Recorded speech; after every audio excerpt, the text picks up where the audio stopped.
Hey, Shalom, Doowovid here. Welcome, Week in Review. God bless everybody. Hope everyone had a happy Hanukkah. Hanukkah 8th day ended just on Friday afternoon. So you'll mention I didn't do an Ask the Rabbi stream. I'll mention that this week. Although I'd wanted to behind. Although hopefully this week I will get back to my philosophy of science series. So the Kabbalistic conception that the 8th day of Hanukkah is like the last day to have a change in judgment for the new year, that the basic theology, Rosh Hashanah, God judges us, we're written in the book of life, Yom Kippur, we're sealed in the book of life, on Hoshana Rabbah, the last day of Sukkah, the judgment is sent off, and the last day of Hanukkah has an element of we say the last day to change the judgment. So, it's about 2 months into the Hebrew New Year. So God bless everybody. Hopefully everyone has a good judgment. Pray for the benefit of the world, better things coming. I'm going to do a war update. God forbid, situation in Israel. Analysis, not necessarily too much exciting in terms of like the map or coverage or interesting events, but some sort of analysis on what's likely to happen. We're at some sort of standstill, or that Israel has crossed the brink of too late to pull back, and what does that mean? What are the likely outcomes? And so also feeling good about my research. So Wednesday we did the week before it did the Philosophy of Science Part 6, and so hopefully I have a Part 7 ready this Wednesday. So God willing, I already have that scheduled, assuming no difficulties. So Wednesday, and we'll continue just to read a lot of these encyclopedia articles, get these concepts down, and also tonight, just a lot of reading and a lot of basic research. Just try to get down and really understand these concepts.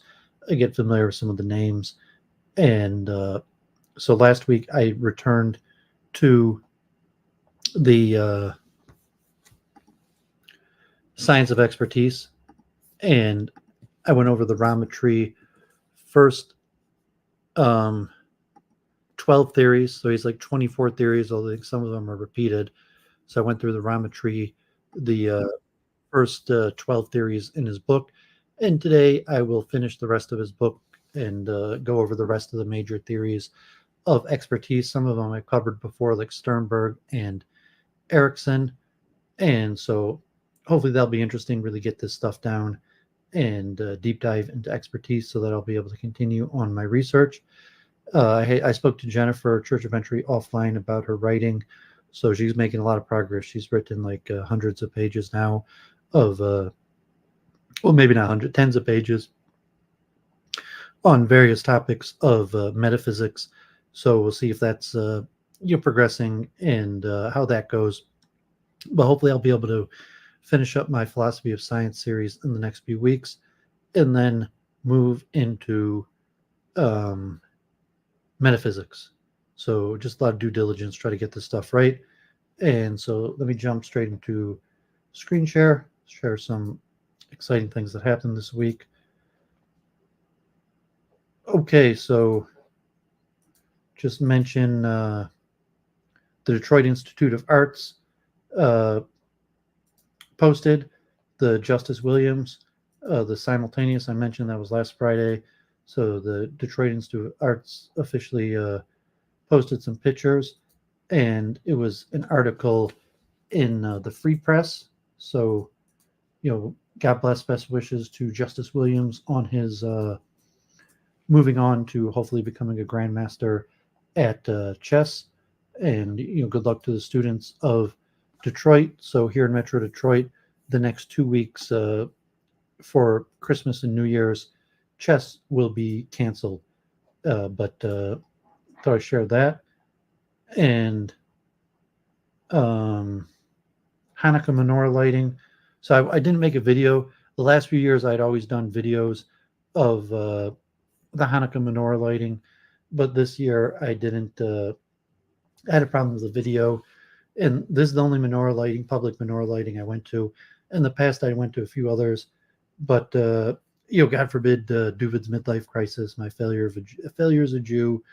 I haven't really didn't go to that many. The rabbi asked to help out, so I helped set up. I stuck around for the ceremony, but I had an issue. I was going to record it, but there are a few difficulties. So I'm sorry, no Hanukkah menorah lightings this year. Okay, so this week, as I mentioned, I spoke to Michael Sisko, who I met through Church of Entropy. He used to be the co-host of the Kill Stream with Ethan Ralph, and he ran for Congress, and now he's writing a book on Orthodox Christianity. He's a convert to Orthodox Christianity, and we had a long conversation. It was supposed to go 1 hour. It ended up going 2 hours, and I guess he's got a paywall subscription. So the first hour is publicly available, and then it's 2 hours.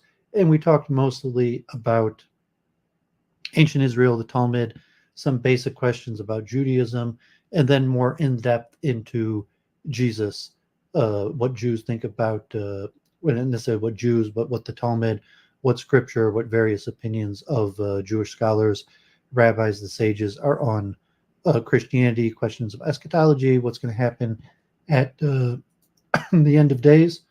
So props to Michael Sisko for that conversation. So if anyone was interested, they could check that out.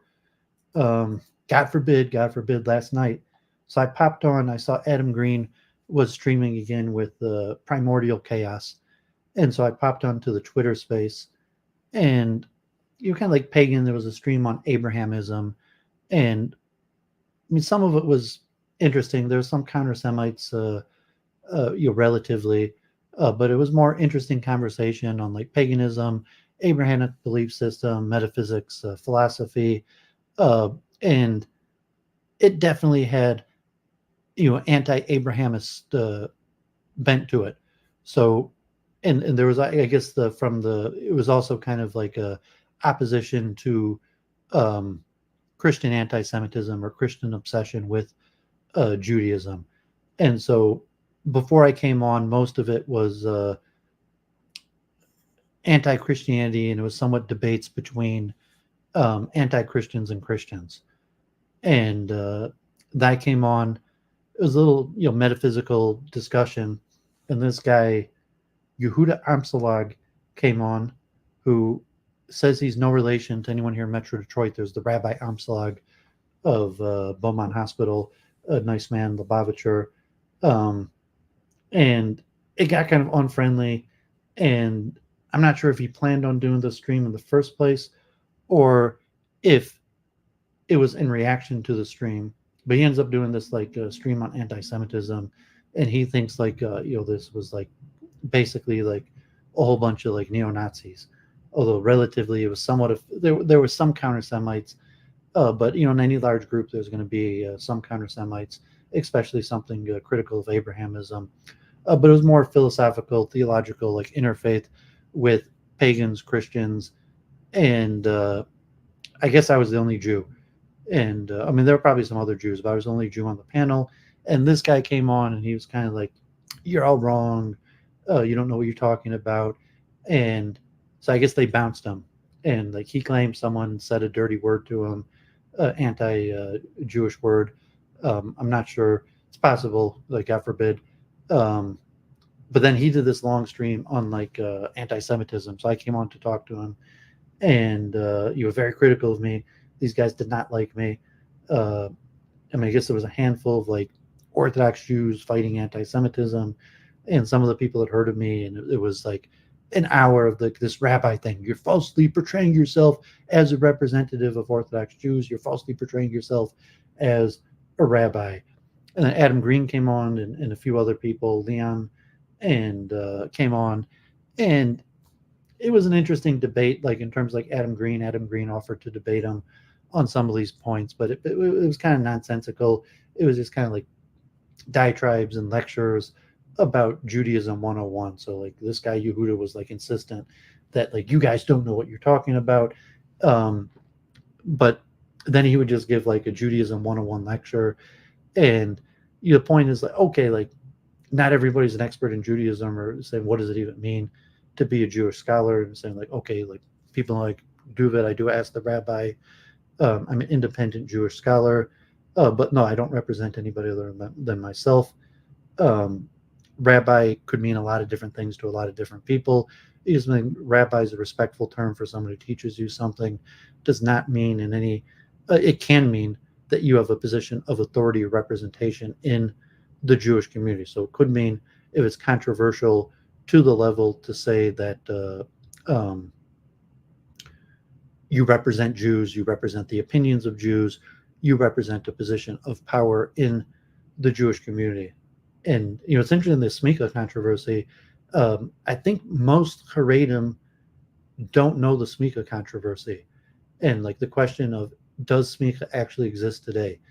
And it's in the Talmud, like when Smika dies out in the Talmud of the Romans, and Rabbi Bereyev and Rav Yosef Karo, and then trying to make the Bezdin, like it's a Maimonides talks about Smicha, this question of, is there really a legitimate such a thing as an official rabbi in terms like having Smicha? So it's a dispute among the sages whether there isn't even such a thing as a legitimate rabbi. And I don't think these guys were familiar with it. And like I thought to cover it, I'm not sure if I covered it that much in my first Ask the Rabbi number 1, but I definitely this concept of what does it mean to be a rabbi, what does it mean to be official. And so if you're representative of Jews, like in an organization, say, well, the ADL is an official, and I went into detail on that a few months ago about the ADL is official. Oh, Mama, you were there last night in the stream. Yeah, the link is in the chat if you want to pop on and talk. I was going to cover some stuff, but anyone who wants to join, the link is in the chat, or discuss it. But yeah, it's very controversial to call yourself a rabbi. I think the Menorah and the D, the female rabbi of the downtown synagogue, when she was introduced, she was not introduced as rabbi, because like Chabad, they don't consider female rabbis real rabbis or reform rabbis. There's a lot of information that like Orthodox Hasidic Haredi Jews don't necessarily know that I've talked about in the past. One thing, there's the ban of interfaith in the 1950s, the Agudas Yisrael, and the blanket ban of interfaith in general, where it's forbidden for, so to say, Orthodox Jews to do interfaith. One of the reasons why Doooovid was somewhat a representative of the Hasidic community is partially this ban, that they don't do it. It's just not the type thing Orthodox Jews do. But especially now with countering anti-Semitism.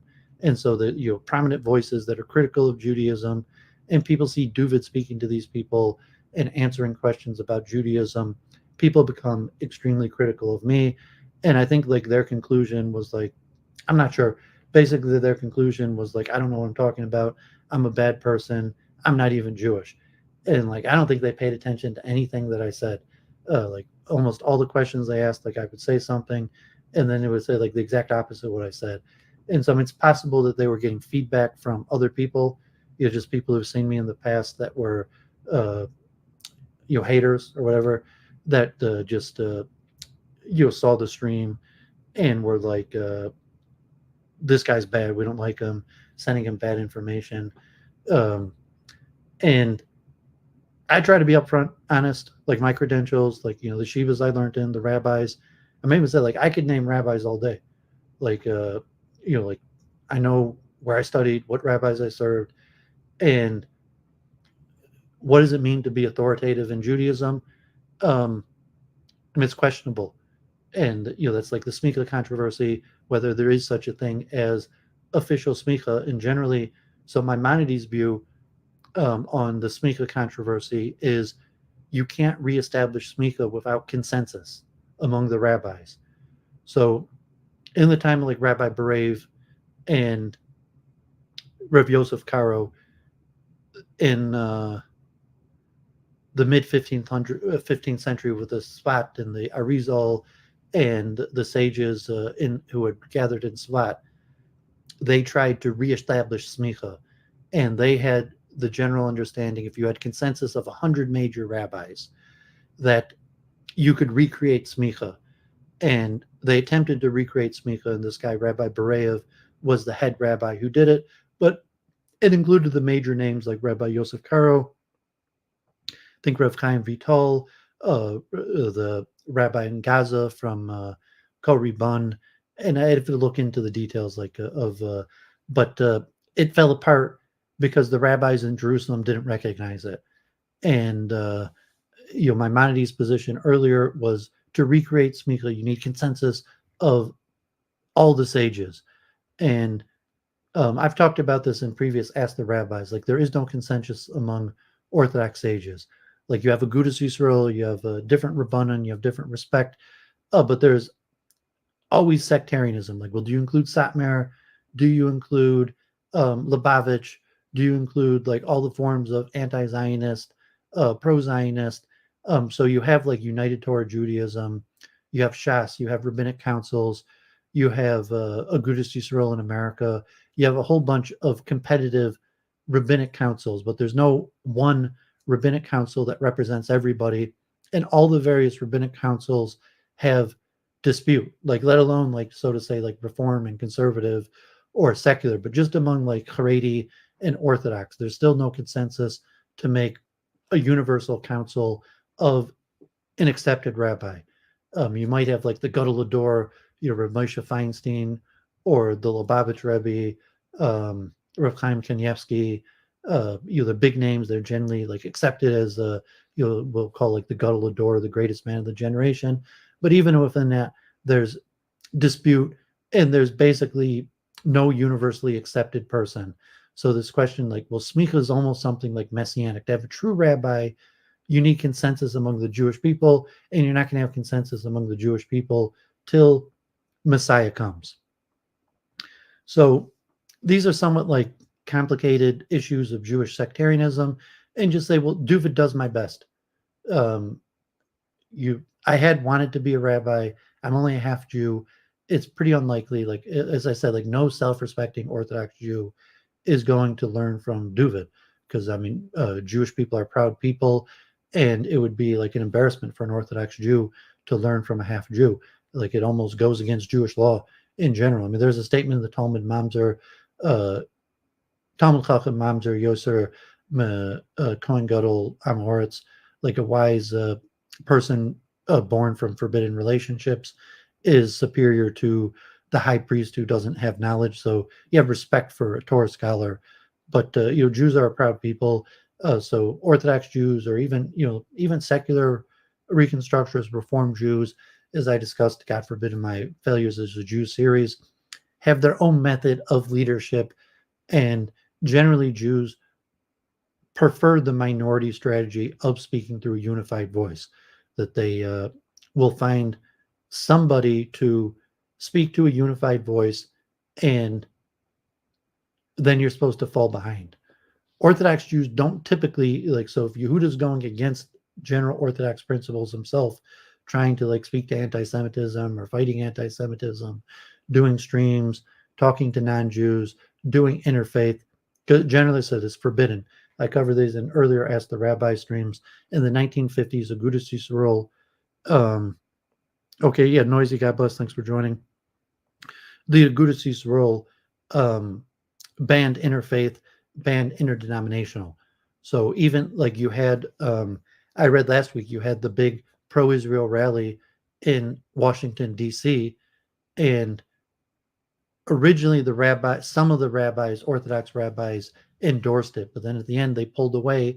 And part of the reason they pulled away was because the ban against interfaith and interdenominational, like a politician, okay, or like a fundraiser, but to sit on the same stage with a priest, with the leader of another religion, or a reform or conservative rabbi, generally is forbidden. The Agudas Yisrael definitely forbid it. Like, you'll find like modern Orthodox Jews, some Hasidim, some rabbis who do it, but the consensus of the majority of Orthodox Jews is the forbidding of interfaith, the forbidding of interdenominational events. So that's why most of the representatives of the Jewish people for things like interfaith are exclusively non-Orthodox Jews. You will have Orthodox Jews that are represented to politicians. So they might organize like a block vote and have the Orthodox Jewish representation to politics, but not to an interfaith community, not like an interdenominational. And Advent, just at the, thanks for joining. The StreamYard link is in the chat if anyone wants to pop on and discuss a few things. I'm going to go shortly after this, just review this conversation, kind of a disaster, although not surprising. So anybody who's following Doooovid, I would say this conversation went as expected. And, that's why when the guy came on to the other space and he's like, well, I'm an Orthodox Jew, let me correct your misconceptions. And that's like not Doooovid's strategy. My strategy is not usually like, okay, like you're wrong and you just simply need to be corrected in your misconceptions.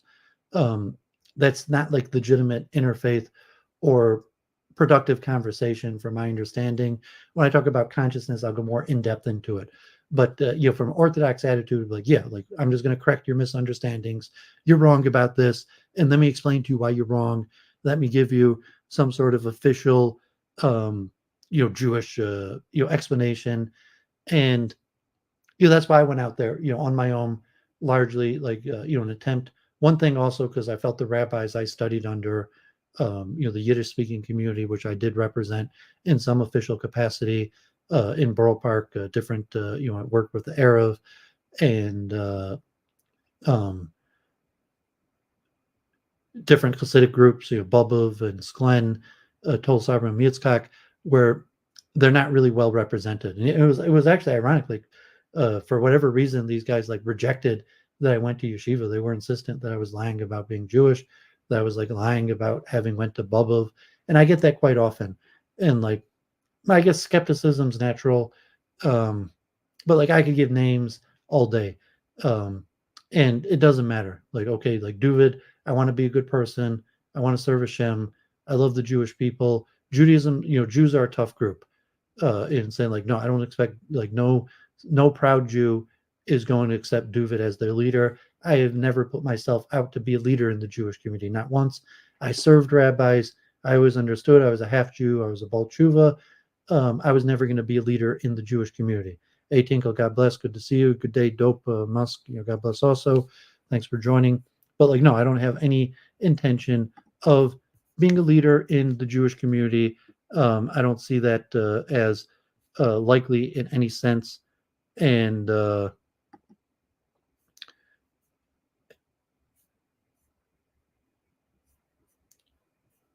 I do consider myself an independent scholar. Like, and so say like in rabbinic circles, like, it's good to be humble. And like, you're not going to put yourself up, like, call yourself a rabbi. One thing on YouTube, I call myself Reb Doooovid because Doooovid was actually already taken. I would have just went for Doooovid, but Doooovid was already taken. So I called Reb Doooovid because like, well, I seriously want to talk about Judaism. Like I created my channel originally to promote Judaism. I didn't want to call myself rabbi. Reb, my understanding, I mean, Reb is like rabbi. It means like, the same word like master or teacher. But I basically just created the platform to promote Judaism, to have these type of conversations. And Reb is like a respectful term. Like when I was in synagogue, basically everyone was called Reb. In like Heimish culture, like Reb was actually kind of like an insult. Like if you were a non-chashuv member, if you were a chashuv member, you had some sort of title.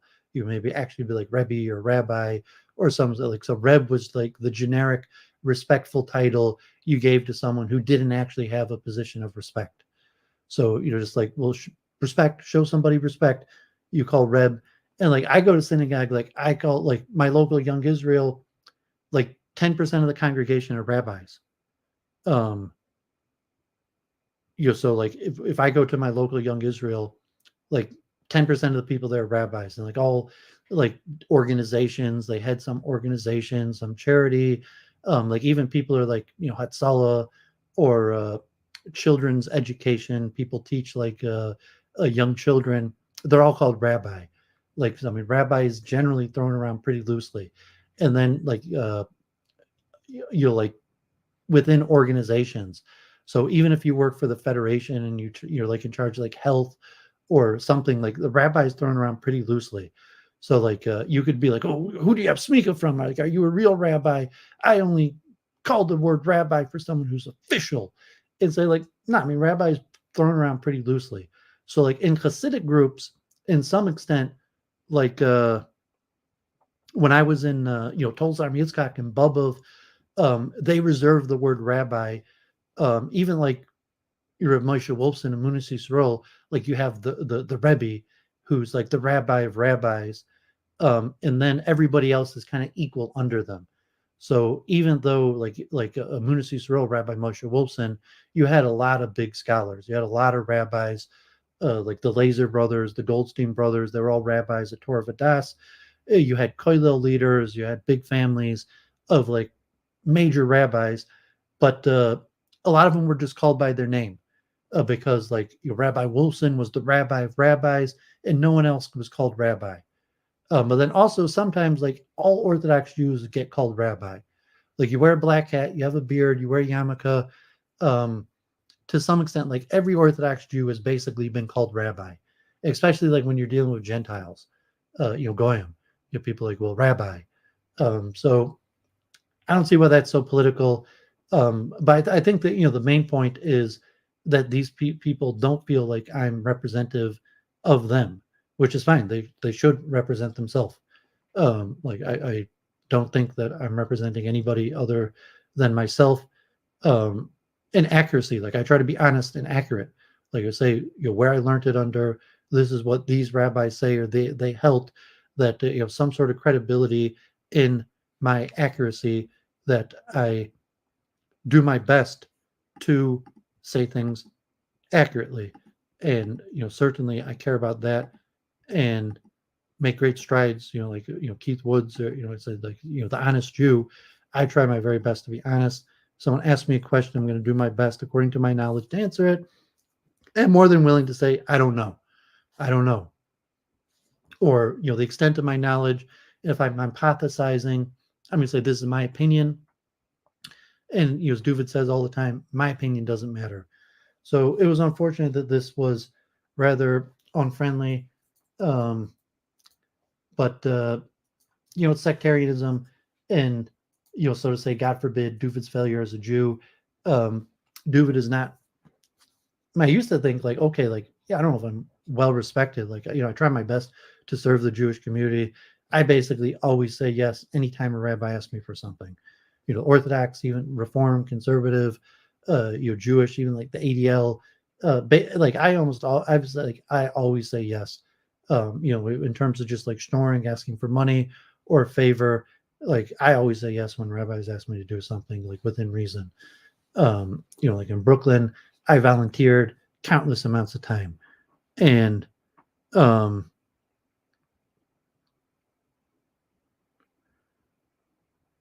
yeah, I guess Major Tom saying the pecking order. Yeah, I wasn't sure like the peck. I mean, it was his space. Like he liked to ramble, he liked to talk, he wanted to have control, which is fine. Or the other people there, but they basically just were like, "You're bad." I mean, maybe it's like how they introduced. I introduced myself as a failed Baal Tshuva, and I guess they took that to mean like, even I mean, you could put theologically, like you could say like, well, all people should seem, everybody is a failed Baal Tshuva. Baal Tshuva is a high level. So the Hasidic movement, they say the Baal Shem Tov wanted to call the Hasidim the Baalei Tshuva, the repentance. And it was the anti-Hasidim that referred to the Hasidim as the Hasidim is somewhat like a joke, like, oh, these people are so pious. So like Baalei Tshuva is a high status. Like it's like I really repented. I did my best to repent, but I failed. I tried to repent and I failed, or I tried to join the Orthodox community and I failed. So just saying like, okay, like, and yeah, I'll put that like if people ask me like, because it's hard to explain. the people like Doooovid, like I'm a pretty, like I got my multiple truth hypothesis. I'm mixed up in a whole bunch of different things. It's very difficult to, comprehend these things. So I just, I figure like, okay, like these are Orthodox Jews. I was expecting that it wasn't going to be friendly. So I just like, okay, I'm a failed Baltruva. Like these guys aren't going to like me no matter what I say. So be it. But yeah, the link's in the chat if anyone wants to talk more about it. But suffice to say, I'm going to move on. So this was interesting. I've shared this channel before in the past, and the old money luxury that I talk about, Doooovid. I still have to release my essay on high and low birth and the various conception. In my essay, I talk about the difference between high and low birth in Judaism, Torah perspective, Kabbalah versus British or Hinduism, higher low birth in terms of like reincarnation versus like higher low birth who's been taught like from birth versus Baltruva. But this old money luxury that talks about some of the old money families and the difference in style between old money and new money. And this one was referring to secret clubs, elite clubs. And it's interesting because the newer rich people are so much richer than people had been in previous generations. That so it's the newer rich of that now the first generation wealthy people, like Mark Zuckerberg, the Silicon Valley technology wealth have so much more money than before that it's changed the dynamic of old and new money. So like historically, you had these special societies. So really the only one that Doooovid focuses on or cares about is the Royal Society of London for science and philosophy, because I like science and philosophy, and like Newton and Leibniz, the various Royal Societies, and like Freemasonry, versus these special clubs like the Bohemian Club, Soho, certain societies. I saw the New York Times, the new ski resort where you have to pay like $200,000 a year for membership, Trump and Mar-a-Lago, where basically it's a pay-to-play for access system where you might have business deals and networking. So it wasn't the same intellectual circles as the Royal Society of Science that propelled forward Western civilization, science in general,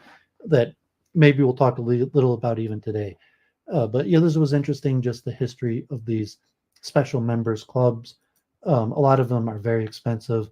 A lot of them you have to pay like over $100,000 a year for membership. Some of them, like the Harvard Club, I gave the eulogy of Jean-Louis Bourgeois, and I used to drop him off occasionally, or we would be hanging out in Manhattan. And after we separated, he would go to the Harvard Club, and the Harvard Club's for Harvard alumni, and whatever type of networking going on there.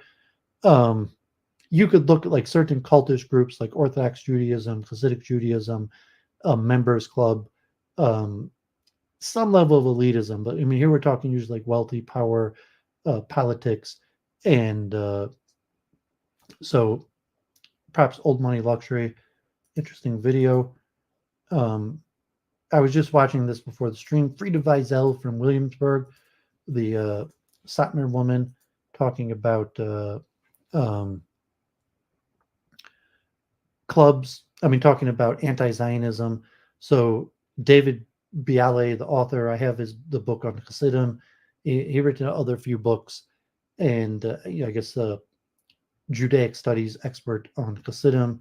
So she interviewed him for like the gamut of anti-Zionism. That's actually a large topic.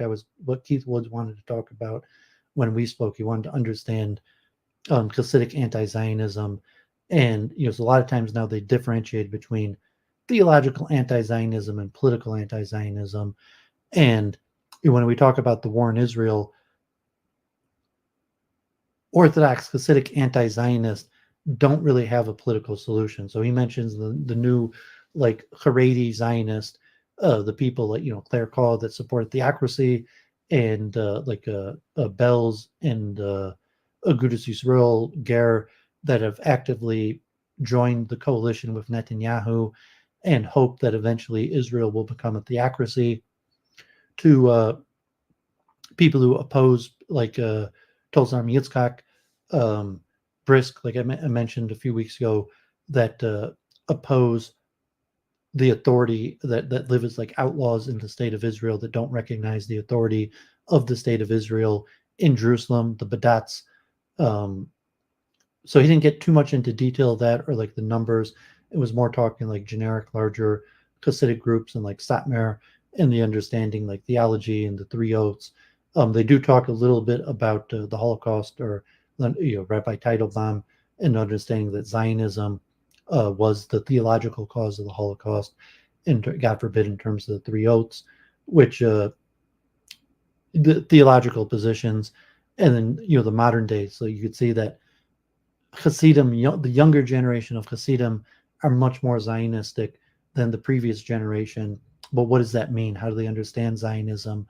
And Hasidim are isolated, like almost, like Hasidim, even anti-Zionist Hasidim, Haredim, have almost no dealings with Arabs.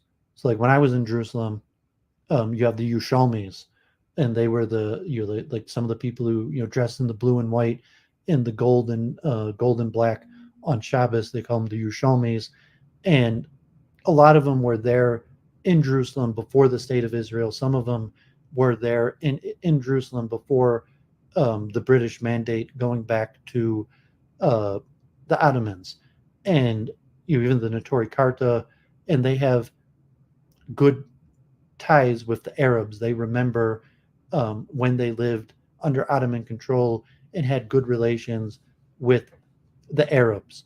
So a lot of the people passed away, even thinking like, okay, like like a lot of the rabbis Doooovid studied under aren't even alive anymore. Skana Rebbe of blessed memory, the first and second Bub of Rebbe, Rev Shlomi Halberstam, Rev Benzin Halberstam, Rev Nosson Tzvi Finkel of Mir Yeshiva, even in Or Samek, like the Rosh Hashivas. I'm not even sure, like a lot of these people aren't even alive anymore. But you think like the generation of Hasidim that predate the state of Israel and remember what it was like to live with Arabs before the state of Israel, and relatively, so like the Notori Karta position of working together with the anti-Israel non-Jews. So like the statement here, like, okay, when a Jew is anti-Zionist, they're right. When a non-Jew is anti-Zionist, they're anti-Semitic.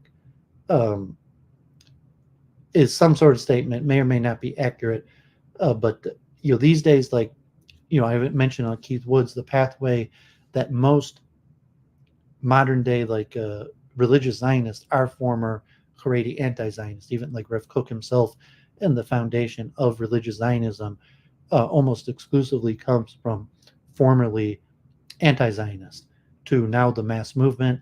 If the war now, and I'm going to get very shortly to the war review, is some sort of change in effect with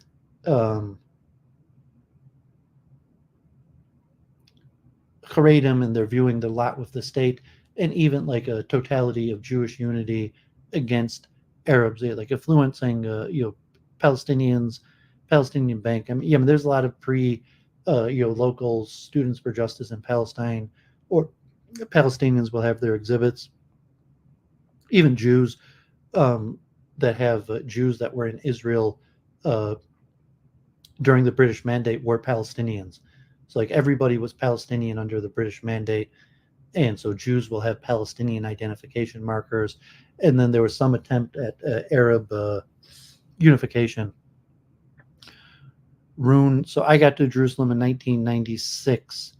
So if you were there in 1995, that was the year before I went. But God bless.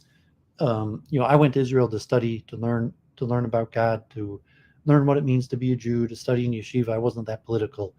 I'm still not that political. And most of the conversations I have are relatively like honest conversations, where sometimes they're like, call them Ask the Rabbi, where it's just like Judaism 101. Sometimes they're AKL, God bless, thanks for tuning in. Sometimes they're more complicated ask the rabbi type questions that most people don't know about. It's like some like the Kabbalistic stuff, the stuff of Edom, Esau, certain topics that I've researched, like half Jews, like Doooovid, like Henry Abramson says, no difficult questions, please. So that's what Doovovid created. Some of my content was the difficult questions. I wanted to give answers to the questions that other people aren't answering. So,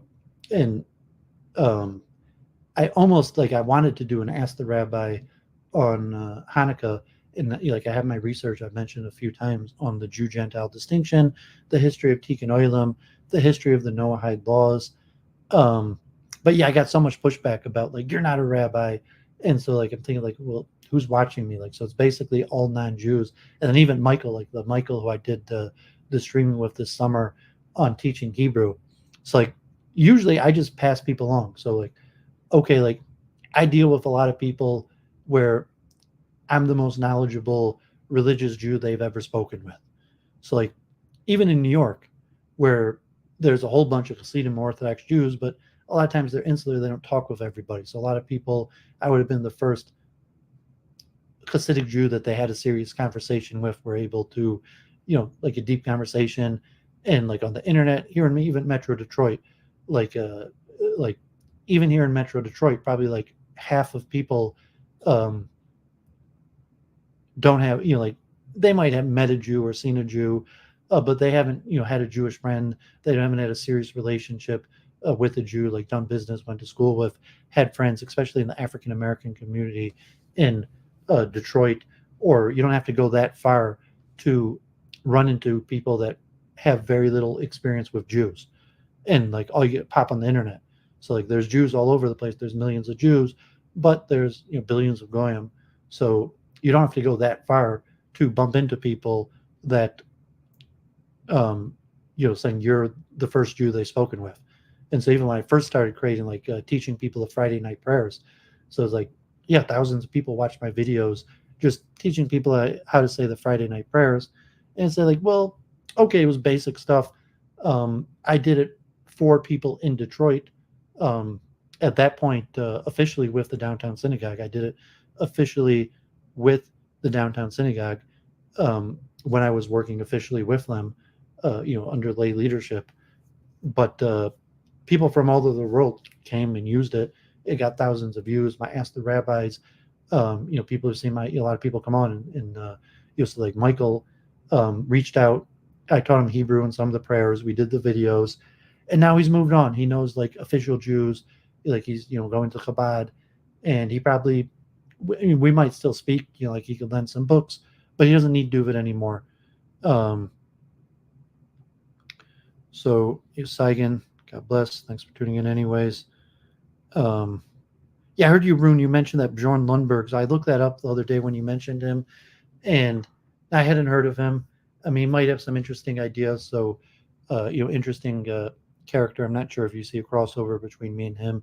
I didn't watch any videos, but I just looked it up because you mentioned him the other day. So people could check out this video. Frida Wiesel. I enjoy her content, actually. So I've talked with her briefly in the chat. So it is more cultural. Here, I showed videos on these in the past, okay, Doovid's in civil engineering. And one of the things I like is construction and urban planning. And you mentioned Central Park and these luxury condominiums that in these very thin buildings where each apartment is the whole floor. And I guess here they call it Billionaires Row. And they eventually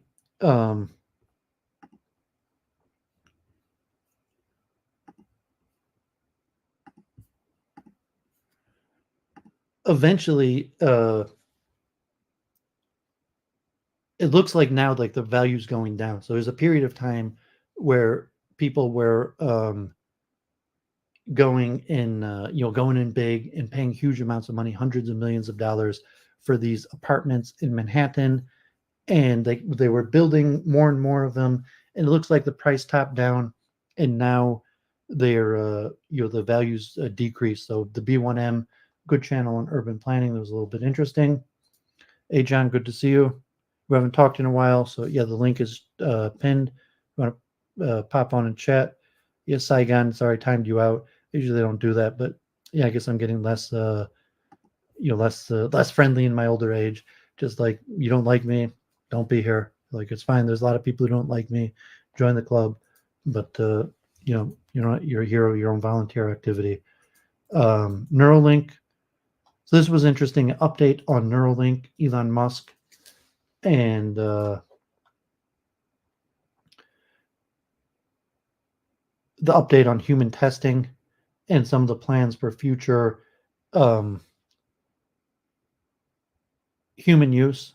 So I forget the numbers. So yeah, the numbers are pretty small. So if you look in 2024, they expect, hey, Dave, good to see you. God bless, been a while. Active inference. I just started catching up on the active inference content for since the war started in Israel. I wasn't watching it at all, active inference. And then, since there hasn't been that many updates in the war, I started catching up on some of the content and, good stuff. And, I'm back to some of my research. The war took a lot out of me. And so a lot of these streams, but yeah, I'm back into my research. So anytime you want to talk, Dave, links in the chat or, update, and, hopefully I'll get back into some of my research. So for Neuralink, in 2024, they expect to have 11 surgeries into humans. And a lot of these are very specific. People with lost limbs for prosthetics.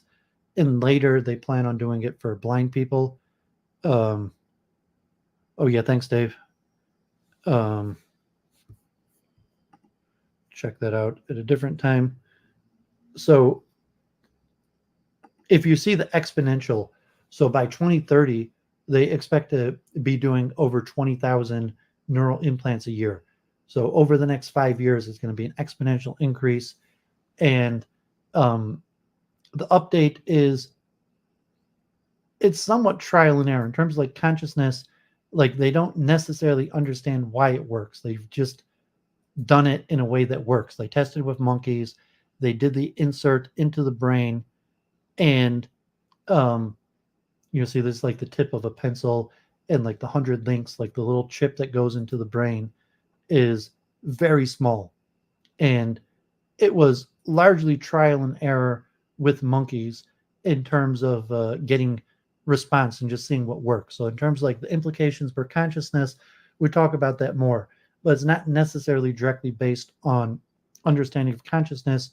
It's more just trial and error of what worked. So you could see that they look to exponentially increase the number of neural links. In the beginning, the vast majority of them will be for, God forbid, injured people who've lost control of their limbs, or prosthetic limbs. And shortly after that, they hope to expand it to actual voluntary chips. So, Elon Musk, when he was on Joe Rogan, he mentioned possibly in 10 years, you could start seeing, this is the one who made the video. So this man, did the update, but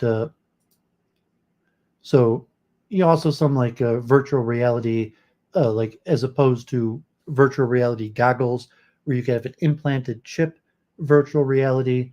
And so the estimation now is that within 10 years, we will have augmented ability chips implanted in people. And what exactly they will do are the various kinds. But so this coming year, you're going to have about 10 test subjects with Neuralink chips in their brain, humans, and that will exponentially increase to tens of thousands by 2030. And then around 2030, you could expect to start see the first testing of ability enhancement chips. So that's pretty interesting.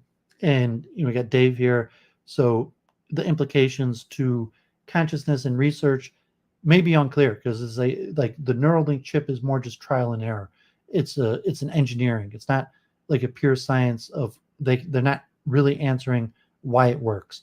They're just through engineering, trial and error, figuring out what works, and then developing technologies that work without necessarily making advancements. So that we could discuss, and it will be a big issue, for consciousness and psychology and the various things, the advancement of Neuralink. So I thought that was a pretty interesting, good video overview.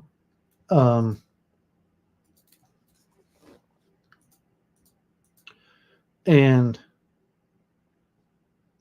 this was random interesting. The Film Theorist, I guess they're a big YouTube channel, talking about how YouTube has changed everything and mentioning kind of the cultural decay of America, where it used to be. So even though like Mr. Beast, maybe like hundreds of millions of people watch him, it's global all over the world, and they don't watch it live, as opposed to historically where you had cultural events. I think like, the last episode of MASH, Seinfeld,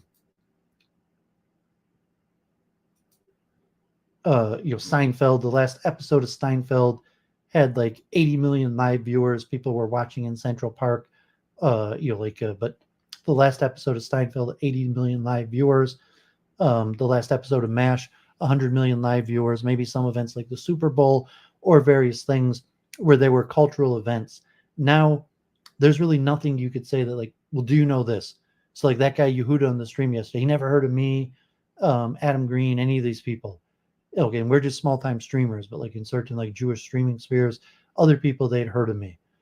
They'd seen some of my content. Like, let alone like in American culture today, if you mention something like Star Trek or MASH. So I think MASH was already reruns, but like I remember as a kid seeing MASH reruns. Something like Seinfeld. I don't even like Seinfeld. Like if your average like Generation X person would have even heard of Seinfeld, they'd be like, oh, like Seinfeld. Like a lot of people know Seinfeld. Like Church of Entropy likes Seinfeld. I'm sure a lot of people watching, right now, familiar. They watched a lot of Seinfeld. I had a roommate, a friend who loved Seinfeld. I never actively watched Seinfeld. Never once in my life did I like tune into Seinfeld. But I had roommates. I was in New York. I had one relatively close friend that he loved Seinfeld. So I could, go over to his apartment and he would be like watching Seinfeld. So like I've seen Seinfeld was on for like a decade. So I've seen a lot of Seinfeld. I've even seen a lot of MASH. Like as a kid, just, because I grew up with like cable TV, even in my bedroom. I think when I turned like 13, I had a television in my bedroom. And for like 3 or 4 years, I didn't even have cable. I just had like an antenna. So, they have like the 5 channels and, like Fox, NBC, CBS. And so, you'd see like MASH reruns still going on when I was young and had a TV before cable. And then like once I had cable, like I don't think I'd ever watched MASH. But like as a kid, before even cable, like I remember MASH reruns. But that was a cultural phenomenon. Even my mom was mentioning, she used to train new lawyers, and she would mention like movies that at some point in American history, you could mention like a movie. And she was talking like Jimmy Stewart, like stuff I've never, didn't even hear of, but like, famous movies from like the 60s or 70s. That was a cultural type thing where you could, John, like do, Falco Amadeus, when I was on the Swiss TV, I was mentioning Freemasonry. That's the first time I ever heard about Freemasonry and Falco's Rock Me Amadeus, and gave me a positive view towards Freemasonry, that Rock Me Amadeus song. I still like that song, like on a rare occasion, like once every few years. Well, like I want to listen to music. Occasionally, like I'll pop on like Rock Me Amadeus. I don't think like Rock Me Amadeus is ever, I don't listen to the radio. I don't think I've ever heard like Rock Me Amadeus in the background. That's not that popular of a song. Other songs, but like occasionally, like in a rare occasion, once every few years, like I want to listen to Falco. I'll pop on Rock Me Amadeus and like Genie. I even have the CD, I think, behind me. So like Falco 5 is a pretty good CD. I used to be able to listen to that CD straight through when I was driving to University of Michigan. I haven't, but that was one of my favorite childhood songs. And like till today, I would put Rock Me Amadeus as one of my top 10 favorite songs. But yeah, okay, like, my buddy John, some of the people who watch my program, we have common culture. We know the same references. But these days, so this is what making that YouTube broke your brain is now there's no common references. So you could seek out common references in the sense like you could find a group of people that like the same things. But if you just bump into someone on the street, like I'm not into sports. I don't like hip hop or like modern music. I don't know almost like any band in the last 10 years. I don't watch any sports at all. Just that common reference. Like politics, I know a reasonable bit about, even local politics, various things. But like YouTube changed the point of common cultural references. Now people all consume the content that interests them. And even like, okay, there's huge YouTube creators like Mr. Beast that a lot of people know of. Hundreds of millions of people watch his videos. But a lot of people haven't heard of Mr. Beast. Like probably like 2 out of 3 people never heard of Mr. Beast. And like, okay, he's been in the New York Times. There's a few articles. Like, so my mom, she's never seen a Mr. Beast video. No way. Like she might have read the New York Times article if like there was a New York Times article about Mr. Beast or something to remember the name. But yeah, like in the last 10 years, there's no cultural reference. There's like Donald Trump was the only man, like even for like a celebrity person like Donald Trump, who had The Apprentice, and he was like one of the original celebrities, like, like the lifestyles of the rich and famous. I think the very first episode, mentioning like network TV, like I think in the early 80s or something, the I forget the name of like the British announcer guy who did the lifestyles and the rich and famous. But I think Donald Trump was like the very first person who was on the lifestyles of the rich and famous. And he was in like Home Alone movies, media, and then he had The Apprentice, which was the most popular show in America, one of them for years, that you had this cultural reference of Donald Trump. And like Taylor Swift has risen above, so like Taylor Swift rising to this modern prominence, and she's being bolstered by like left-wing people. Hopefully, like the Democrats are hoping that Taylor Swift will be a popular political endorsement for getting people to vote for the Democratic Party. But like generally, you don't have these larger cultural figures anymore because YouTube and the internet has changed the notion of entertainment, where people just watch the type content that they want, and you don't have these cultural things. Sports, athletics to some extent, but I think there's been a decline in sports also. So even like, okay, like MMA, so like mixed martial arts might be the most popular sport these days. Football, the Super Bowl, a lot of people still watch basketball or football or hockey or type things like that, but it's a small fragment, like saying like maybe 1 out of 4 people watch football or something. But the majority of people, they don't watch football. They don't care. They don't even know the names of these people. So there's an interesting video things to think about. Okay, God forbid, Samantha Wool, they've arrested something for her murder. I talked about it last week, going off the evidence at the time or my speculation. And God forbid, Doooovid, based on the evidence and what the police had said, had suspected that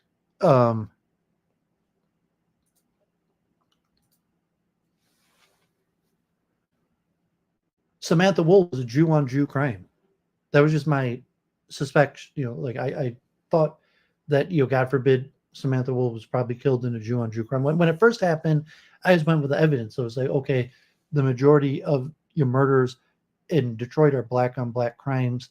It's not that often that you have like a black-on-white or black-on-Jewish murder. Like only a few a year. Like in terms like, okay, there's a few, like Detroit has a lot of murders, maybe like 300 murders. A lot of them go unsolved, but like 80% of those are black-on-black crimes. And there's only a few black-on-white murders a year. And there's a few other murders, but there's only a handful of black-on-white murders a year. So, but God forbid, I was suspecting that it was a Jew-on-Jew crime, but now they're claiming that it was a black on Jewish crime, and it was simply a theft. Someone was simply that the claim now is she left her apartment door open. There was a guy who was stealing things in the neighborhood, breaking into cars, who happened to notice that her front door was unlocked, and I gotta say, like, okay, Doooovid is a conspiracy-minded person, God forbid, and it still doesn't add up. Like, okay, like, yeah, I love Samuel. Samuel's a wonderful person, a friend of mine, horrible tragedy, and I say, like, the story doesn't yet really add up, so I'm not sure. We still have to see more, and I think they're gonna have the hearing on December 27th, and the court will present their evidence, and I'm still skeptical. Like, so in this case, like, I want to see the evidence that they have. God forbid, Michael Manuel Jackson Bolanos. Ironic when the name came out, it was Michael Jackson. Yeah, I mean, Doooovid was friends with Samantha Wool. We prayed together 100 times. And yeah, I mean, if you saw last week, I even joined the show, this random guy that was covering like true crime, and I was suspecting, along with some of the evidence and rumors, that it was a Jew on Jew crime, like a domestic dispute, probably like some form of boyfriend. But they've arrested a person, and they're claiming that it was just a random theft. Although the evidence seems circumstantial, it looks like, God forbid, he has blood on his jacket, but I'm not sure whether they could pin him in the location. And they say the reason they looked into him is because they caught him breaking into cars in that neighborhood. He's a long rap sheet, although the possibility that they're just pinning it on some, God forbid, innocent black man, because the people are demanding that the crime be solved. So you will see the update, not this week, the week after, should be the first trial indictment hearing, where the prosecution will release all the evidence. So as of now, we don't know the evidence. And like, God forbid also, okay, she was a liberal. She had the Black Lives Matter sign on her door. Like, I mean, her door, she had the little sticker, Black Lives Matters, right there on her door. And she was a liberal. She believed in Detroit. She believed in all the liberal causes. She supported Black Lives Matter. She supported immigration. She did Muslim interfaith. She was a very nice, polite, proper person in all respects. She knew Hebrew. She knew how to pray. She rose through the ranks in the traditional Jewish sense of organizations and democratic politics. But I mean, it'd be a tragic end if she was just randomly killed by a black man in a random theft crime. So I was almost hoping that it was a Jew on Jew crime, that just that it wouldn't be a black on Jewish crime. And I'm still skeptical, although, just from the percentage, the likelihood that, like, yeah, the most likely it was a black on Jewish crime, just random, wasn't targeted, nothing to do with anti-Semitism, just some guy who was trying to steal something. Although there's still a lot of holes in the story of, like, because he didn't actually steal anything. So if it's just the guy who's trying to steal anything, he didn't even steal anything. And the like stabbing, like guns, or I mean, he's an ex-convict or whatever, but guns are really easy to get here in Detroit, or what the weapon. So I still want to see more information. But God bless Sam. Sorry. We'll see what happens. Okay, so with that, let's do a war update. So I'm going to do the things on expertise, and then I'm going to do my war update. So here was a random video on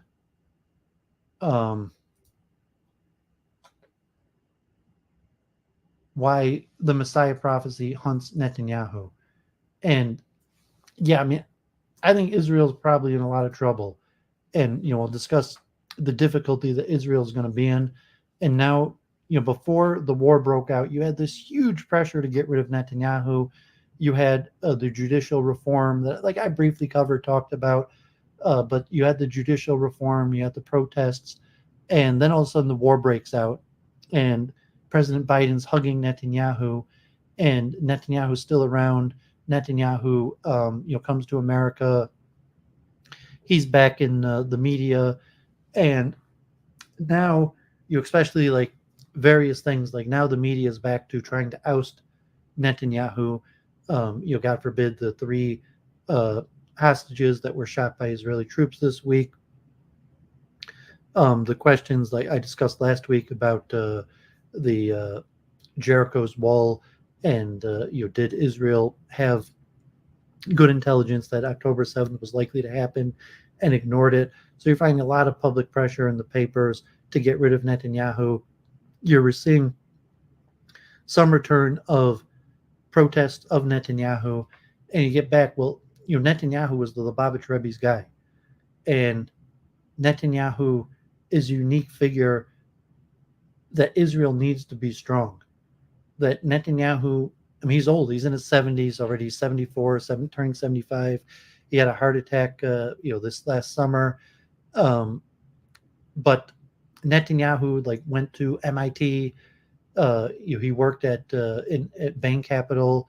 He was a global leader. Netanyahu spoke to some extent for the global Jewish community, and he was well known. He spoke relatively good English. He went to high school in America. He was a war hero in Israel, and he was personally groomed and trained for the position from the Lubavitch Rebbe. And he is the major figure that brings the creation of religious Zionism and bringing Haredim into the coalition and turning Haredim into Zionists, and also capitalism. And so this TRT world is talking about we call the Messiah prophecy hunts Netanyahu. That Netanyahu was kind of like because of his close connection to the Lubavitch Rebbe, Netanyahu has this messianic figure, not as I don't think any religious Jew looks at Netanyahu as a messianic figure, but the Lubavitch Rebbe was the messianic figure, and Netanyahu was the Rebbe's protege for politics. And that factors into Netanyahu's role and the difficulty in can he be replaced. So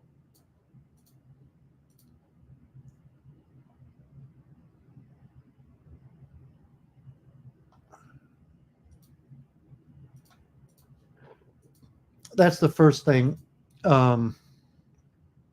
Caspian Report did a review, some of the the military channel analysis.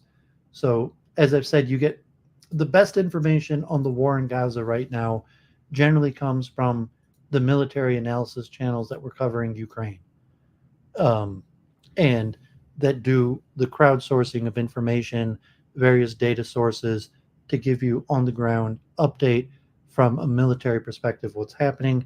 Caspian Report specializes in global affairs and economics, and this question of how does Israel actually plan on winning this?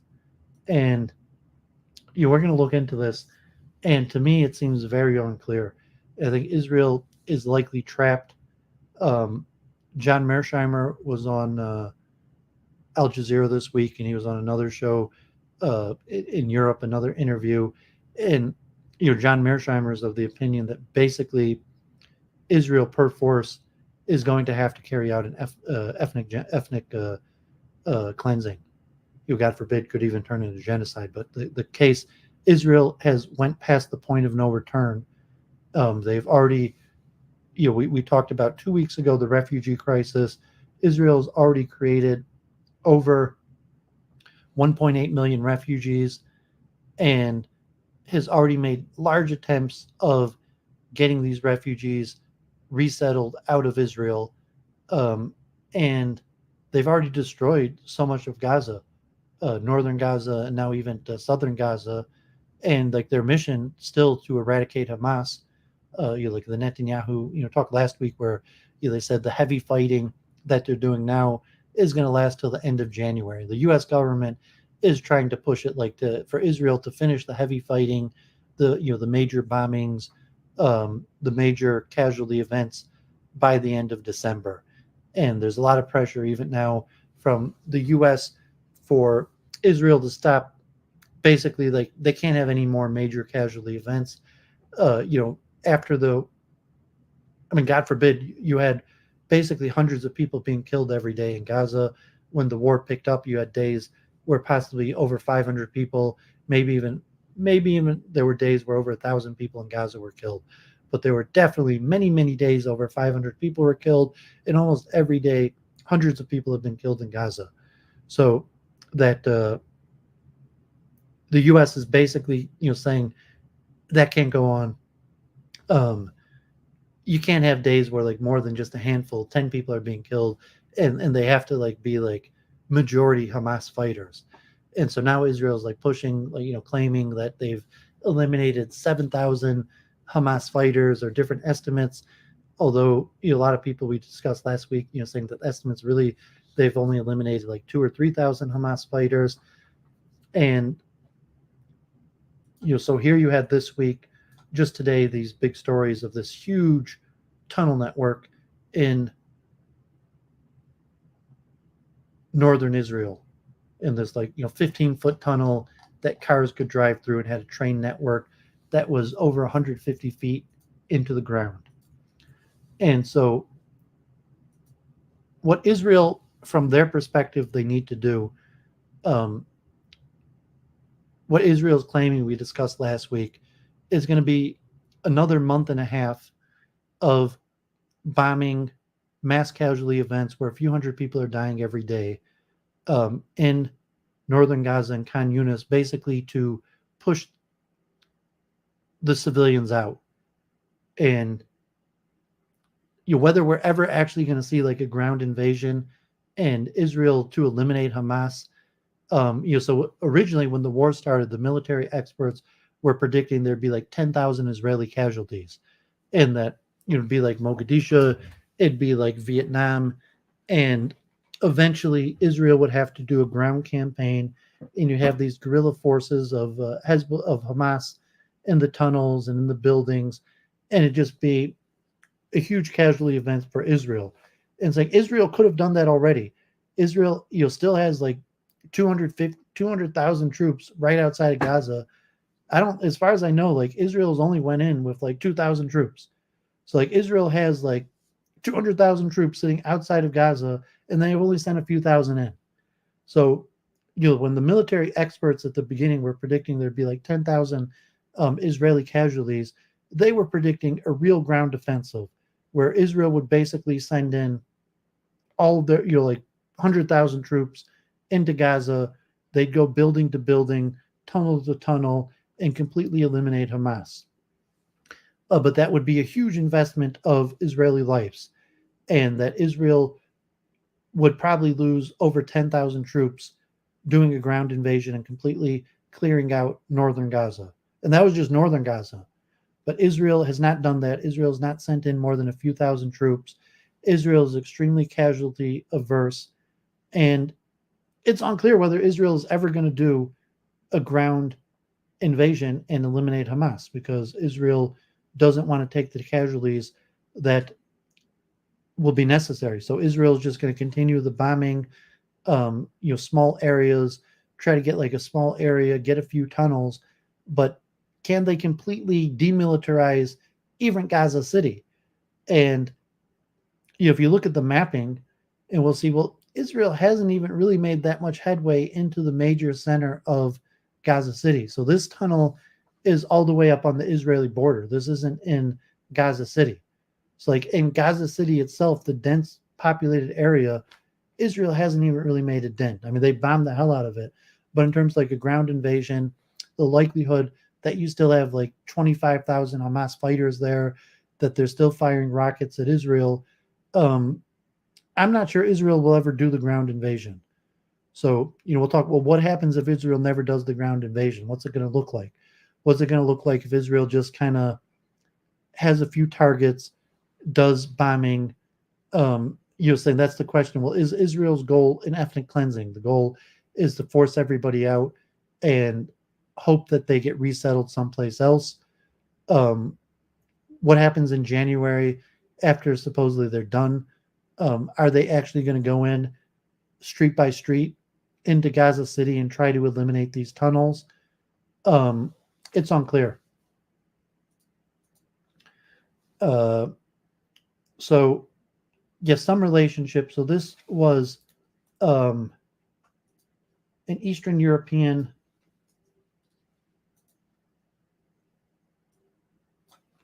military channel that was talking about the war in Ukraine.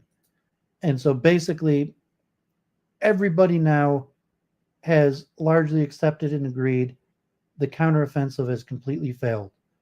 And if you look at a total map of Ukraine, that you will see that basically Ukraine has lost all of the territory it got in its counteroffensive and more, and now Russia is making gains. And like of the basic strategic objectives, when the counteroffensive first started in Ukraine, and the thought that possibly Ukraine would even be able to take back Crimea, and first they would have to do a complete break in the line, and break apart northern and southern the territories that Russia had gained, and then start going south to take back the Crimea. That they had a few small territorial gains, but basically like a few miles. So everything that happened in Ukraine, they only walked away with like a few miles of gains. And so if you're looking like thousands of square miles of the whole Ukrainian counteroffensive, like just this little territory in blue is all that Ukraine gained in like a year. And like, so John Mersheimer, statistics, he thinks that way more Ukrainians were killed than Russians.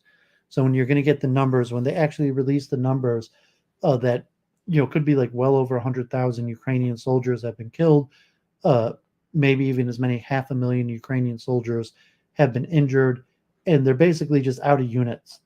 The counteroffensive has fizzled, and Russia now is making major gains.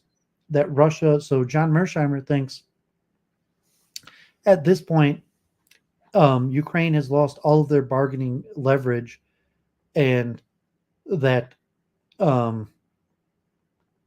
what you're going to see is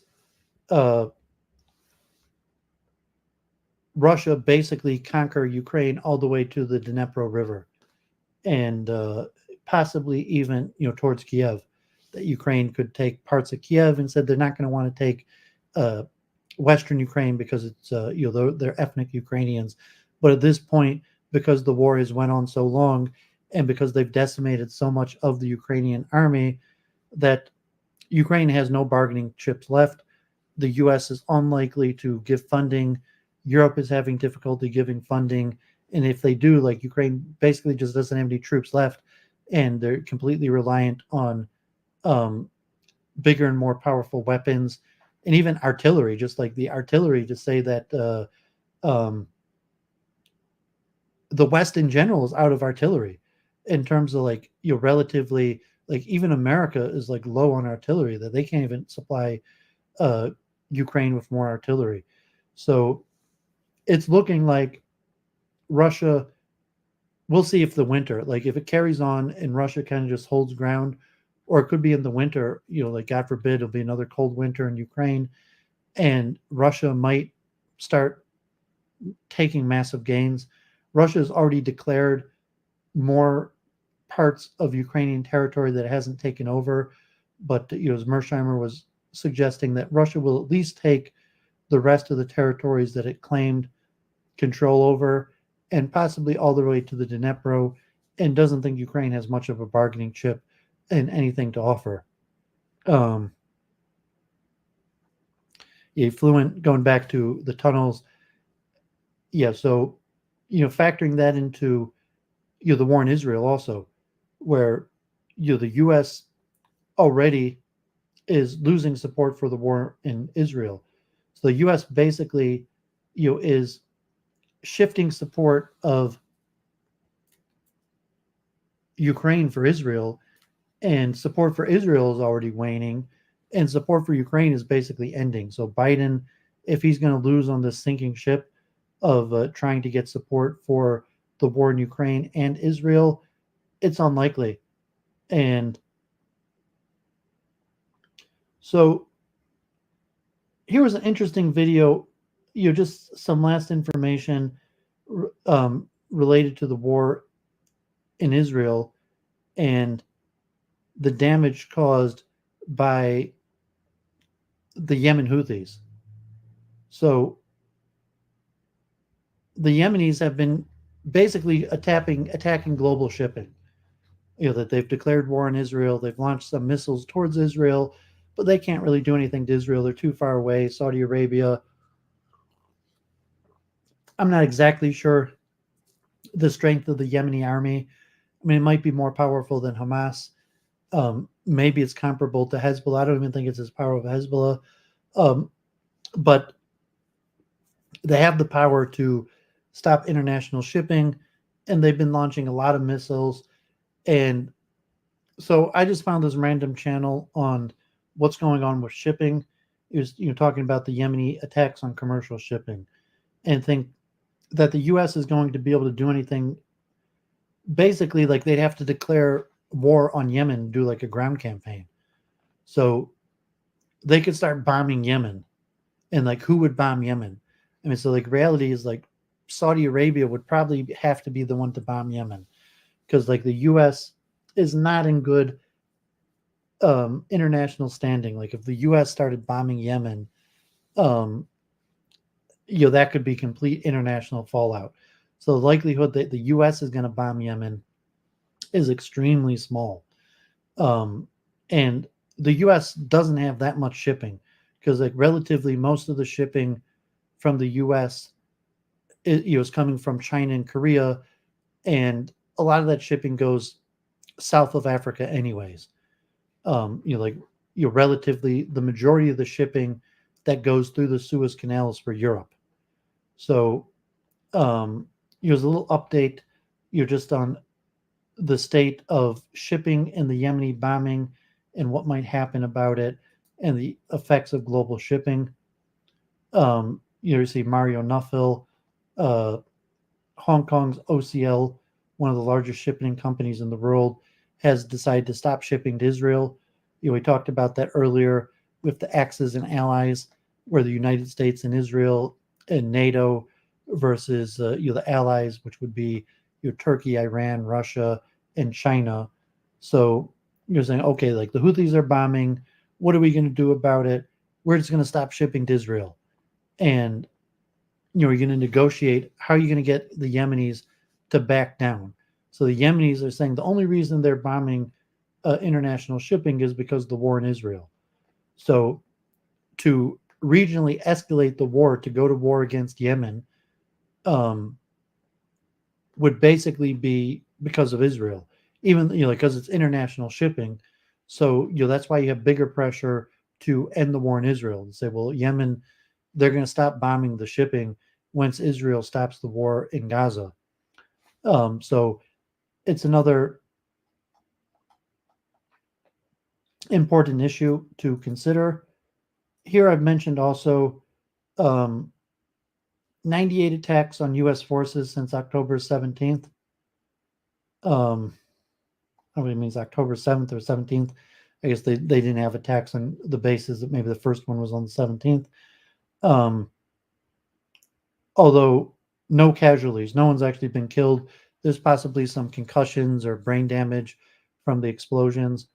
But I mentioned when the war broke out that I suspected that the greater strategy of the Axis, which would be Iran, Turkey, Russia, and China, and maybe some others, but the main part of the Axis is Iran, Turkey, Russia, and China, would be just a waiting game. That they're just going to let Israel and Gaza fight, and the goal is to ruin America's reputation around the world, and that you're not going to have larger attacks. So Hezbollah doesn't really have a military force to invade Israel. Hezbollah has a lot of rockets. They have a lot of missiles. they could do a lot of damage. Like, God forbid, Hezbollah could kill hundreds of thousands of Israelis. They have a substantial firepower. But they don't really have the potential. They don't have any ability to do a ground invasion.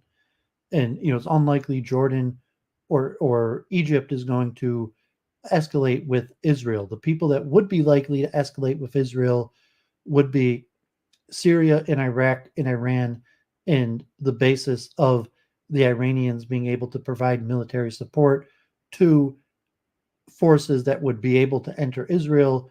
And it's contingent upon getting rid of these U.S. military bases. There's been like a little tit for tat of just bombing.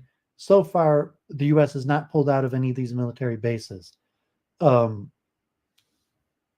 it would take for the U.S. to pull out of these military bases is unclear. So, but that was my estimation that part of the reason the U.S. is giving extreme pressure for Israel to end the war is the U.S. can't handle this international pressure. People are turning against the United States, and the main reason people are turning against the United States is because the U.S. is complicit in the war in Gaza. Basically, Israel is completely reliant upon U.S. weaponry, and even President Biden, the resupplying of weapons, almost all the bombs that are being dropped on Gaza. It mentioned that Israel is unlikely to do a ground invasion. Does not seem that Israel is actually going to do a ground invasion. So basically, all Israel is doing is dropping American bombs. And the President Biden has put the naval fleet and made warnings against the other nations. And so at this point, over 2 months into the war, it has cost the U.S. extreme in reputation. It has strengthened Russia. It has strengthened China. It has likely strengthened Iran and other forces. It has likely cost Ukraine the war. Ukraine was probably going to lose the war anyways. But certainly Israel going to war has not helped the war effort in Ukraine. And the experts now are predicting that Russia will have such a strong position that Russia is likely to be able to conquer all the way into the Dnipro River, that whatever much territory they gain that Russia got, that Russia will be able to double that before the war is over. That Russia got the original territory, it held on to it, all the Western NATO support, and the counteroffensive failed. And at this point, you're likely to see Russia go on the offensive and take even more territory.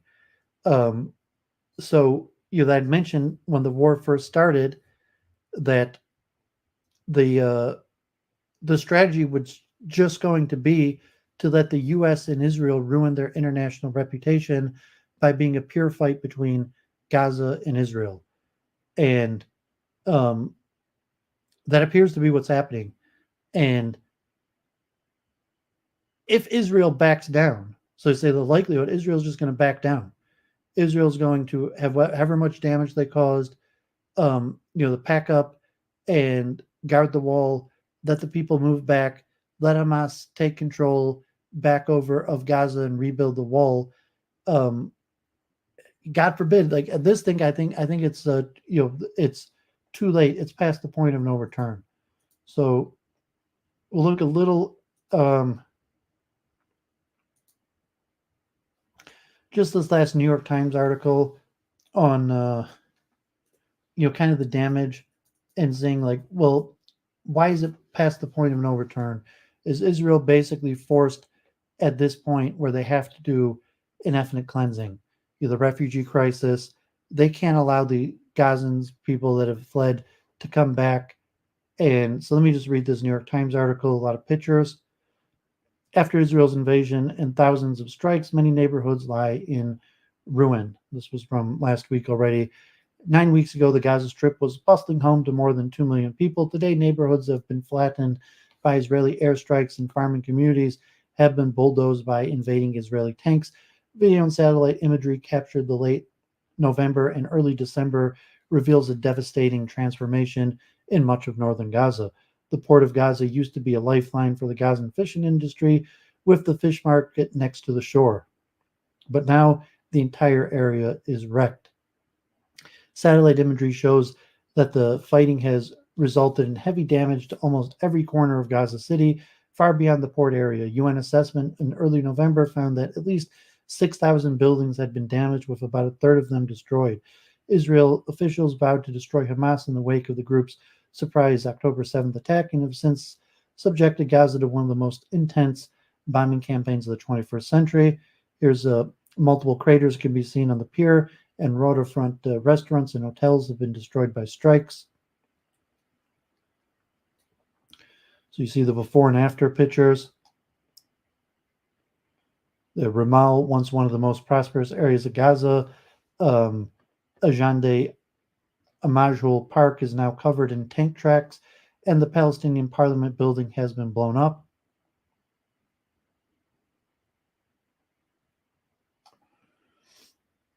Before the war, Omar Mukhtar Street was the main road through Gaza City, with restaurants, banks, and shops on either side of the Ajande Amajul Park. Now the road is filled with rubble and destroyed buildings. Those still standing are heavily damaged. Gaza seashore was once an escape for Palestinian families during hot summers with frequent blackouts. The beaches are now deserted. Apart from Israeli tanks and bulldozers, many of the high-rise hotels that once offered tourists sea view rooms are scorched, their windows blown out. The damage to Gaza's coastline stretches all the way to the northern border, where Israeli forces invaded on October 27th. Dozens of homes have been bulldozed, with huge mounds of earth moved to create temporary bases for Israeli vehicles.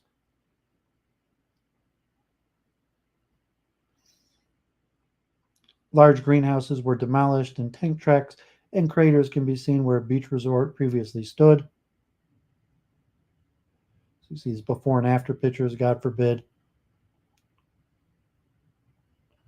The entire seafront has been bulldozed in this area, and large craters can be seen alongside high-rise buildings, many of which are damaged.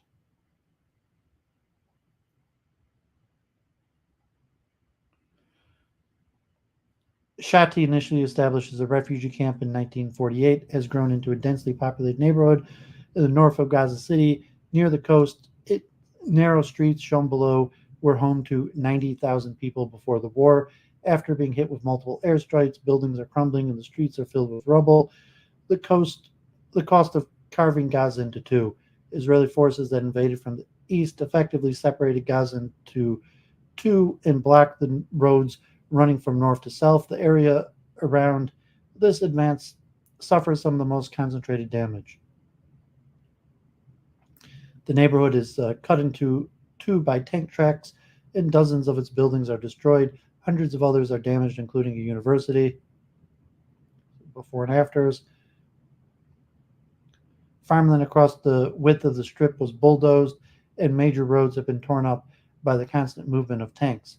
So in this question, like, well, why did Israel bulldoze these farms? And so you think, like, well, they're probably going to do an ethnic cleansing. Huge craters and rubbles are all that is left in some neighborhoods. The next phase, these images capture only a fraction of the destruction across the Gaza Strip.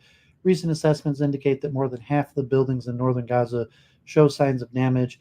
Frequent aerial bombardments have hit the south too since the war began on October 7th, including Al-Amin Mohammed Mosque, shown here. The mosque northeast of Khan Yunis was destroyed by an Israeli airstrike at the start of the conflict. Israeli forces are now concentrating their ground offensive on Khan Yunis, southern Gaza's largest city, raising the possibility that the destruction seen in northern Gaza could soon be mirrored in the south. Israeli officials say that Hamas leadership has established a stronghold there after fleeing the north. The hundreds of thousands of civilians who were told to seek refuge in the south at the start of the war are again finding themselves in the center of conflict.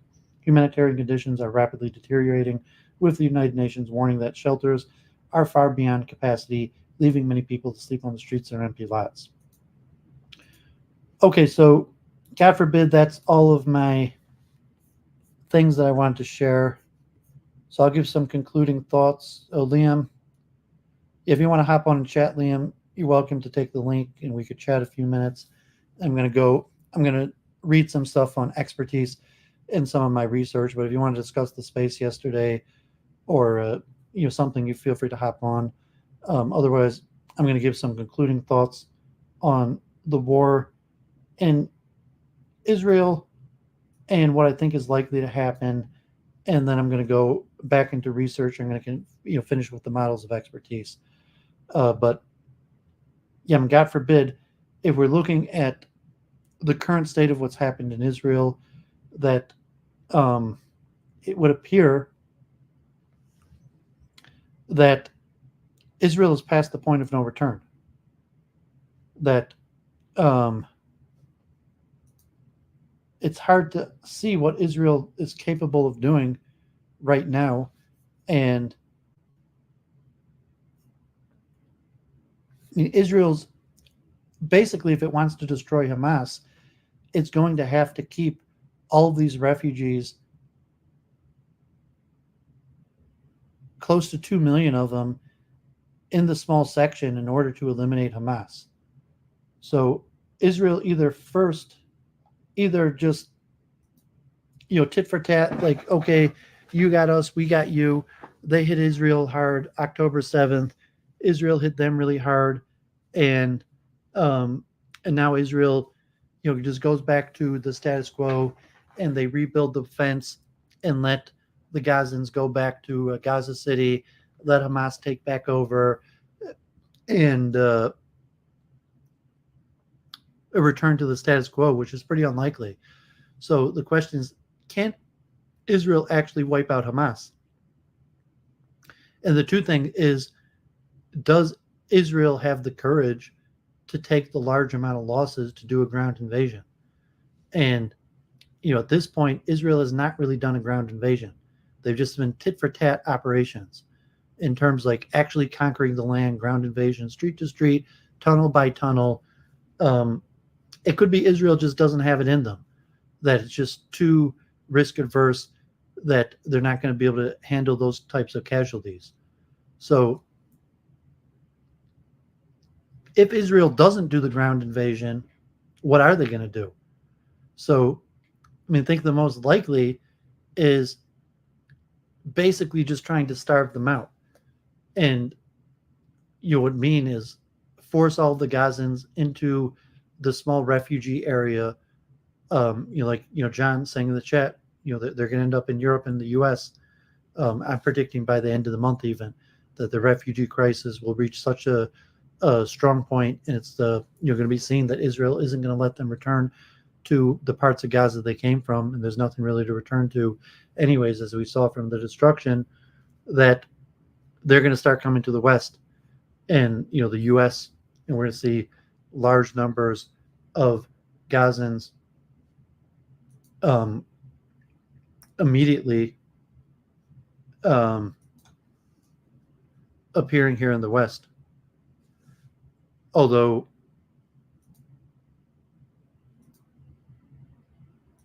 that's also going to be problematic. We're saying, is the U.S. and Europe just going to help Israel by basically taking the Gazans?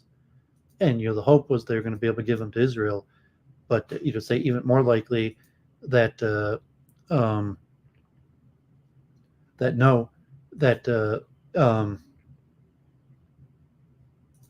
Israel. It can't be that America really wants to take the Gazans. But just God forbid, the current reality of the war, that they have no choice but to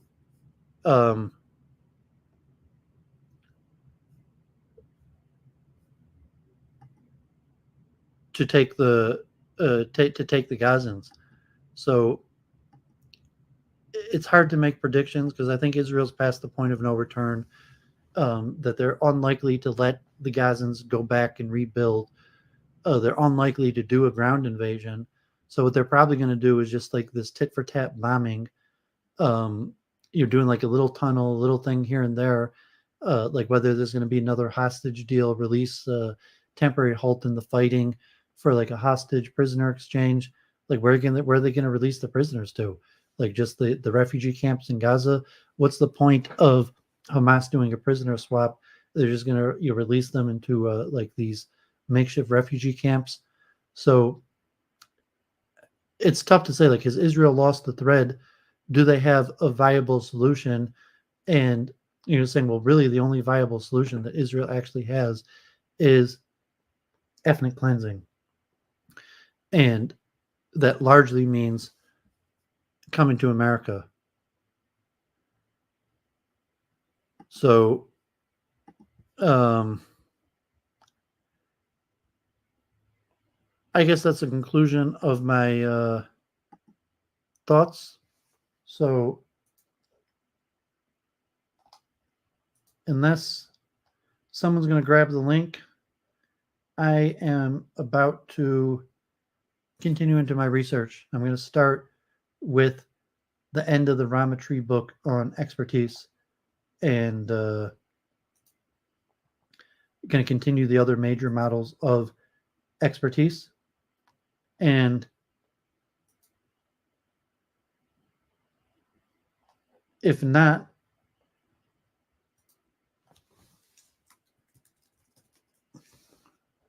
I see Twitter has comments now. So yeah, I saw some comments on the Twitter space. I didn't realize Twitter has comments now. So I'm seeing on my StreamYards, it's showing me comments from Twitter and YouTube. So Twitter has finally added a chat function on the YouTube video. So anyone's watching on Twitter, because I was looking, I saw a few people in the chat on my StreamYard showing them all together, the Twitter and YouTube. So good for that. And let me put the StreamYard link in Twitter also. So if anyone's watching on Twitter and wanted to join, I apologize. I had the link on my YouTube, but if no one clicked on the YouTube link, that I put on the StreamYard. Okay, so unless someone joins right away, I have a lot of reading. I have probably like a full hour of reading on my expertise, the Attri book. So if anyone wants to grab the link, do it now. Otherwise, I'm going to go into my research. I'm going to continue with my models of expertise. So if people remember last week, I'd covered this before, last week I covered the stage-based model. So this Attri, very good book, and he's like tons of papers on expertise, and he had an overview of 24 major theories of expertise. Okay, so we got Liam here. So let me add Liam, and then I'll go to my research after. So, Doooovid, how are you, my friend? hey, Baruch Hashem. Thank God. Praise the Lord. Thanks for joining. It is good that we are here. It is good and it is pleasant.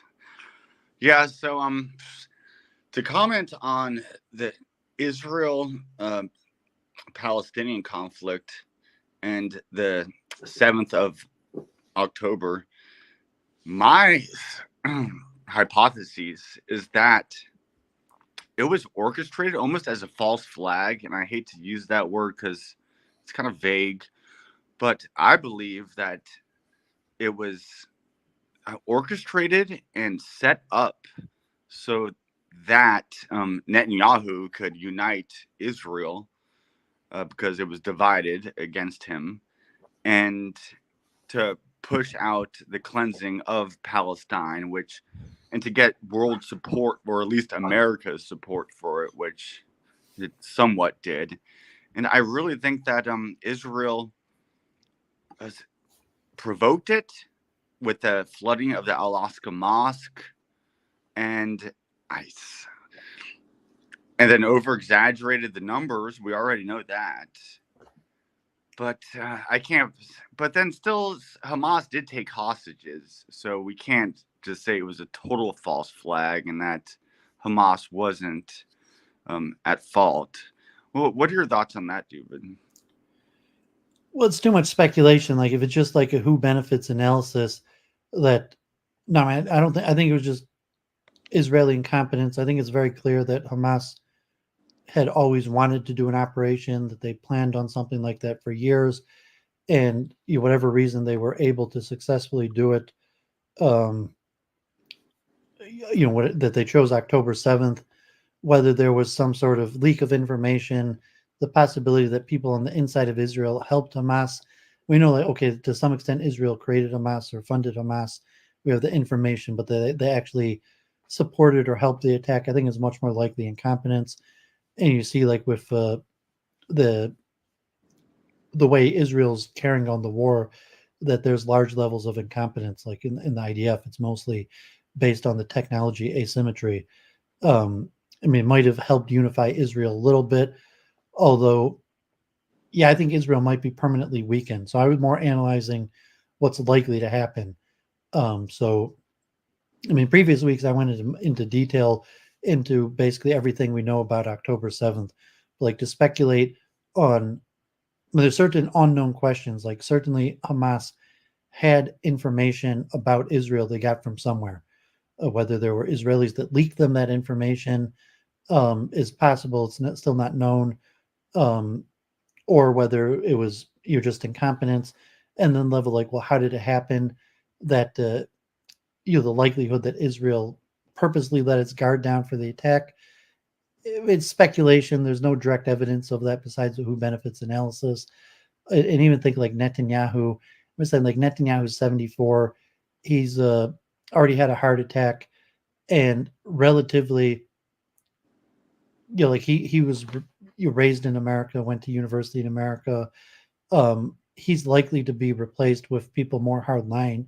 And even in Israel, like, okay, Netanyahu is considered on the right wing because he's a capitalist, but the left wingers in Israel, like Lapid and Gantz, who are more socialist leaning, they're considered left wing, or less religious. However, they're more hawkish on Palestine, Gaza in the first place. So, like Netanyahu was taking criticism for not finishing off Hamas last time. So I think there's broad consensus among the Israeli population for the war. There's broad consensus among the Israeli population for ethnic cleansing. And most of the Israelis, from the polling, they want to do more. They're less concerned even about civilian casualties. And even the Israeli hope right now is that they're going to be able to resettle the population in Gaza. But whether what Israelis want is that rational, the necessity of the support, because it's basically completely based on technology asymmetry coming from the United States. So I'm not sure much you could do more than a who benefits analysis to say what happened October 7th. And so I was more focusing on the speculation, what's likely to happen in the future, the global implications for America. And I've questioned, will America just go along with it? Like, and I'm saying, I think the most likely thing to happen is that the Gazans are going to end up here in America. And saying, I'm sure you're not happy with that, but I'm just analyzing what's likely to happen. I mean, I love everyone, but they're going to come over here upset with America, and you could see why, because we are the strong arm of Israel. It's almost 100% our weapons and our international support that's allowing it. And I feel like Israel is waiting for almost I see like on TikTok, Americans signing up to go into the IDF to fight for Israel. I bet you if they do a ground attack, they will put them on the front line, because the Israelis will not do it, because Esau is the sword. Yeah, there was just in the news today, this German Gentile was killed today, someone who was in Detroit. Really? But I mean, Israel's very casually adverse. That's why I said, when I was mentioning the military experts originally thought Israel would do a ground campaign, and it would cost it'd be like like Russia, like Bakhmut or something, but like Vietnam or Mogadishu, where there'd probably be like 10,000 Israeli casualties because they would have to do a ground invasion. But Israel hasn't really done a ground invasion. I mean, Israel has called up the reserves. They had like 350,000 soldiers. And even right now, Israel has more soldiers around northern Gaza than there's people left in northern Gaza. Because like the estimates, there's like 35,000 Hamas fighters. Maybe they've eliminated a few thousand of them. Some of them have fled south, but maybe there's 20,000 Hamas fighters left in northern Gaza, and there's another 150,000 civilians left in northern Gaza. And Israel has like 200,000 troops surrounding northern Gaza that they could have done the ground invasion, but they don't want to take the large losses. And there might be a handful of like foreign fighters, but it's not that many. There's only like a few hundred. I mean, there's some like Orthodox Jews or people with dual citizens, but there's not more than like a few hundred American citizens serving the IDF besides like the dual citizens. What was your take from last night's when you joined in on the space from Primordial Chaos, and then I guess it ran out of time, and so it went over to the more Orthodox Jew who came in and just called the space racist and then left. And then he started his own space, and then he invited you into it. And then I just showed up from there, and then they added me. Oh, really? But yeah, when it ended, like I saw, I'm not even sure how I saw, but I saw that because I hadn't heard of that guy before. But somehow Twitter showed me that he was live. So well, I mean, the Primordial Chaos, I like the theoretical metaphysics. So like people are just complaining about political, like you want to get to metaphysical positions. So like, okay, you used to have a belief system about the world. Like if you used to be like, Catholic, or you had a generic Catholic belief system in terms like, why are we here? The higher forces, God, power, prayer, the philosophical questions. And if your philosophical understanding of the world was informed by your religion, and now, okay, you're not religious, but what's your metaphysics now? And if you're talking like pagans and like, so the pure philosophy, comparative metaphysics, and even these questions like, what does it mean for people to be in power? Philosophically, how is it even such a phenomenon exist? Questions like group strategy. What does it mean to be part of a group? What does it mean for one person to have a position of power or authority? So I was more interested in these metaphysical, philosophical problems. I mean, it seems to some extent like a lot of people just kind of like complaining. So he's like, okay, like you're pagans now, you're against Abrahamism, so you're just like complaining against Abrahamism. And so I would even be more interested to like hear pagans and what they believe, and just do like interfaith with pagans, or tell them like some sort of. I don't like the word pagan because it's become such a derogatory term because of the power that Abrahamism has had over us for the past 2,000 years or so. But then again, I don't like the term New Ageism is either. And so what I do with the Aquarianism is I kind of base it around astrology and just the seasons, and a revivalism of our ancestral traditions before Christianity came and fleshed that out, but not as a going back thing and not as an anti thing, as a stop this, but as more of a pro movement is what I'm looking for. There's something called Apollonianism, which Richard Spencer and this guy Mark Brahman are behind, and I don't know much about it. I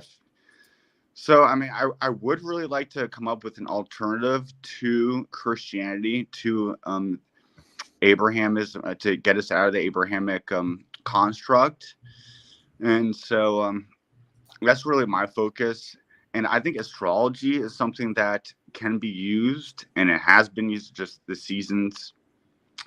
And it is used in the Jewish religious calendar. Right now, we're in the month of Tevet, which is the season of Capricorn, kicked off by the new moon, the first sighting of the new moon.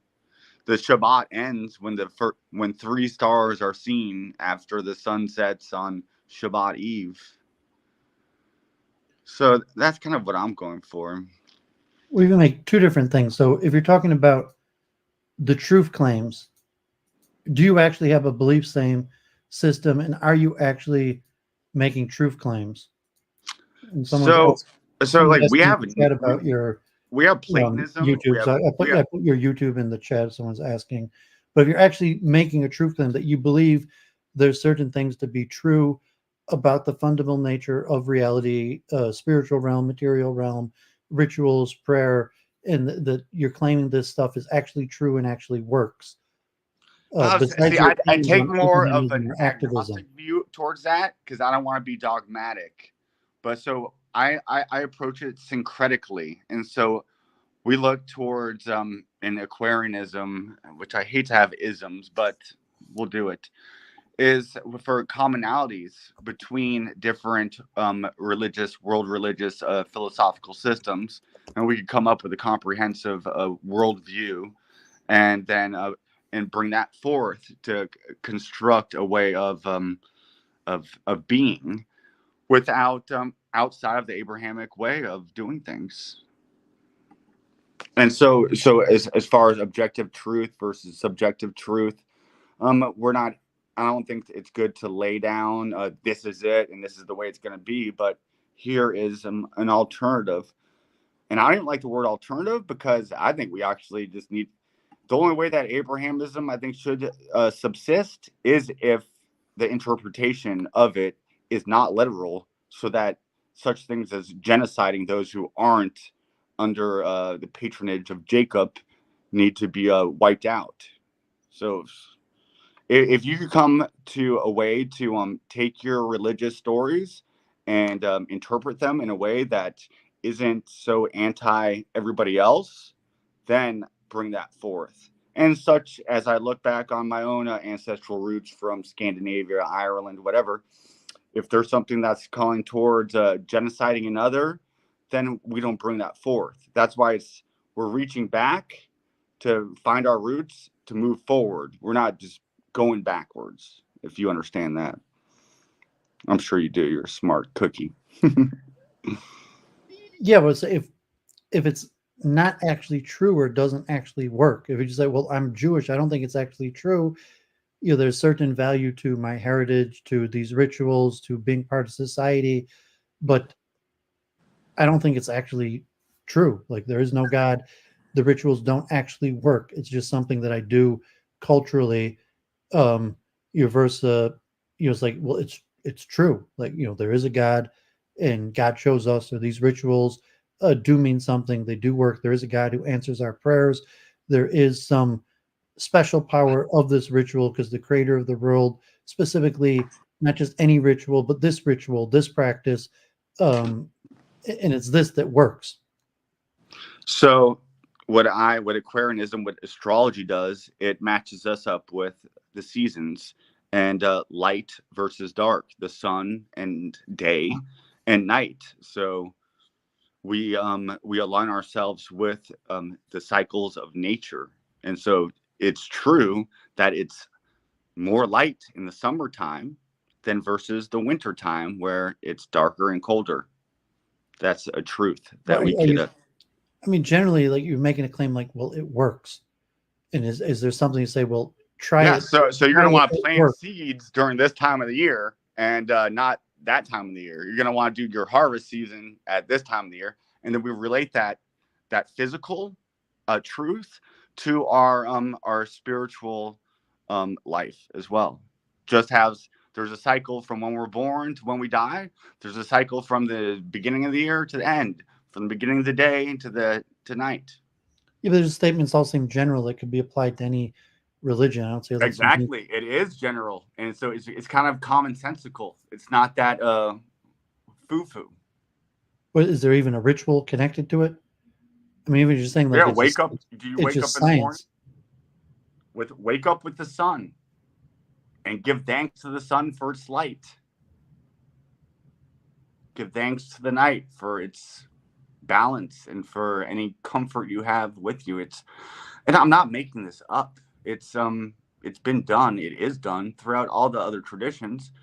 I'm just pulling those things out and then syncretizing them and weeding out that which is not beneficial for humanity coming together peacefully. Ultimately, Yeah, but did you create? the sun rises for the Jews, but what I don't think we should wake up in the morning and be like, thank you, God, for not making me a goyim or a woman, and that's how we start our day. I don't think that's a good ritual to have. Yeah, so the metaphysics, if you're judging a system based off another system. So I mean, if like, okay, if you're judging Judaism, what are you judging that off of? So if you're judging it off some sort of system of morals and ethics, and you say, well, where did you derive that system of morals and ethics? And so you have to have some sort of truth claim that you say, well, that even to say, well, nihilism, maybe life means nothing, maybe death, life doesn't, just our own personal preferences, struggle for survival, versus like a judgment. Is there a God that stands judgment? Doesn't matter. Do the righteous get rewarded and the wicked get punished? Is it possible that you don't even saying you reject that there is karma? That is it possible that you could sin and get away with it? Is there some sort of higher force that balances things out, that you can't just sin, rob, cheat, steal, murder, and get away with it? Or is that a false belief that if actually you can rob, cheat, murder, and get away with it? If you eat a whole bag of cookies, you're gonna get a stomach ache and sick. There is the law of reciprocity played out. We don't believe that you could take your sins, your wrongdoings, cast them on a goat and throw it off of a hill to try to. Yeah, but you're being specific in judging Judaism. I'm just talking about pure metaphysics. Like, if a tree falls in the forest and no one hears it, can you get away with it? If a person kills somebody or steals something, does someone bad, and there's no witnesses and the person doesn't feel bad about it, can they get away with it? Is there some sort of force in nature that if a person killed somebody, there's no witnesses, the person doesn't feel sorry about it, they got away with it? Or there's some sort of force in nature that prevents the person from getting away with it? Well, that's a little bit complicated. Did you kill somebody because in defense of your own life? Well, it doesn't matter if a person, just for the pure fun of it. But it's saying, do you believe in karma? Do you believe that there's some higher force that meets out morals and ethics? So you say, oh, that's a bad thing to do. Who cares that it's a bad thing to do? You might care that it's a bad, it caused pain to me. I don't like to be in pain. But besides for your personal preferences, do you believe in some sort of higher force that has power over humanity? If you say, well, that's bad, who cares that it's bad? We call it the law of nature, laws, just the laws of nature that are out of our control. Well, if the law of nature is the weak get destroyed, the law of nature is that, like in the animal kingdom, most murderers go unpunished. I mean, you would say, like, okay, the law of nature, generally you could steal and murder in nature and there's no punishment. Why should that be different for humankind? Well, that's like the law of animals. We're humans. Are we not different? Or at least we're striving to be humans. Do you recognize the difference between a wolf and a human being? Well, obviously, and what separates I'm talking about the metaphysical foundation of morals and ethics. We don't need. Okay, you have the Noahide laws. You have God that said God said thou shalt not murder. But if there's no God who said thou shalt not murder, is it possible that that's just a false statement? And the reality is that, God forbid, you can actually murder and get away with it. Sometimes you can, sometimes you can't. So you think that your conception of morals, that that's bad, that's just you'll say it's a product of mind. It has no thing in reality. If you judge something, where you're saying, what does it mean when you say that's bad, that's wrong, that's unethical? Who cares? It's not conducive towards the healthy progression of life. Even the question, what's wrong with suffering? What's wrong with death? What's wrong with suffering? What's wrong with? Well, we're trying to relieve suffering. We're trying to. What's that? Who is the we? Me? and people who believe in what I'm doing. Yeah, I mean, so I'm just talking like Anjali's metaphysical conception. We got Claire Call from London here, obviously. Or Oh, you want to bring on another caller? Well, I mean, she's one of my regulars, Claire Call from London. If you never met her, a secular Quranism. But I mean, maybe you haven't wrestled with these metaphysics, so you're just going to cast judgment and say, "Well, I think this is wrong." But what does it matter if you think it's wrong? If there's no God, there is no system of higher judgment. That means you either have the power to stop it or you don't. Because God didn't come down onto the mount and give Moses the 10 Commandments, that without that we wouldn't have morals or ethics to tell us what is right and wrong. What I mean, I'm talking about pure metaphysics without a system. So we just conceptualize that there is a God or a higher power, and that God could have spoken to any group of people or any religion. But you're just the pure metaphysics. Like, is there a God? What is the implication of there being a God? And then what is your definition of God? Well, I'd say a better question: is there a spiritual realm? Because, like, I'm a dualist, so I separate. What's your definition of spirit? Well, I'd say that there's a material realm, and things like mind, spirit are not physical operators. Emotions, thoughts. So say like, well, it's like I am not my body. Like the person you're talking to, the sounds are coming out of my mouth, and the eye has some relationship to my body. But the essential Doooovid that you're talking to is not my body. It's my soul. It's my spiritual essence. Without your body, I wouldn't be able to hear any of that right now. So I think I'm more materialistic and existential and here in the now, which Christianity got lost in the clouds and they're looking for the here and after. And so I'm more existential in our spirituality here at the Aquarian. Doooovid, I'm going to let you go. I love you so much. Thank you for engaging me. I hope to continue this. Bring on Claire if you would like, and I'll continue watching, but I just have to go for a second. Okay, you could join back in a minute if you want. Or Jay, been a while, Jay, if you want to pop on too. Claire? Hi, Doooovid. Did you mean the Jay that we both know? Well, the Jay Walker who just appeared in the chat? Oh, right. Yeah, I heard him kind of, Liam, well, he was talking about inventing a new religion, wasn't he? Do you think that was what he was trying to do? Well, yeah, basically. I mean, he's a former Catholic, and so I'm getting two things. Like he's doing two things. He's trying to charter a new path of like a new age spiritual movement. He's calling it Aquarianism, that has some principles like astrology, seasons, but maybe some form of morals and ethics, and also anti-Abrahamism. Well, he's against Abrahamism in all forms. That would be Christianity, Islam, and Judaism. I understand that, but it puzzles me. Well, I'm astounded, really, that people think they can just create a religion and think it's going to be up and running, by the next election or something. It seems to be such a project that would go beyond your lifetime. That I suppose more realistic people would think, well, if we have the wrong religion now, all we can do is choose, well, a religion already there that is better than the one that we think is not working. But to think that people can just create a religion like that Jason Georgiani. I don't know if you've heard of you're already him. casting judgment, so like I'm not necessarily here to cast judgment or say whether he's going to succeed or fail, although it might be likely. So I was just trying to understand him, or there's the same way that space the other day where I'm not trying to correct people's thinking. You just have a discourse. I mean, he's big fans and friends with Adam Green. How we met.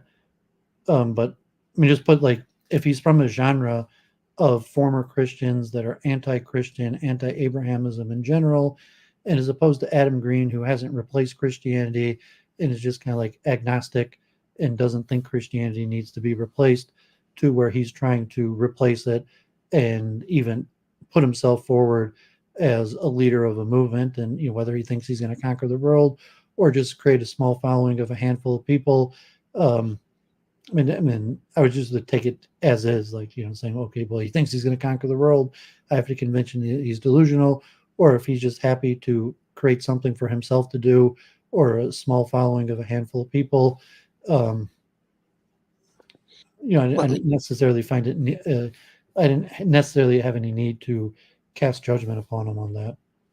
Oh, I suppose it's idolatry, I suppose, and he's doing all the things that is antithetical to Judaism. Well, Abrahamism. I'm saying he's anti-Abrahamic. So you're saying, well, something's like Vincent or something like that, where you say, well, I'm sorry, Abraham is true, and you will be punished. There's the God of Abraham is factually true, and you're not going to get away with being anti-Abrahamic or violating Abrahamic tenets.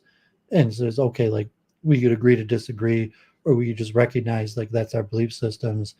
And I don't know if there's any benefit. Well, I mean, to harping on it. If you're just saying, like, well, you're going to hell. I'm sorry, Abraham is true.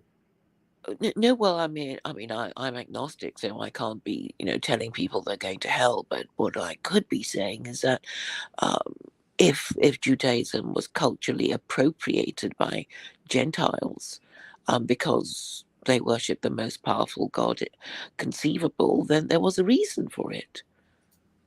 Well, that's what I was trying to get in, like, not necessarily like trying to argue that, some say, okay, Judaism is part of a truth claim, that one of the proofs of Judaism is the prominence of the Jewish people. And so that would get into Liam's back, but the question of a truth claim, right? You're just saying, well, this is my belief, this is what I'm trying to do, and I don't care if you don't think it's true, and I don't necessarily have like strong arguments to claim it's truth. It's just what he believes in trying to do versus some sort of argumentation. And then, I mean, Liam's back, so you also have your activism against Abrahamism. So if you're going to class like, well, I'm pro-Abrahamic, he's anti-Abrahamic, so I mean, we're going to debate it forever, or so we could just agree to disagree, or is that say like, okay, we have to I'm pro-Abrahamic, he's anti-Abrahamic. Okay, but you're not going to get your religion up and running, and also the Abrahamic faith have a very big head start. Right, giving unsolicited advice, like you're saying, like, well, you didn't ask me for your advice. I thought I'd tell you. Yeah, you're going to fail. Your idea is completely ridiculous. No one possibly could believe that. Not even you could believe that, let alone the chance that you could convince even one person of that. Yeah, that's what I'm saying. That's my purpose in coming here. I mean, can't you just sort of see, that it's hopeless? I mean, look at all the people who've created cults like Scientologists and. Christianity is a cult, just a big cult with a lot of followers. No, it's a world religion. It's a world religion. It was started by human beings. I'm an underdog type guy, so like, even if Liam did create his new thing, and like he only had 3 people that did these rituals, and even they only like half-heartedly believe in it. Like, I'm libertarian in general. I have my beliefs. Yeah, you're happy. But I'd be libertarian, so like, I don't know why I wouldn't make it like. I mean, you're happy to laugh at him, and well, I'm not laughing. I'm taking seriously.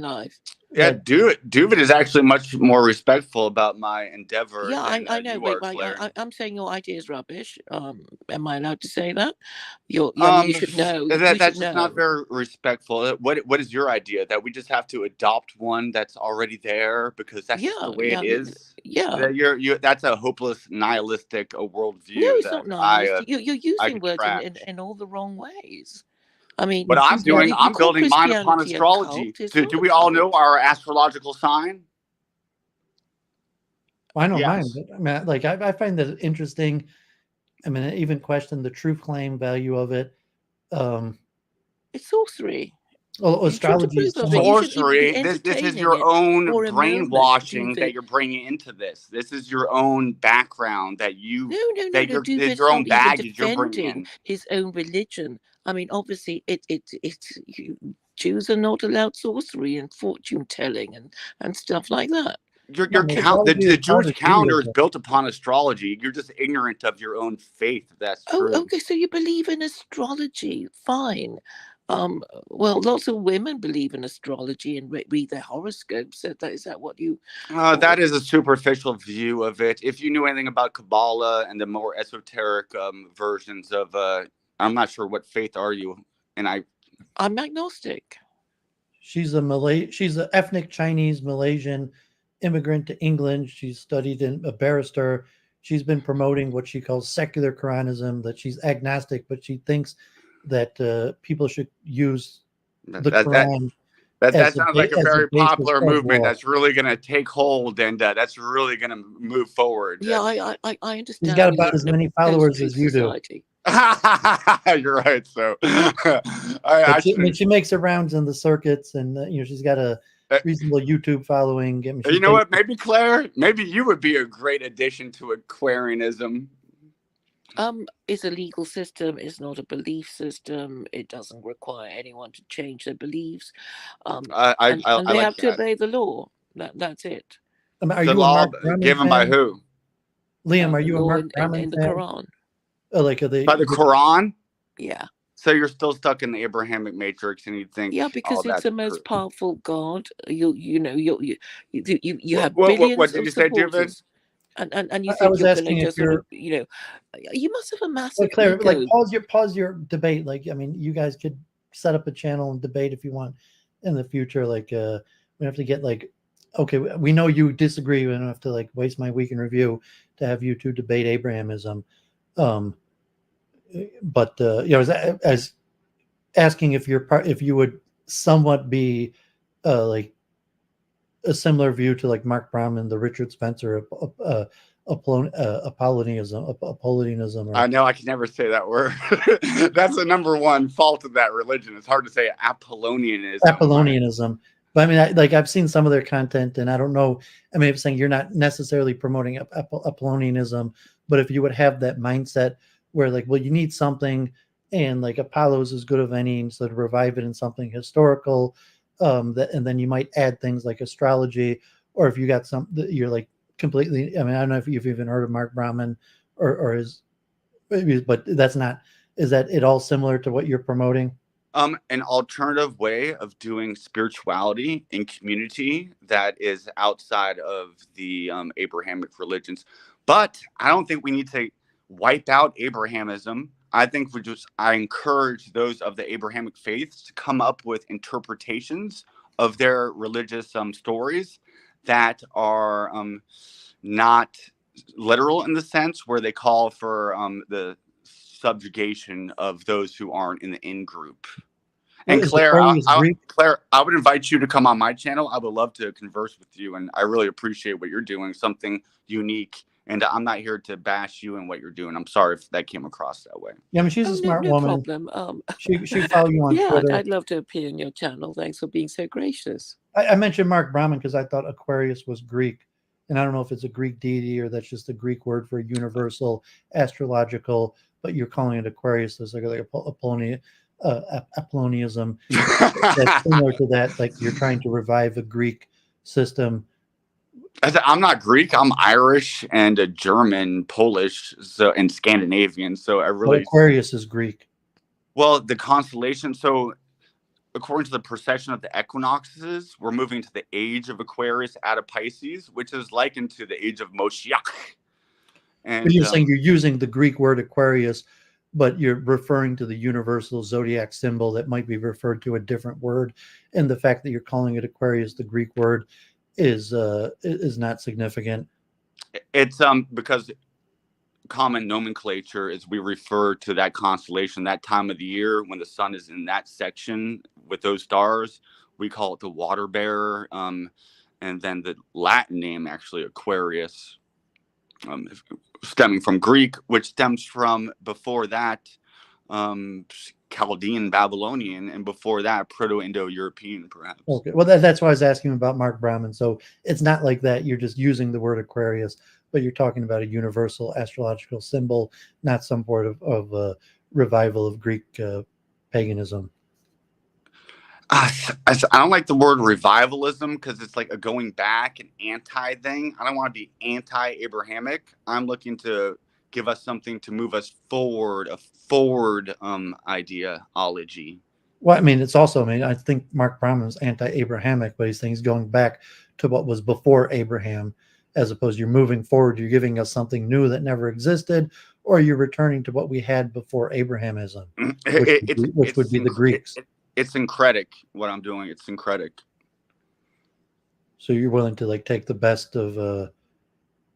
those things that are healthy for humanity to get along with each other and not to try to subjugate and subdue and even annihilate another.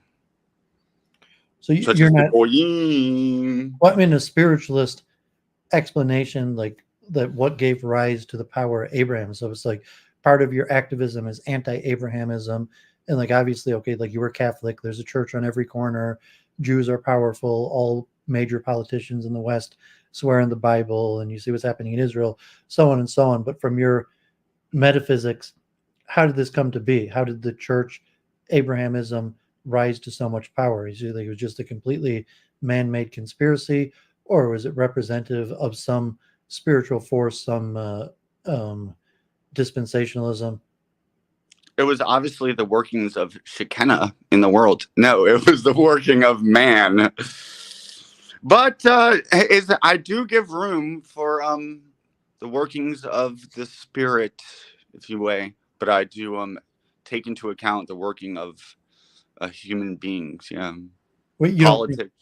Is your work yours alone, or do you feel like some higher force is working through you? And even if you did have a group of people, would there be a group conscious, a group spirit that is working together and saying like, no, you created it, it's you, and if other people, it's your teachings? Or you say like, no, like some spirit is operating through you? Well, I look to a wise sage for most of my inspiration, Doooovid, and I really look for his guidance to see where he'll bring us. Well, I didn't teach you this stuff, so like, I mean, well, there's a long history of it. You say you just read some books or thought of this, or you say like, I mean, I'm a spiritualist. Like, I think that God operates, interacts through me. Questions of free will. So I mean, these are just basic. Like, I've been doing interfaith for decades. These are just basic questions that I think. I have a master's degree in theology. I'm familiar with this world. So I mean, but it seems like a basic I know question. I know the hang-ups in it, and I know that its shortcomings, and I know the traps that are set within it, and so I avoid them. It comes down. I mean, that's why I said like I'm not this body. I'm a spirit that is different than the body, and even like my thoughts, my ideas, my motivations, I say are not physical in origin from my belief system. See, I push for a more inherent material version of God, not something that's off in some other distant realm and so divorced from us, but I'm trying to bring our idea of divinity, of the sacred, into very much the here and the now and the physical, and I think that's more conducive towards a healthy society moving forward and in the now. Yeah, but why? I mean, like T-Jump or something like or Jean-Francois Greppi, why not just scientific atheism? Why just say science and logic? If you don't believe in the soul, why are you preaching a spiritual system? I like to get the idea of belief out. Belief is actually a Piscean idea, and we're looking for knowledge. We're looking to bring reason, rationale, and logic forward to get us out of superstition. Well, I'm a Hebrew Pisces. According to the Hebrew calendar, I'm a Pisces. According to the Roman calendar, I'm an Aries. Oh, what's your March 20 something? March 19th or March? Well, 31st, but in the Hebrew calendar. Oh, February? No, March, but the Hebrew calendar was a leap year that year, so it was. I'm a Hebrew Pisces. They use the lunar calendar because right now we're in Tevet, which is a Capricorn, but in the tropical zodiac, we're still in a Sagittarius. We don't get there until the solstice, which is based on the more Hellenic Greek form of doing astrology, which is tropical. But I've learned lots of what I've learned about astrology from the rabbis, from Kabbalists, from Sefer Yetzirah, the book of formation is all about astrology, and the alphabet, the Aleph Bes, which is the 22 letters are the 12 signs of the zodiac, the 7 visible heavenly luminaries, and the 3 elements: fire, air, and water. Yeah, I mean, to some extent, the major principle of Kabbalah is transmigration of souls. Another major principle is astrology. Although See, and in Aquarianism, we give room for that, but we don't say that's how it is. So in a sense, we're agnostic, we're open, we're not dogmatic. And I think that's beautiful. Well, we present this and we say, here, we bring in the theosophical tradition. We bring in many different traditions, and we give them out, and we say, here are it's a sharing of different knowledge that has to do with such things as mysticism, as the esoteric traditions, but we're not laying down any laws per se. I think that's just conducive so you have towards no doctrine. So being inclusive. You have no opinion, like, do we have souls or not? Do they transmigrate? We all have a different definition of what is soul, what is spirit, what is God. Each one of us individually has a different definition of that. What are you saying? There's no objective truth. I am not making any faith claims, we believe that, blah, blah, blah. That's divisive, that's exclusive, it's non-inclusive, and it's not appealing to the modern man. I'm trying to get us out of these Iron Age belief systems that no longer appeal to most of modernity. Yeah, but if you do you have rituals like songs or like candles or that is a little bit, we're resurrecting our ancestral traditions, and also the New Age movement. And so when you think I or we are saying, like, all those, like, we have lots of astrologers and tarot readers, and we do sage, and we do incense. Being vague. I'm saying, like, if there's a we, I'm saying, like, yeah, like you get together with your buddies and you do these rituals, or yoga's part of it, meditation, all that stuff.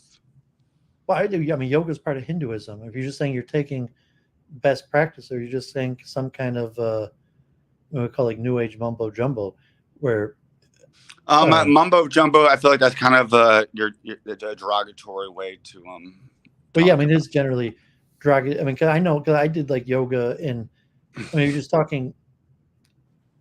It's unclear what you're saying. Like I mean, saying you have a belief in astrology, and that like appears. That's just one tenet of it, and you don't even necessarily have to believe in it. And you have this vague we.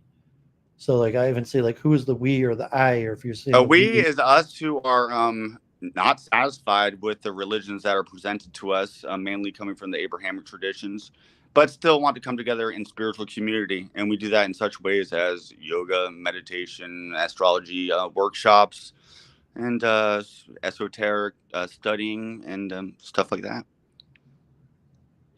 Well, I'm picking on your word we, because it also has metaphysical connotations.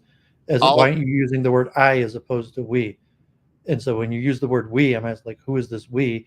If you're just using this vague we, so by we you meant the people who are anti-Abrahamic, and then no, we're not. I don't like the word anti-Abrahamic. Alternative to Abrahamism, or really bringing out the more metaphysical, spiritual things about Abrahamism, the allegorical stuff, not so much the literal. Like Moses was a real person, Abraham was a real person, Jesus was a real person, or even Muhammad. We recognize them as allegories. Lots of it astral mythological in nature. So we have this influx of knowledge that we've gained from the technological revolution, mainly of the internet, that we get the real meanings of these stories, and we have broken through the facade of the exoteric literal meanings, and we could see the underlying esoteric meanings. And now with that new gain knowledge, we're using that to build forward a new religion, if that words I don't like to use, but I will, just to converse. And I'm gonna let you talk for a second, and then I have to leave. Did Claire leave? Yeah, I mean, I guess your connection dropped out. I mean, she's in London, so it's early in the morning there.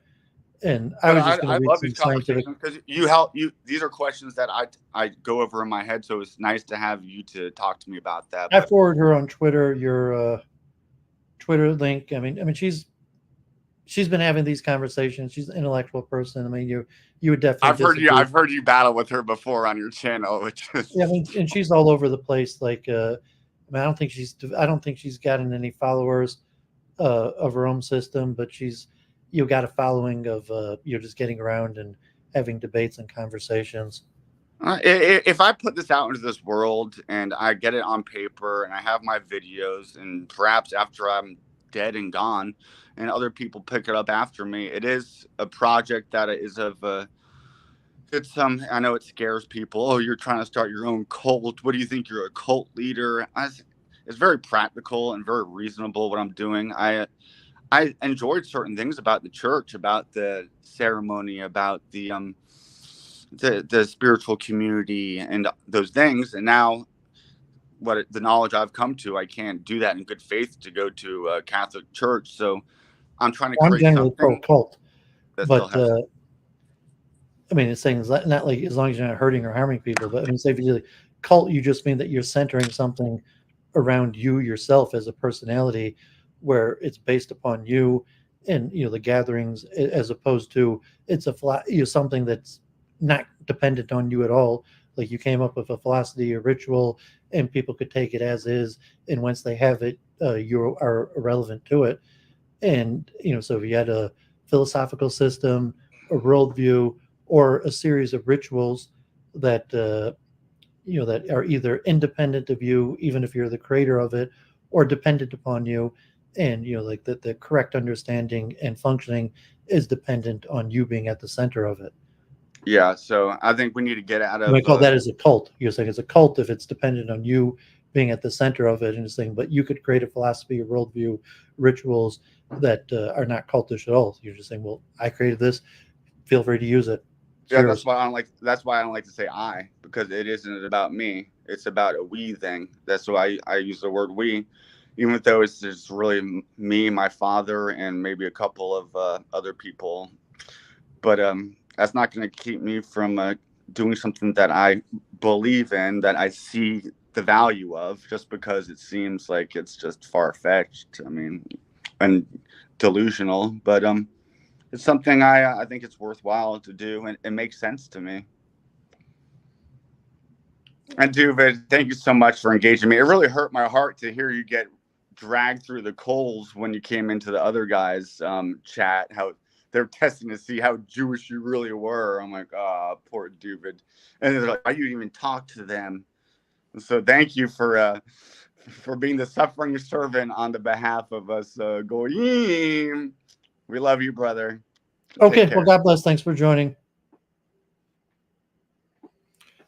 Okay, so thanks to Liam and Claire popped on. So Liam was in that space yesterday, and I guess he's anti-Abrahamic, and I don't mind that. I find that interesting. Like, I like Abraham, and I like a little debate, and the best people to debate with are the people who disagree with you. He was on the Twitter space yesterday with Primordial Chaos, and then the Jewish anti-Semitism stream, where because he was they kind of like grilling, what am I doing talking to these guys, and like, are these guys anti-Semites just because they think that the Bible is not true, or Abrahamism in general is a negative influence on the West, or are also views of Christianity being a false religion, deception created by Judaism.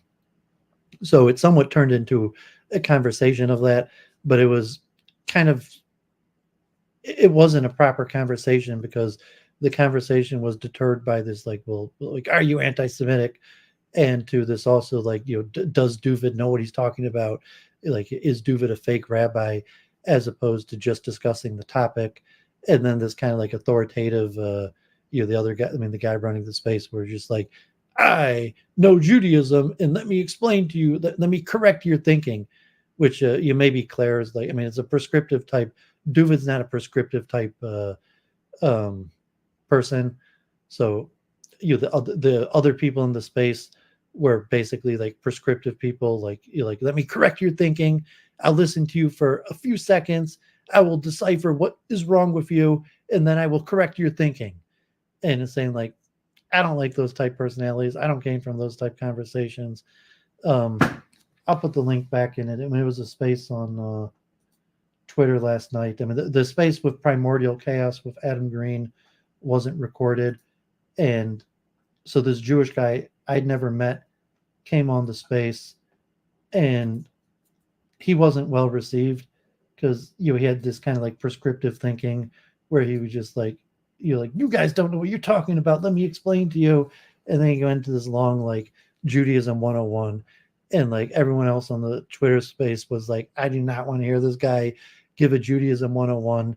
And there was also like, none of you know what you're talking about. You're lucky to have me here just to explain to you Judaism 101. And so like they kicked him out of the stream. And I'm not sure. I mean, there were some counter-Semites, but he claimed that someone had said a derogatory, K word or something. And then he thought like all these guys were neo-Nazis. And so he started his own Twitter space about anti-Semites. And, thought like Doovid's a fake Jew that is, just propagating anti-Semitism, pretending to be Jewish. And so I came on the stream and like, they basically just like dissed me for a few hours. And then Liam and Adam Green and Primordial Chaos came on and debated Abrahamism and Judaism in general. But it was more theological because, like I said, like these guys aren't, so to say, anti-Semitic. I don't think the people on the Twitter space couldn't make the distinction to say like, well, are they anti-Semitic? Are they counter-Semitic? Or are they just anti-Abrahamic? So I think that distinction was just too much for them. That they didn't want to defend criticisms of Judaism and Abrahamism, or it kept on saying like, well, why are you criticizing Abraham and Judaism? Like, you must be an anti-Semite. And then kind of these like long lectures on Judaism 101, and like, despite whatever this guy Doovid told you, which is completely wrong, and then giving long explanations of like largely stuff that everyone knows already. God forbid, but you can check that out if you want. But so it was an unfriendly space yesterday on Productive Conversation, where basically these, I don't know, or I mean some of them were Orthodox Jews, like they concluded that I'm a fake Jew and these guys are anti-Semites. So the conversation went nowhere. And I mean, I would put that to prescriptive thinking, where he's saying Doovid does not claim to know the truth. Like, I have scholarship, I have my beliefs, my thoughts, my research, but I don't claim to know the truth, and I'm not correcting people's misconceptions. And even look at consciousness to understand like why people think that they do. And I don't think thoughts are dangerous in general, belief systems or criticisms. I like debates like Claire, or various things with harsh criticisms. But that's not how these guys felt. And they thought that crossed the line into anti-Semitism and we're bad people who should be stopped, God forbid. But it's tough to tell. So you can make your own. That's El Errante. Yeah, I put the link in the chat if you want to pop on. If that was you in the space yesterday, if you were the Muslim there, El Errante. I'm on YouTube also, but if you're there, El Errante, and you want to speak, you could join. If you were the Muslim who was on that space yesterday, that guy Liam was just there. I do week in review, and I sometimes have guests, or I did a war update in Israel, and I was just going to read a bunch of papers on like my area of researches and expertise or consciousness. But I actually started my interfaith career with Muslims. I was part of Children Abraham organization in Brooklyn with the Sayyid, descendant to the Prophet, and it was actually funded by Muhammad Ali Alabar of Emirati Construction in the UAE, going back 20 years. So my first experience in interfaith was with Muslims, and we sat down with the Torah and the Quran and went through verses and like the prophecies about Ishmael And my multiple truth hypothesis that like I promote now has became like a whole metaphysics philosophy, started from interfaith with Muslims.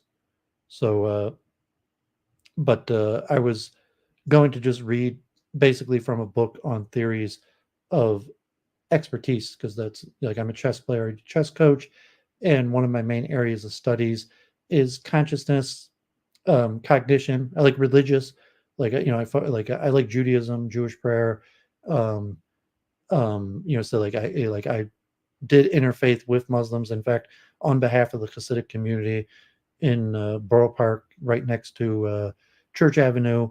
Like I used to meet with leaders of like the interfaith with leaders from the Islamic community, and that's what led me. When I first started speaking to Muslims and saw like certain points of comparative religion where there's certain things we agree on, certain things we disagree on, like Ishmael versus Isaac, or the a different understanding of the prophets or the history, the eschatology.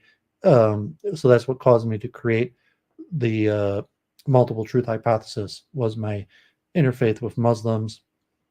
Although I haven't done much interfaith with Muslims in the last few years.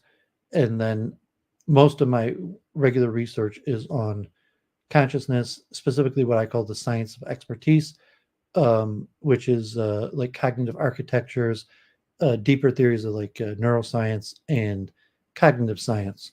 So if no one's grabbing the link, I will just go back into my readings. Okay, so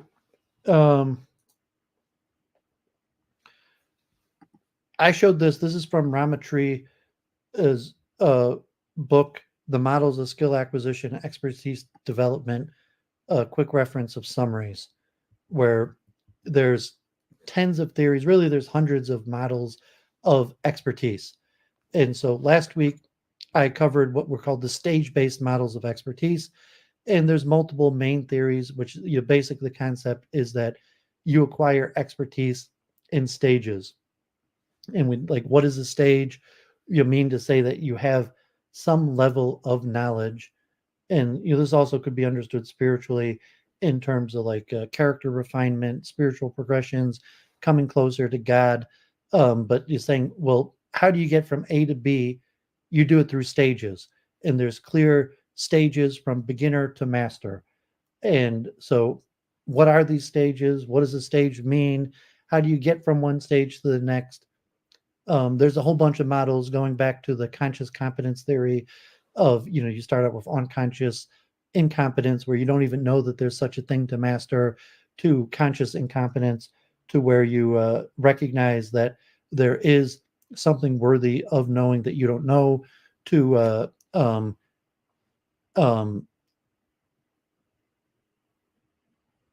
conscious competence, where you have to work to do it right, to unconscious competence, where you know it so well that you could do it unconsciously.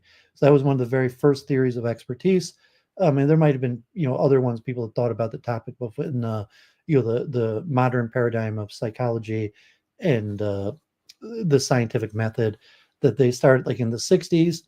And then you had a bunch of other theories. So I went through all these last week. So this week I want to finish up. So we have the practice time or task-based models. The first one I've talked about, Bloom, the educational taxonomy of basically saying expertise is required by practice and time, effort over time. And of Andres Ericsson, the 4-component model of complex learning. And there's also overlap. It's not necessarily like one of these is the true theory. There's a whole bunch of these that work, incoherence and just saying, but as developed as theories. So the deliberate practice of model expert performance by Ericsson. I've read through that whole paper before. Recognition prime decision model by Klein. There's factor-based model. The model of intelligence is expertise development by Sternberg. I'd read through Sternberg on a previous week in review. Skilled performance theory by Langan-Fox. Expert modeling based models, cognitive apprentice model by Collins, and cognitive task analysis approach to model expertise. The trajectories of expertise by Lajoie.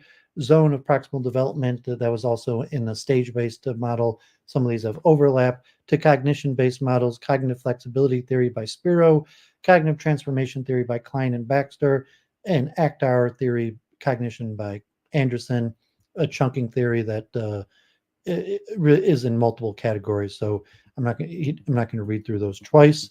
So last week I covered 12 of them, and this week I will cover the rest of them. So it's getting into like an hour of me reading this. So hopefully it's interesting to some people, but just from my own research and to get this right, this is what I usually do on Week in Review. And to mention, last week I did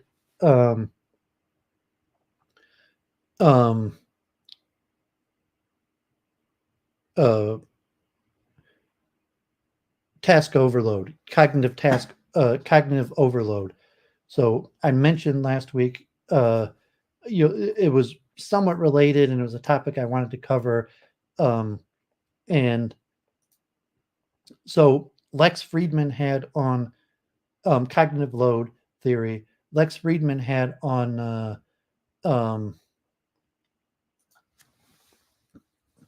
my cognitive overload. God forbid, I was gonna Jeff Bezos. I'm overloaded, so these simple names that I know are slipping me. But Lex Friedman had Jeff Bezos on his podcast this week, and Jeff Bezos mentioned cognitive overload. So I was saying cognitive overload, I mentioned, is not really a theory of expertise, but it's a cognitive explanation that is related to theories of expertise and chunking theory, and part of an explanation for stage-based models. That reason expertise comes in stages is because of cognitive overload. So Jeff Bezos was mentioning cognitive overload theory. So I mentioned cognitive overload theory is one of the most well-known one in terms of practical self-improvement. So like, who cares about this stuff? Will this actually help you become an expert or a better person? I was like, yeah, understanding these theories of expertise is likely to help you become an expert in anything, and even in terms of just like self-improvement, learning new skills.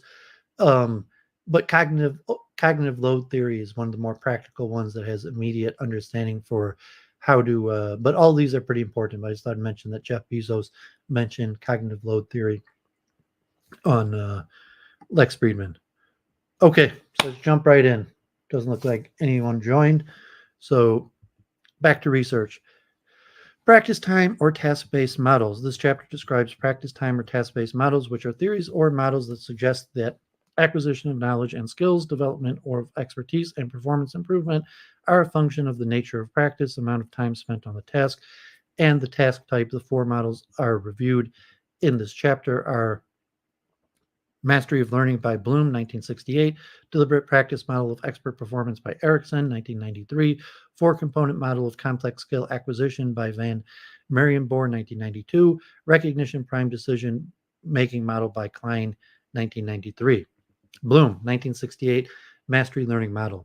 Educational theorist Carroll, 1963, conceptualized the mastery learning model, in which he challenged the traditional educational philosophy, stating that the learner will succeed in learning a given task to the extent that he spends the time he needs to learn the task.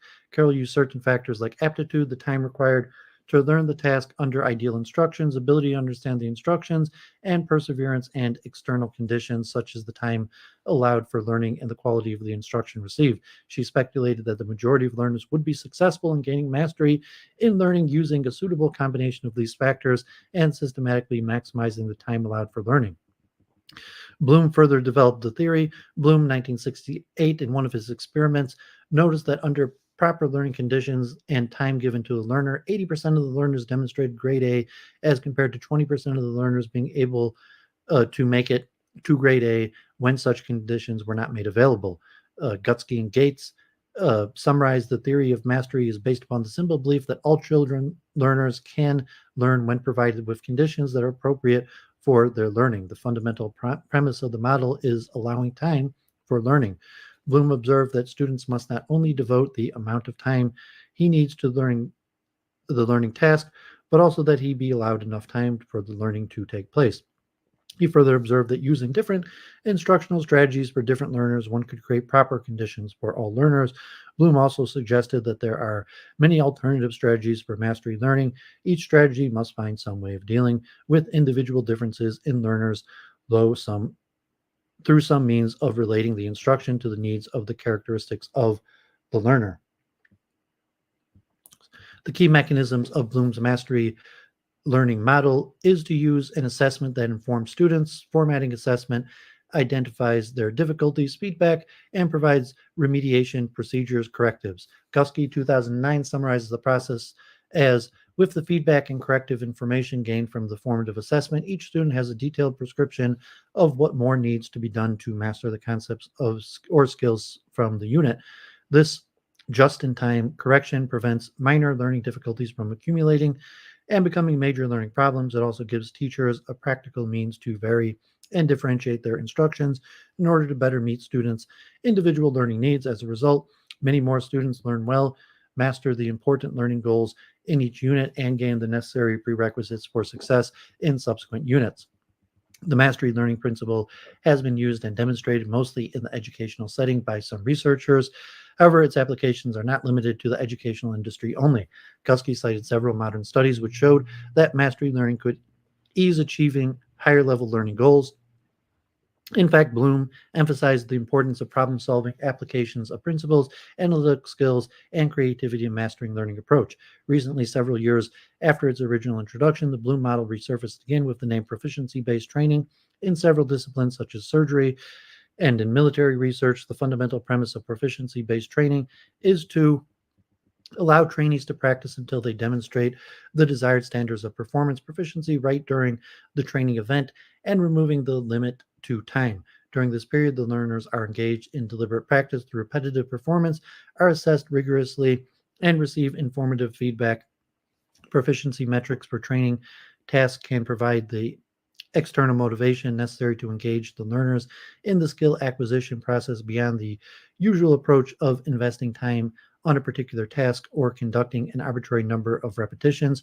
Training programs for aircraft pilots have been recently designed and delivered using the proficiency-based training methodology by removing the restrictions on the same number of hours of practice for all trainees, but the track progress by task.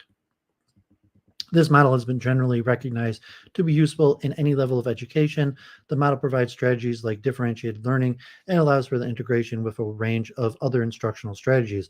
In terms of skill acquisition, proficiency, expertise development, and developing performance, the main implications of this model is that learning should be designed by considering the appropriate conditions to the performers, personalizing them based on their learning speed, and allowing enough time in the program to allow them to demonstrate their mastery to the desired standards.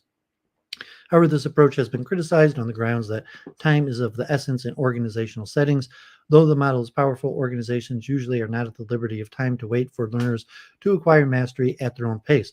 Farr commented, it assumes that the speed and mode of learning are not important. Instead, the emphasis is on the goal that each student master certain information at his own rate. In an experiment using 3 pedagogical techniques to learners in psychomotor skills, Charles and Michael, 2002, noted that though participants in proficiency-based training took longer to get trained, they performed uniformly and at a higher level than the participants trained using other methods. The logistics and disparity of learners and locational or other factors may not allow the organization to give enough time to their learners and highly individualized learning for different learners. Ericsson, 1993, deliberate practice model of expert performance. Doovid has went in depth on this in the past. I've read the Ericsson 1993 paper and multiple critiques and updates, and this is one of the main, deliberate practice things that I've focused on and will continue in the future. Andreas Ericsson, one of my favorites. People watch this regularly. Ericsson negated the sole effect of experience on developing higher level expertise. He maintained that experience in a domain of activity appears to be necessary to perform adequately, but extensive experience does not invariably lead people to attain superior expert performance. Ericsson and Lehman, 1996, observed that the level of training and experience often have only a weak link to the objective measure of performance. In earlier research studies in the domains of music and chess, Ericsson noticed that individuals use optimal training, deliberate professional practice, and extended domain-related activities to incrementally improve their performance. According to Ericsson, extensive experience of activities in a domain is necessary to reach very high levels of performance. Extensive experience in a domain does not, however, invariably lead to expert levels of achievement. Further improvement depends on deliberate efforts to change particular aspects of performance. Instead, individuals need deliberate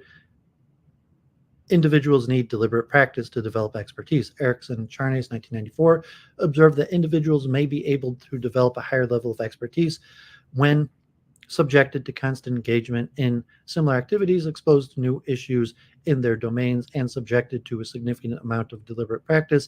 They maintain that deliberate practice is not just ordinary practice or any other domain-related activity like work or on-the-job training event. Ericsson brought out the differences between routine practice, that is spending some focused time on task regularly, and deliberate practice. The core assumption of deliberate practice is that expert performance requires the opportunity to find suitable training tasks that the performer can master sequentially, typically monitored by a teacher or coach. That is, deliberate practice refers to highly individualized training on tasks selected by a qualified teacher to build expertise in an individual. The deliberate practice model comprises 4 components: focused goals, which are determined by a teacher in order to improve a specific aspect of performance; concentration and effort; feedback from a teacher comparing actual to the desired performance; and further opportunities for practice. Feedback from a mentor is a very important factor in learning and skill acquisition. Deliberate practice activities are designed to allow the repeated experience to enable learners to observe the different critical aspects of the task. Ericsson and Charnes, 1994, further hypothesized that the dramatic differences in the performance between expert and non-experts could be attributed to the amount of the deliberate practice. Thus, the acquired performance of an individual is a direct function of the amount of time engaged in deliberate practice activities. Ericsson further found that it takes 10,000 hours or 10 years of intensive training and deliberate practice to become an expert in almost anything. However, it must be noted that Ericsson's theory mostly deals with elite expertise in relatively closed and repetitive domains such as sports and music. Ericsson, based on his studies in the context of medicine, opines that certain aspects of deliberate practice could be generalized to other domains by retaining the focus on identifying superior reproducible behavior for a representative task in the associated domain.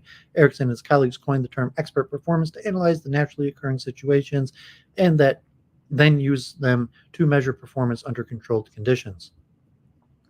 From the implication and application standpoints, one of the key issues with the deliberate practice model is that it's based on the repetition of the familiar activity in relatively measurable domains. Recent studies have opined that using deliberate practice as the only method to achieve expertise is probably not realistic, and cited the deficiencies of the approach. The deficiencies point out the following. It discounted the effect of innate talent. It did not explain the performance in novel situations. It possibly ignored the effect of task complexity and task characteristics, and it exhibited a large variance of performance among individuals. Most of the objections appear to stem from the issue that the deliberate practice approach is based on repetition of familiar or routine tasks in relatively closed and repetitive domains, such as sports and music, in which the standards of measurement are defined and finite. In a domain in which problems were novel or non-repetitive in nature, the applicability of this model is not well established. However, on the other hand, researchers have applied the concept of deliberate practice to domains such as science, weather forecasting, engineering, and military command and control.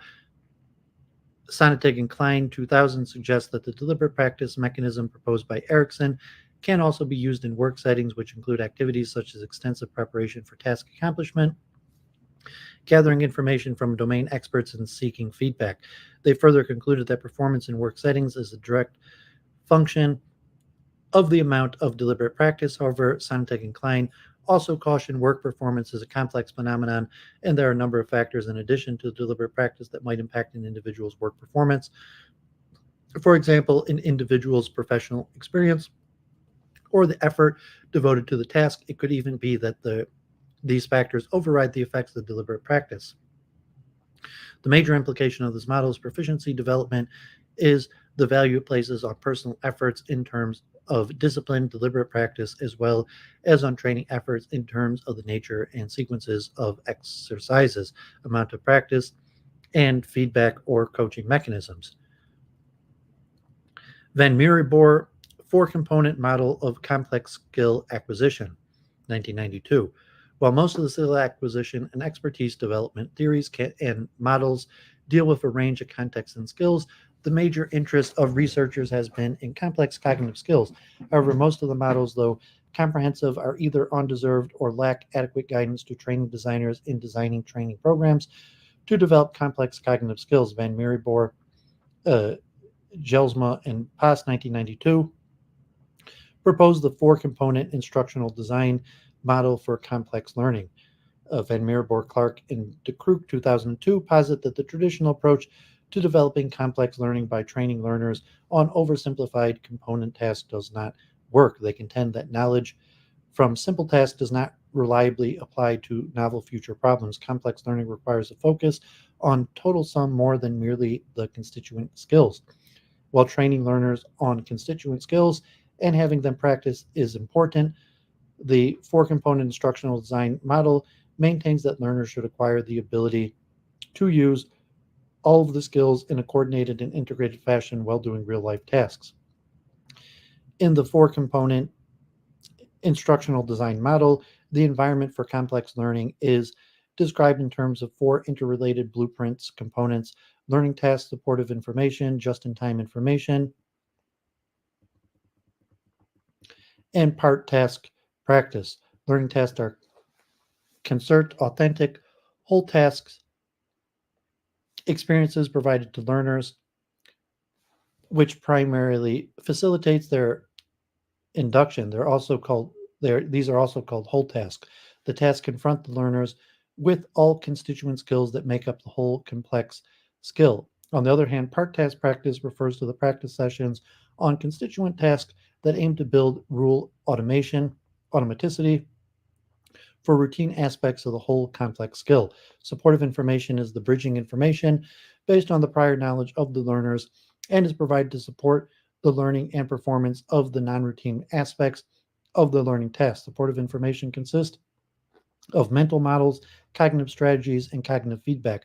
Just-in-time information refers to the prerequisite information that learners need to learn and perform routine aspects of the learning task. This information consists of information, displays, demonstrations, and corrective feedback, and is presented to the learners as and when needed.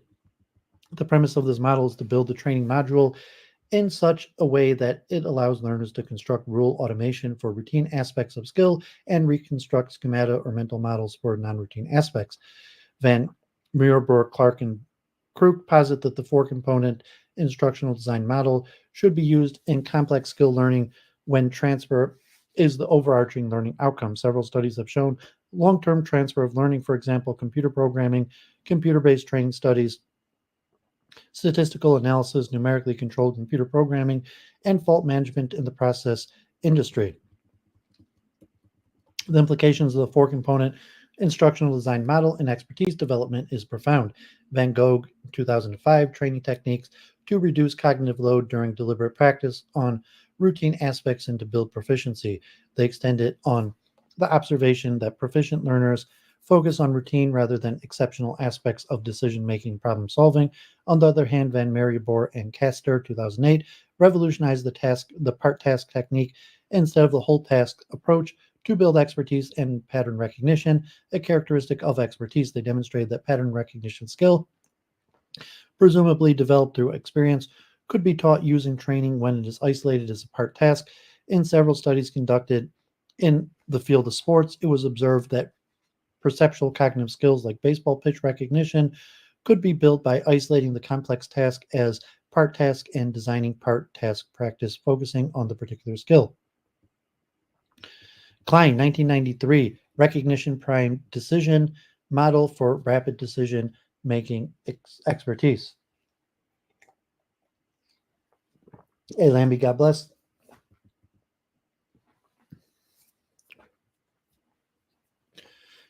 Professionals traditionally use analytical techniques to make decisions. However, in fast-paced and risky situations, analytical processing does not work. Such professions include military combat, aviation, law enforcement, firefighting, and surgery. Developing the expertise of professionals in these areas to enable them to make fast and naturalistic decisions is of paramount importance. Klein, 1998, developed the recognition prime decision method after interviewing fireground commanders and a number of other high-risk professionals who encounter several dynamic situations in their professional lives to understand how they make decisions and evaluate options.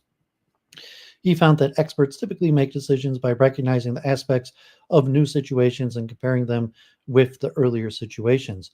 Recognition prime decision involves actions such as assessing the situation, mentally searching for familiar patterns one may have seen in the past, comparing the solutions from the past, and deciding an appropriate course of action in the current situation. By implementing solutions or taking actions that have worked in the past, decision makers are able to respond to situations faster. Experience is the fundamental ingredient of such natural decision-making situations. Klein found that the following 4 qualities are important to make such decisions: situational awareness, tacit knowledge, mental simulation of future events, and self-efficacy. Situational awareness is the sense of paying acute attention to cues, events, alarms, signs, and other situational components that allow experts to think ahead. Simpson considers situational awareness as a critical component of intuitive decision-making. Klein noted that experts use tacit knowledge in a given situation to understand or recognize the gravity of the situation. The mental simulation was another ingredient. In a risky situation, experts run several what-if scenarios in their minds for potential effects, and this mental picture allows them to perceive relevant details and devise a possible option in a given situation. The last component noted by Klein is regarding the confidence of the decision based on knowledge representation they have in their mind. This leads to intuitive decisions. Klein noted that intuition grows out of experience when the environment provides sufficient cues and individuals learn from the cues. The Klein model reiterates the need for the appropriate execution of cognitive task analysis in modeling experts and in capturing how they operate and make decisions. The other implication of this model is that the imperative to train professionals on strategies like pattern recognition in addition to analytic skills. This model has generated several pieces of evidence that expertise in decision-making can be accelerated. Okay, factor-based models. So those were the time-based models where it was basically just a function of how hard you work at it and put in time and other factors, and say these are not necessarily exclusive, and say most people now mix and match and say that all of these models, and I might look at scientific models and, talk more about scientific models and psychological models. Why are there so many models? What's the difference between all the models? Can these models be tested? And so right now I'm just trying to read over the major models for expertise. And, this Attri book was the best that I could find. So I'm just basically reading it out. Factor-based models. This chapter describes the factor-based models, which are based on theories or models that suggest the interplay of several factors that influence the acquisition of knowledge and skills, development of expertise, and performance improvement. The following key models are reviewed in this chapter: models of intelligence as expertise, developed by Sternberg, 1999. Skilled performance theory by Langan-Fox, 2002. Sternberg, 1999. Model of intelligence as expertise development. The model of deliberate practice presented by Ericsson as the sole means of attaining expert performance has its own share of criticisms. For example, Sternberg disagrees that deliberate practice is the exclusive aspect of the acquisition of expertise. He asserted that developing proficiency or expertise involves 5 key elements: metacognitive skills, learning skills, thinking skills, knowledge, and motivation. Sternberg reasoned that while deliberate practice is required to work towards expertise, motivation is the key to practice. Sternberg maintains that the novice works towards expertise through deliberate practice, but this practice requires interaction of all 5 of the key elements. At the center, driving the elements, is motivation. Motivation drives the emergence of metacognition, which in turn activates learning as well as thinking skills. Both learning and thinking skills then enhance declarative and procedural knowledge, enabling the level of expertise to increase. The contributing elements of Sternberg's model are described below. Metacognitive skills. Metacognitive skills refer to the ability of individuals to self-regulate their learning. Sternberg has indicated 7 metacognitive skills, which are particularly important: problem recognition, problem definition, problem representation, strategy formulation, resource allocation, monitoring of problem solving, and evaluation of problem solving. The important postulation of this model is that all of these skills are modifiable and trainable. Learning skills. Learning skills help individuals attain knowledge. Sternberg specifies 2 kinds of learning skills, explicit and implicit. Well, explicit learning refers to learning that occurs while individuals make efforts to deliberately to learn something. Implicit learning refers to that learning that individuals pick incidentally without any systematic effort. Selective coding, selective filtering, and distinguishing relevant versus non-relevant are the learning skills which are acquired with appropriate training. Thinking skills. Sternberg and Swirling, 1996, emphasized 3 kinds of thinking skills that may be attributed to developing expertise through training.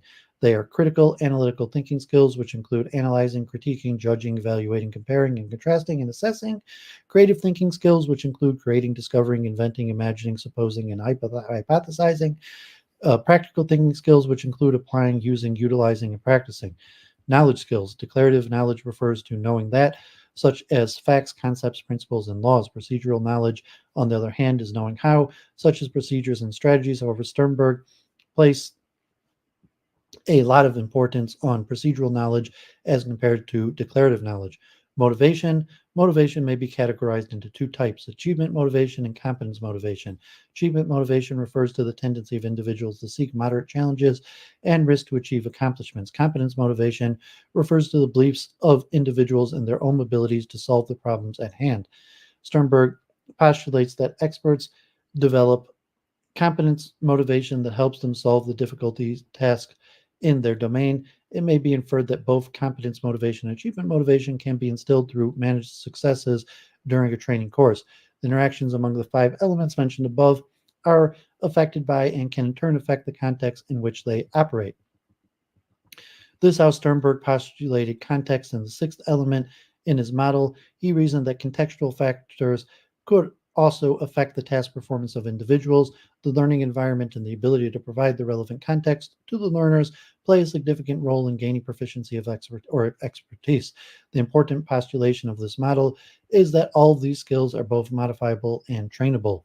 This led other researchers to explore techniques and strategies to build expertise through training. Langan-Fox, 2002, Skilled Performance Theory.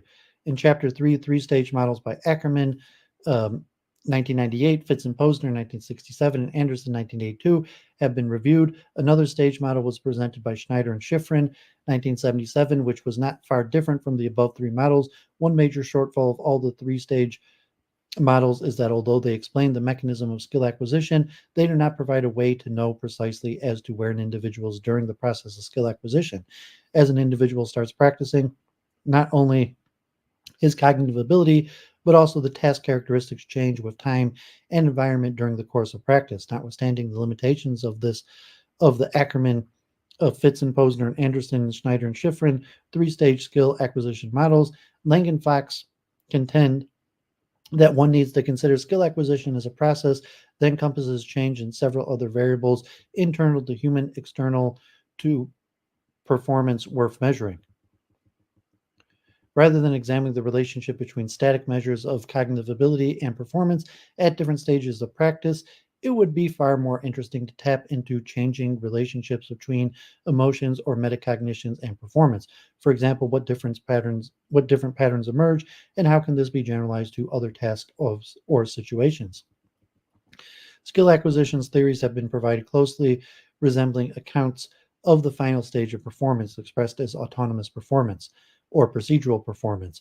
This stage is characterized by speed and accuracy, is also indicated in the Ackerman model. Langan-Fox termed this state as skilled performance. Langan-Fox proposed an integrated process model for skilled performance based on learning in general and during skill acquisition, and considered 2 sets of factors that influence skill performance. Internal influence. Langan-Fox believed that factors such as changing levels of consciousness, automaticity, motivation, emotions, metacognition, and memory influence skill acquisition.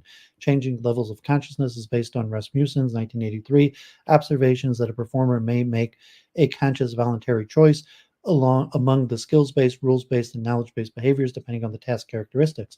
The amount of practice determines how soon an individual will achieve automaticity or automatic processing. However, task inconsistency demands a higher level of practice. Langan-Fox believed that motivation in the form of setting up difficult goals influences the acquisition of complex skills. Self-regulatory processes and metacognition have been found to influence skill acquisition in terms of how people perceive their skills with respect to task difficulty. This observation indicates that performers are always able to monitor their cognitive state and change their cognitive strategies during skill acquisition. Langan-Fox also postulated that emotions have a great impact on skill performance, a factor previously missing from the skill acquisition theory, but most central to the pervasive aspects of human experience. Emotions may have a positive or disruptive effect on performance, depending on the affective state of the performer. It is also believed that the emotions and motivations are related, though not included in previous models. Memory is another component that has been found to influence skill acquisition profoundly, as explained by Anderson and ACT-R theory. Langan-Fox predicted that in stage 1 of skill acquisition, where demand for attentional resources is more, working memory is the most predictive of the task performance. However, in stages 2 and 3 of skill acquisition, associative memory and procedural memory, respectively, are likely to be more predictive of the task performance. Retention factors also have been found to have a strong influence on skill acquisition because retention leads to improved capacity to draw on association between new and established information. All of these factors, to a varying degree, influence how individuals progress through skill acquisition and demonstrate skilled performance.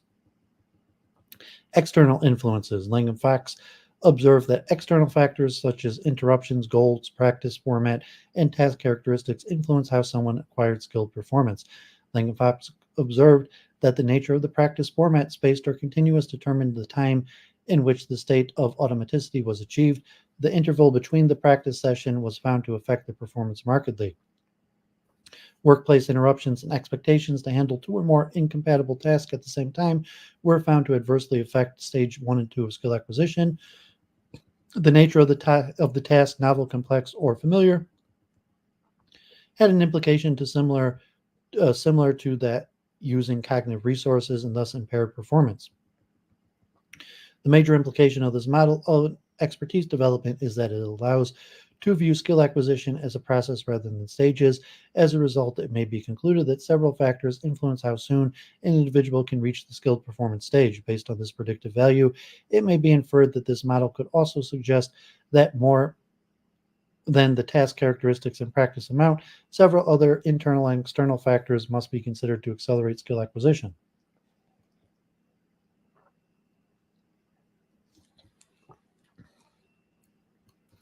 One second, pour myself a tea. 1 second, sorry.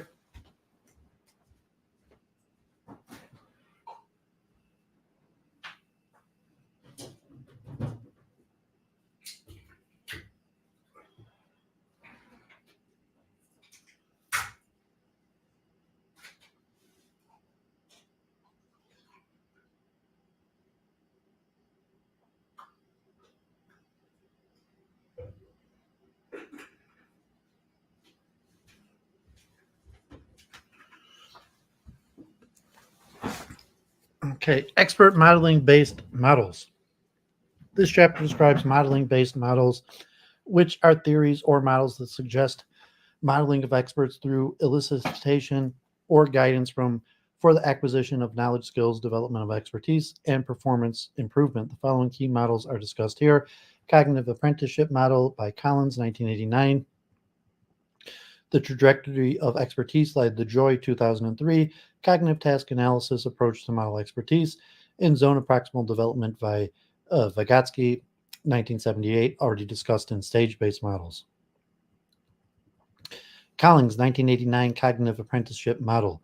Collins developed a method of direct modeling of experts in performing complex cognitive tasks. They called the approach cognitive apprenticeship, which may be defined as learning through guided experience, or on cognitive and metacognitive rather than physical, skilled, and processes. Fundamentally, the cognitive apprenticeship model challenged the traditional apprenticeship model in delivering cognitive skills in situated settings.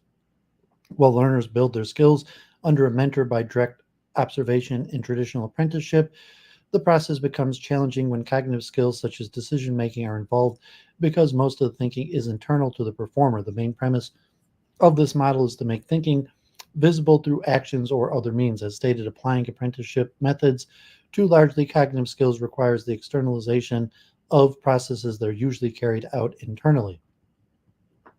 From the process standpoint, the methodology involves breaking the larger of complex tasks into smaller tasks which are within zone of proximal development or within reach of learners, and then supporting and providing guidance to them in situated settings on authentic and representative tasks rather than classroom type tasks. The cognitive apprenticeship model proposed by Collins, Brown, and Newman, 1989, consists of 6 key components: modeling, coaching, scaffolding, and fading, articulation, reflection, and exploration. Modeling. Modeling cognitive tasks requires an expert to externalize the process or actions as may be possible. The process of externalization includes revealing the train of thoughts, factual and conceptual knowledge being used at the given moment, strategic knowledge like heuristics, and control strategies for making decisions. This stage also emphasizes the need to reveal the knowledge structure of experts. Coaching. Coaching refers to the observing learners and offering them prompts, providing feedback, asking questions, and redirecting them to develop performance. Scaffolding. Scaffolding refers to the support experts provide to the learners while doing tasks. This includes suggestions, the actual execution of part of the task, or cues. In both coaching and scaffolding, the experts monitor the progress of the learners. Reflection. Reflection refers to enabling the learner to be critical of their own performance in problem solving processes, to compare these with those of an expert, another learner, and ultimately an internal cognitive model of expertise. Opportunities for reflection are built during the problem solving process. Articulation. Articulation refers to the process during which learners are encouraged to articulate, that is, explain, summarize, clarify, or ask questions. Exploration. Exploration refers to the process during which learners are made to explore new goals, formulate and test a new hypothesis, and conduct experiments. Here, the role of the expert cannot be separated from that of the learner.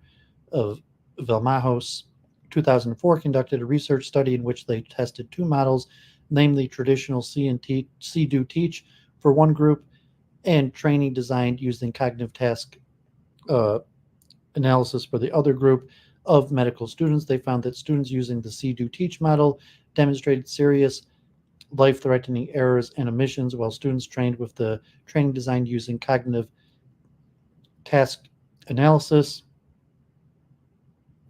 did not make any such mistakes. Supporting the concept of model-based feedback as a way to develop the expertise of novices, Fadde in 2009 cited an example in the study reported by Iffenthaler. Model-based feedback was automatically provided by computerized systems that generated a mental map based on learners' comprehension of a text passage on climate change. An expert's mental map based on the same passage was also generated, and learners were presented with both maps. Model-based feedback.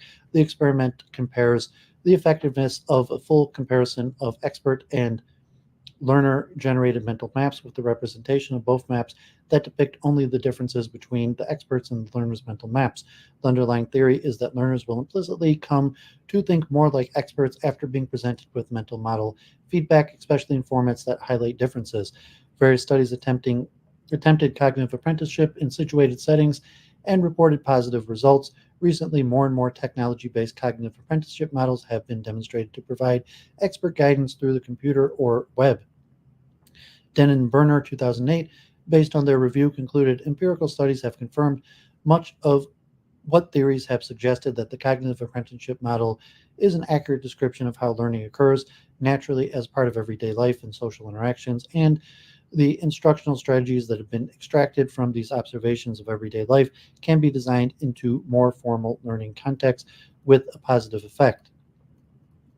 From the expertise development perspective, the cognitive apprenticeship model is probably the most widely used model in some shape or form as a workplace training alternative. A more recent development of the SOJT is a form of the cognitive apprenticeship model, although generally used for jobs that are more predictable, routine, and can be documented. The cognitive apprenticeship model has demonstrated evidence for shortening the time to proficiency and accelerating the development of expertise. Lajoie 2003 Trajectory of Expertise. The key question that several researchers have been asking is how to develop expertise in a novice. Lajoie suggests that the key to developing expertise is first understanding what experts know and then mapping that to create a trajectory that can help novices develop similar competencies. She offers 3 different approaches to develop expertise: explicitly define transitions in expertise, examples, and engage experts to guide and scaffold novices, include dynamic forms of assessment that can create learning opportunities, such as Sherlock computer-based tutoring system that provides assessment in the context of tasks, and provide explicit exemplars or models of expertise to novices, which may include responses or examples from experts. Lajoie suggests that models of expertise that include different trajectories or to competence can be used to design instructions and assessment for both in and out of school contexts. This model of expertise could be developed using techniques like cognitive task analysis to understand how experts operate, followed by mapping in the form of a trajectory to understand possible transition points that require instruction. The model can then be used to formulate instructional design instruments to help transition novices towards expertise. Models of expertise can assist us in determining what to monitor, how to assess, and where to scaffold learners so that they eventually become independently proficient in their chosen fields. Lajoie concluded that a major finding in her work is that there is more than one trajectory to competence. This is an important postulation that necessitates applying techniques like cognitive task analysis to identifying trajectories. Cognitive task analysis approach to model expertise. Task analysis was an approach that was traditionally used to break the component of a job and to train novices. Clark and Estes, 1996, maintain that once a job and its components tasks have been analyzed and recorded, inexperienced workers could be more quickly trained to perform necessary jobs. Researchers have always been interested in understanding the mechanisms of how individuals acquire declarative and procedural knowledge. In simple terms, Clark and Estes believe that human beings are capable of acquiring declarative knowledge, production knowledge, or both about any task. Declarative knowledge is information about why or what. Procedural or production knowledge is information about how and when. Research confirms that experts develop automaticity, which is implicit or unconscious, as a result of the repeated use of declarative knowledge, which in turn develop into production knowledge. Most of the expert knowledge is automated procedural knowledge.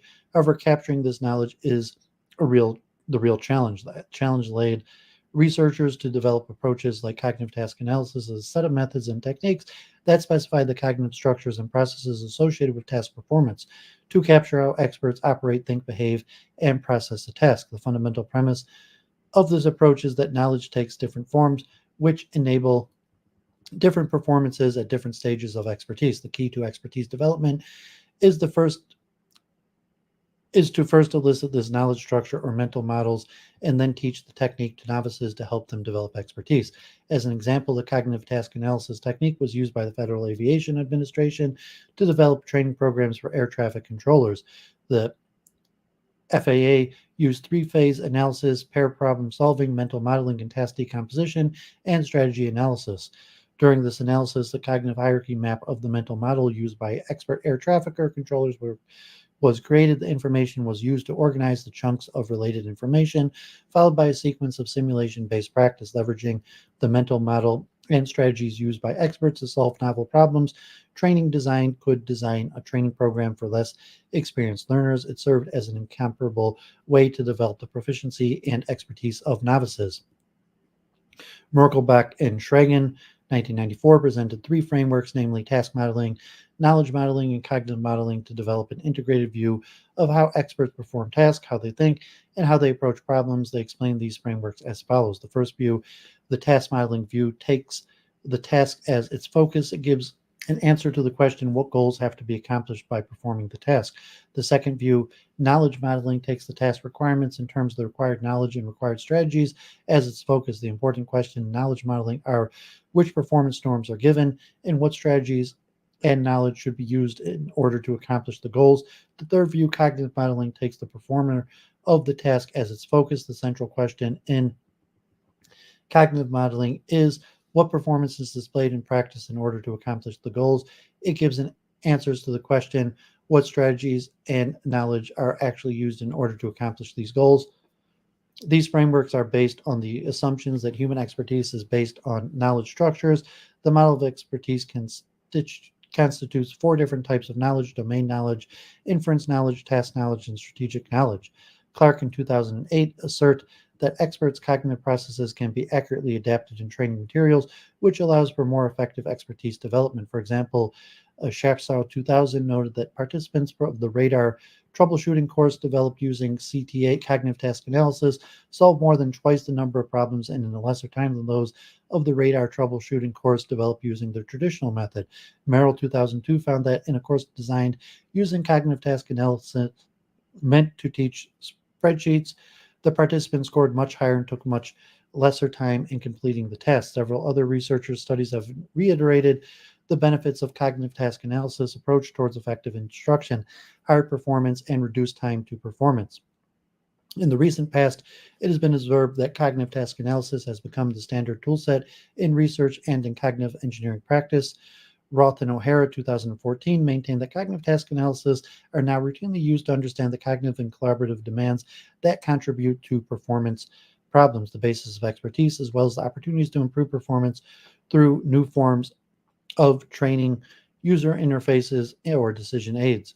Clark Felden, 2008, assert that cognitive task development and the 4-component instructive design models leverage each other's strengths towards the development of expertise. Over the years, over 100 different methods have been introduced to perform cognitive task analysis. The important ones include hierarchical task analysis, goals, operators, methods, selections, knowledge analysis, and documentation systems, precursors or reasons for actions, action, result, interpretation of result, and the integrated task analysis model. Hoffman and Lintern, 2006, suggested 3 different techniques to perform cognitive task analysis, which included a critical decision method, work domain analysis, and concept mapping. More recently, Squires, 2011, used a combination of cognitive task analysis methods to develop a competency maps or taxonomies of expertise in systems engineering jobs and to design the Experience Accelerator Simulator. Cook, 1994, identified 3 broad families of techniques: observation and interviews, process tracing, and conceptual techniques.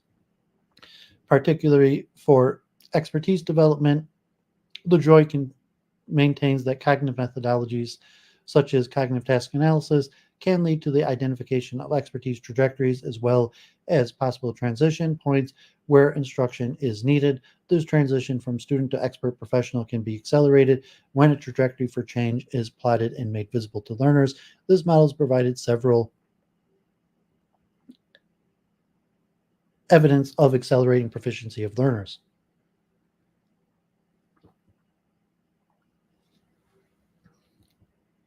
And finally, cognition-based models. This chapter describes the cognition-based models, which are theories of models focusing on the mechanisms of cognitive learning for the acquisition of knowledge and skills, development of expertise, and performance improvement. 2 key models, a part of the ACT-R theory, are discussed in this chapter. The ACT-R theory, cognition of Anderson, 1983, was already discussed in stage-based models. Cognitive flexibility theory by Spiro, 1990, and cognitive transformation theory by Klein and Baxter, 2006. Spiro, 1990, cognitive flexibility theory. Spiro developed the cognitive flexibility theory, which focused on the nature of learning in complex and ill-structured domains, and also dealt with the transfer of knowledge and skills beyond the initial learning situation. Spiro and Zheng, 1990, considered an individual's ability to spontaneously change his mental model adaptively to respond to changing situational demands. Spiro view expertise in ill-structured domains as the ability to develop flexible mental models that enable individuals to apply knowledge from multiple perspectives, depending on the situation. From expertise building standpoint, the cognitive flexibility theory advocates presenting content to learners from several different perspectives and themes. This allows learners to present the knowledge from multiple dimensions rather than a single conceptual dimension. Cognitive flexibility theory also postulates that developing expertise depends on how well individuals learn the process of assembling the mental model. Hoffman commented, active assembly of knowledge from different conceptual and case sources is more important in learning for domains of complexity and ill-structuredness than retrieval of knowledge structures.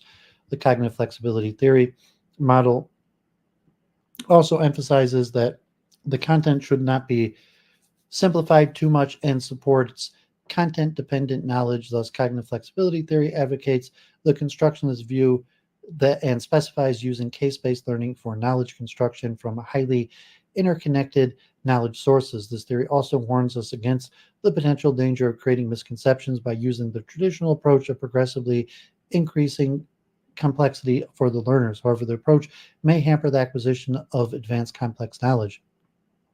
Hoffman, 2014, advocated for simplifying conditions methods by Regenluth, which progressively increase complexity and incrementally introduce the interactions as well as materials to be learned. There are only a few pieces of empirical evidence for the cognitive flexibility theory. Most of the applications have been used in cognitive hypertext or web or computer-based training. Jonathan Ambruso and Oldenson, 1992, and Jacobson and Spiro, and reported that learners studying material using flexibility theory were better able to transfer the principles to novel unrelated cases. However, Sewell in 2016 indicates a limitation of the cognitive flexibility theory, as cognitive flexibility does not define flexibility in a way that can be evaluated or describe what the optimum level is. Second, this opinion by saying that cognitive flexibility does not say what the sweet spot is for flexibility. It just pushes for more flexibility. However, they do propose that cognitive flexibility can form a conceptual theory for accelerated proficiency when, if merged with cognitive tasks. Klein and Baxter, 2009, Cognitive Transformation Theory. Cognitive Transformation Theory.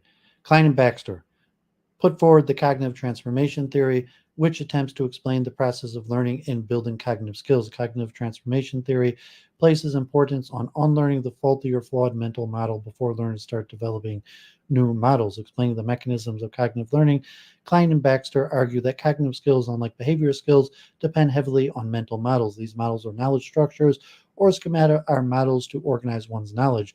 Klein and Baxter believe that cognitive skills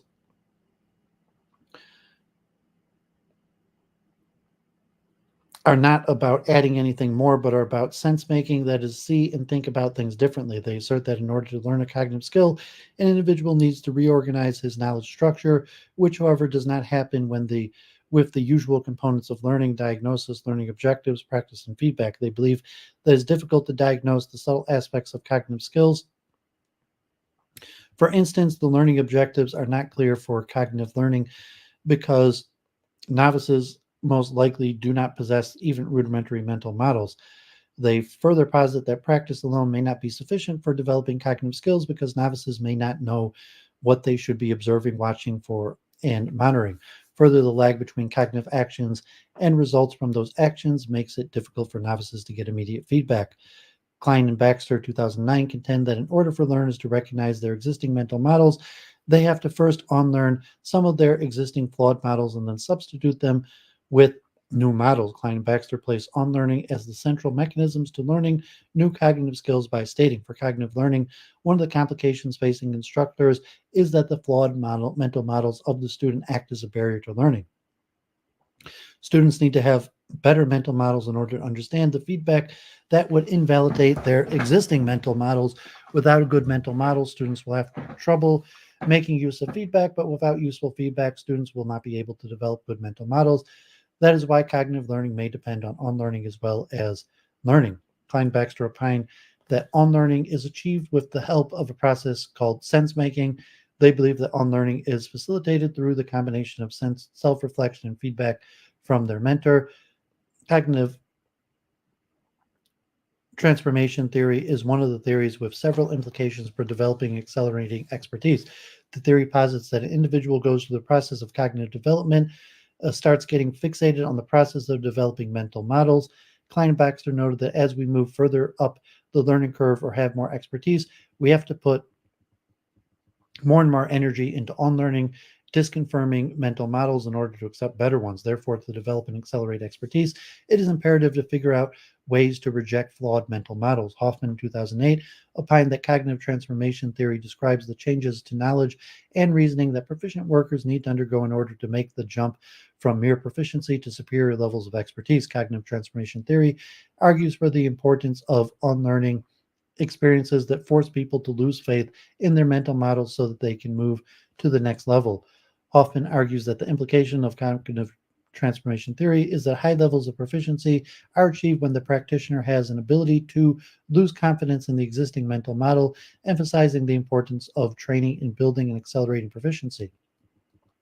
Klein and Baxter appeal that instruction needs to diagnose limitations in mental models, design interventions to help students appreciate the flaws in their mental models, and provide experiences to enable trainees to discover more useful and accurate mental models. Literature provides some of the evidence of how making learners recognize their flawed mental models leads to the robust experience of building new mental models.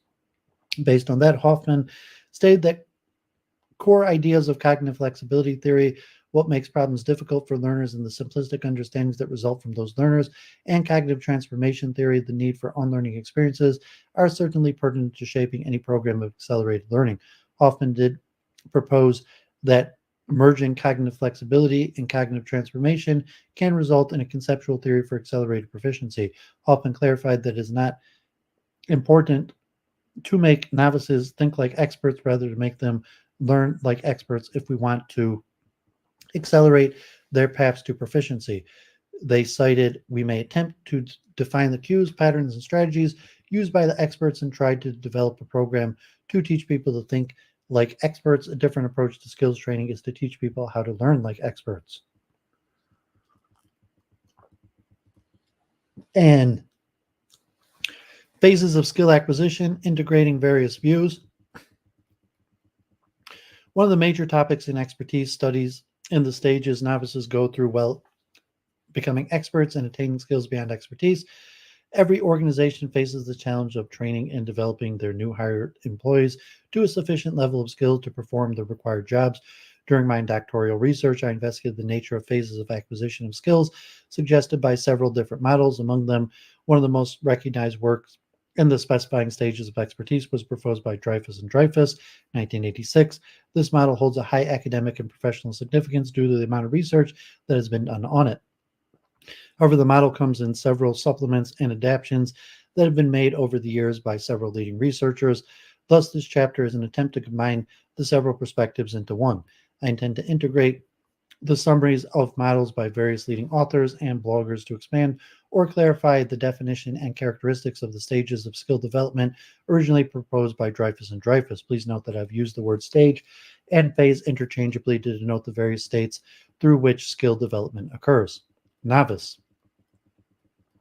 This is the first stage where novice works to gain a better understanding of skills, mostly through formal training. Novices continue to be unaware of the particular skills or knowledge that must be applied by the practitioner in real-world situations. The learners at this stage indicate an interest and willingness to develop the necessary skills and knowledge. During this phase, the novice learns to recognize various facts and figures pertaining to the skills, as well as the rules for deciding how to act on it. Novices take these facts and figures context-free. They are trained to adhere to rules rigidly and apply them in any situation. From that perspective, they will not have much situational perception or discretionary judgment on whether to apply a given rule in any given situation. Some other descriptions and characteristics of the stage qualified by other researchers and practitioners are summarized as follows. Beginners, because they have no experience with the situations in which they are expected to perform, must depend on rules to guide their actions. Following rules, however, has its limits. No rule can tell novices which tasks are the most relevant in real-life situations. The novice will usually asked to be shown or told what to do. Novices have rigid adherence to taught rules or plans, little situational perception, no discretionary judgment. Novice is literally someone who is now a probationary member. There has been some minimal exposure to the domain. Hoffman called another level as initiate to indicate a novice who has been through an initiation ceremony has begun introductory instruction. Novice has minimal or textbook knowledge without connecting it to practice, unlikely to be satisfactory unless closely supervised, needs close supervision or instruction, little or no conception of dealing with complexity, tends to see actions in isolation. Novices are beginners who lack any previous experience with the task. The novice learns basic rules for necessary actions but lacks the understanding to deviate from a prescribed performance. Therefore, novices can perform an action only by applying rules that they have learned to use in a specific context.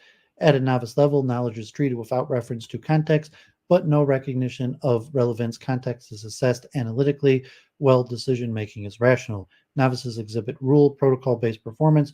Direct supervision is needed at all times. Unable to deal with complexity, this task is seen in isolation. Novices operate by using context-free features and rules. Do not understand that rules are contextually based. Context-free rules need to occasionally be violated given the context of the situation presented. Do not assume responsibility for the consequences. Thus, the desire to create a protocol or a set of concrete rules results. And follow rules. A novice or apprentice is, by definition, new to a job. Novices have no little or nothing about the work, certainly too little to be able to perform to an acceptable standard. Novices must be taught or shown the basics of what is to be done before they can have any chance of being productive. The learning strategy here is overwhelmingly instructional. Show me, teach me how to do my job, they ask. A novice is new to a work situation. There is often some but minimal exposure to the work beforehand. As a result, the individual lacks the knowledge and skills necessary to meet the requirement set to adequately perform the work. Advanced beginner. As the novice attains some experience in the real situation, his performance starts improving to a marginally acceptable level. Learners in this stage develop the comprehension of objective facts, initial concepts, and specific rules, and are able to apply them within a discipline or in structured settings, but may struggle to apply them to real-world situations. As novices gain more practical and concrete experience, he starts comparing the new situations with previous experienced situations, but still applies the earlier learned rules. This enables him to deal with unrecognized facts and elements. At this stage, the learner learns to apply more sophisticated rules to both context-free and situational factors. These rules make it possible for advanced beginners to shape the experience so that it is possible to learn from experience, but situational perception is still limited. Learners may be comfortable solving routine, well-defined problems, but may be ineffective and inefficient in manipulating knowledge in unfamiliar settings or in solving ill-defined problems.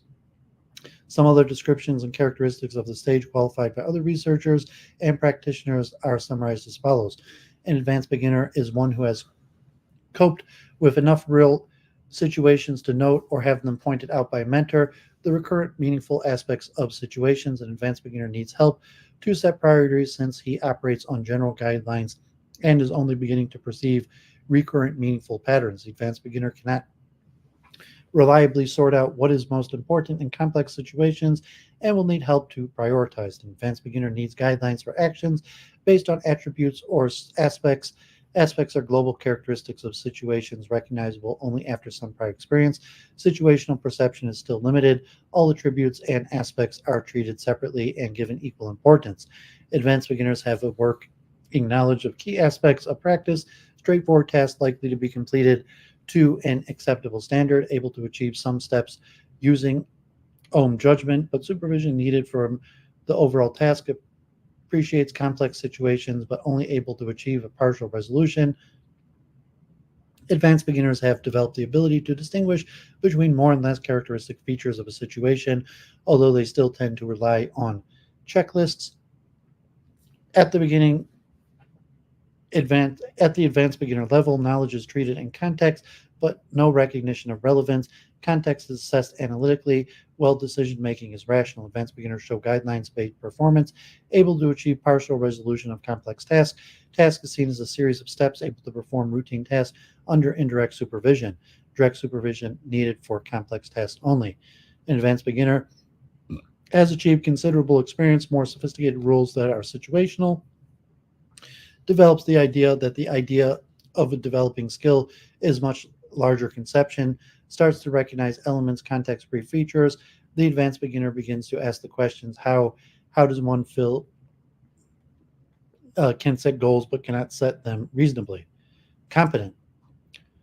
With experience, the learner begins to recognize more and more context-free and situational elements. At this point, the learner is able to organize the situation and then concentrate on important elements. He's able to assess the situation, set the goal, and then choose the best course of action. He may or may not apply rules. He may or may not be successful, but that constitutes an important element of future expertise. Some other descriptions and characteristics of this stage qualified by other researchers and practitioners are summarized as follows. A competent person is good at coping with crowdedness, now sees actions at least partially in terms of longer-term goals, consciously deliberate planning, standardized and routinized procedures. A competent person shows good working and background knowledge of the area of practice, fit for purpose, though may lack refinement, able to achieve most tasks using own judgment, copes with complex situations through deliberate analysis and planning, sees actions at least partly in terms of longer-term goals.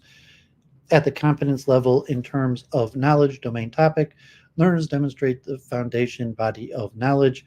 In terms of strategic processing, learners at this level use surface level strategies and develop deep processing strategies to acquire knowledge. Learners' individual interest increases and reduced reliance on situational interest. When learners achieve competence, they can think conceptually and develop strategic approaches in terms of long-term goals, yet in many situations, their approaches remain highly standardized and rules-based. At a competent level, knowledge is treated in context, and also there is a recognition of relevance. Context is assessed analytically, while decision-making is rational. At the competent level, the performance is not solely based on rules and guidelines, but also on previous experience, able to perform complex routine tasks, able to deal with complexity with analysis and planning. Task is seen as one construct, training and supervision needed for non-routine complex tasks. A competent person has more experience, possesses a sense of importance, and is able to prioritize behaviors based on levels of importance. Behavior is determined by importance and not by context-free rules or merely situational rules. Possess a hierarchical procedure for making decisions, requires organization in the creation of a plan, accepts responsibility for choices because they recognize they made choices. They are emotionally invested in their decision-making. Problem-solving indicates competence, slow and detached reasoning. Problem-solving makes decisions. Competent or journeyman workers can perform jobs and tasks to basic standards. They've had their basic training and now look for more coaching and practice to get better at what they do. Help me do it better is the primary request. Proficient.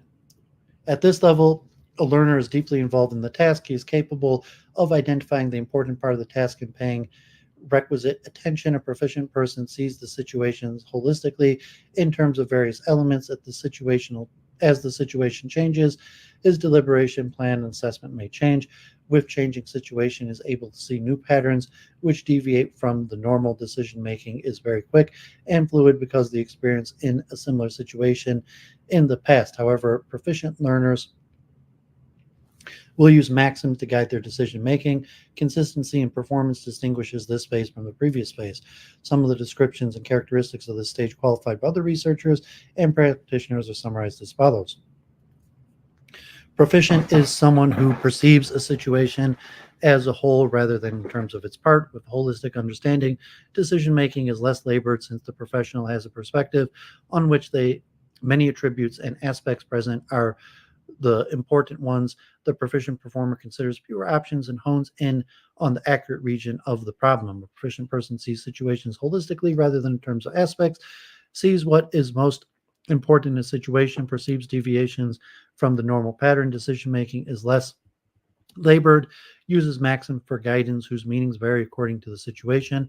Proficient person exhibits a depth of understanding of discipline and area of practice, fully acceptable standard achieved routinely.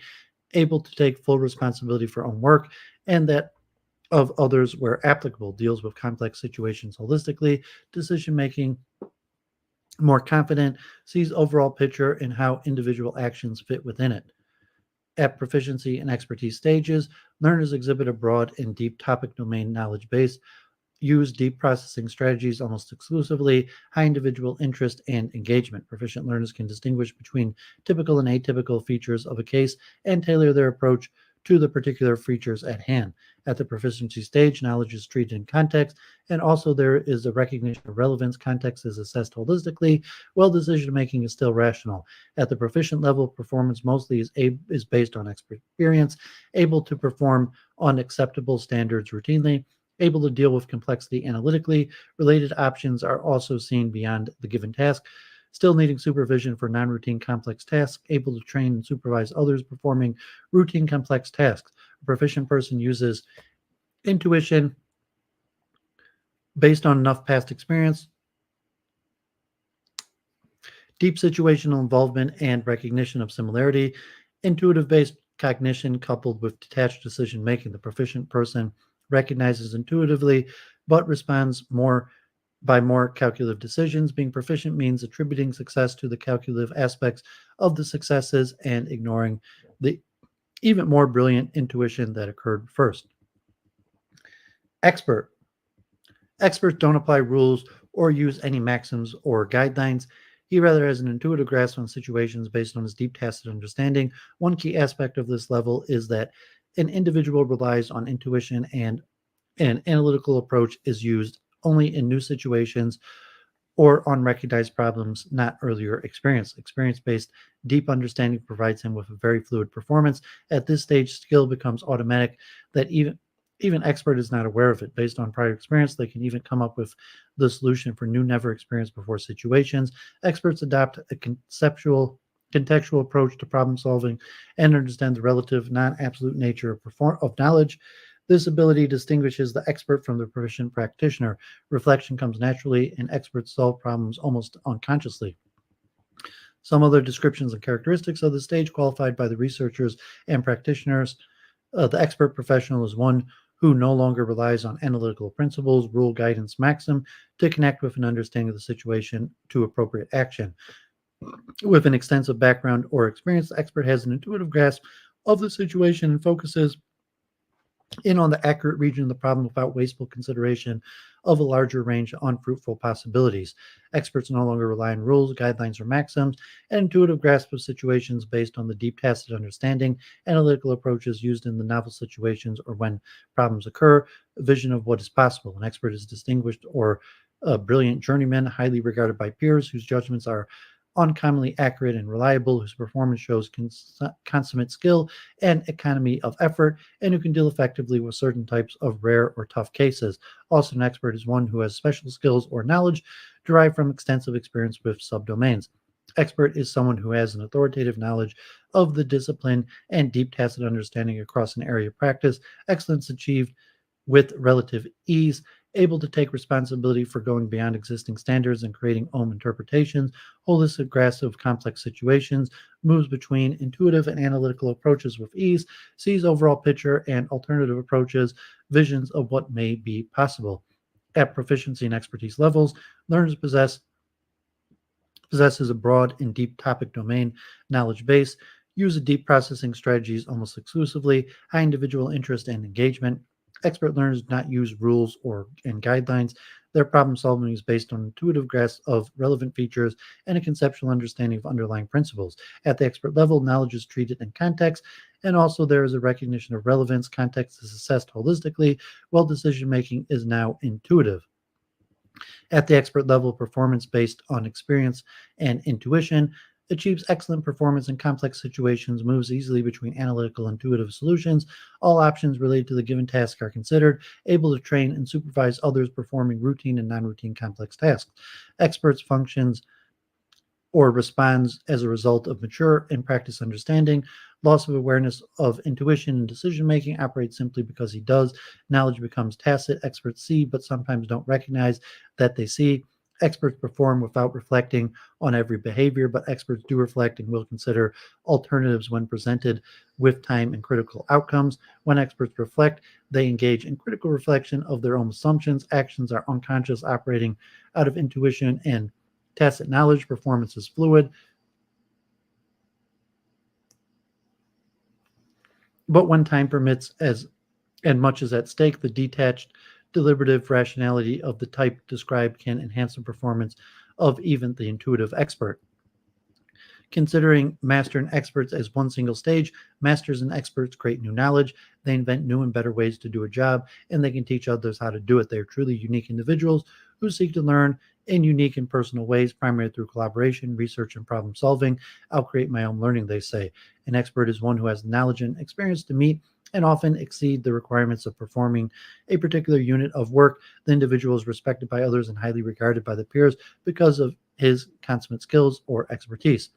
The individual can use this ability to deal with routine and non-routine cases with an economy of expert mastery.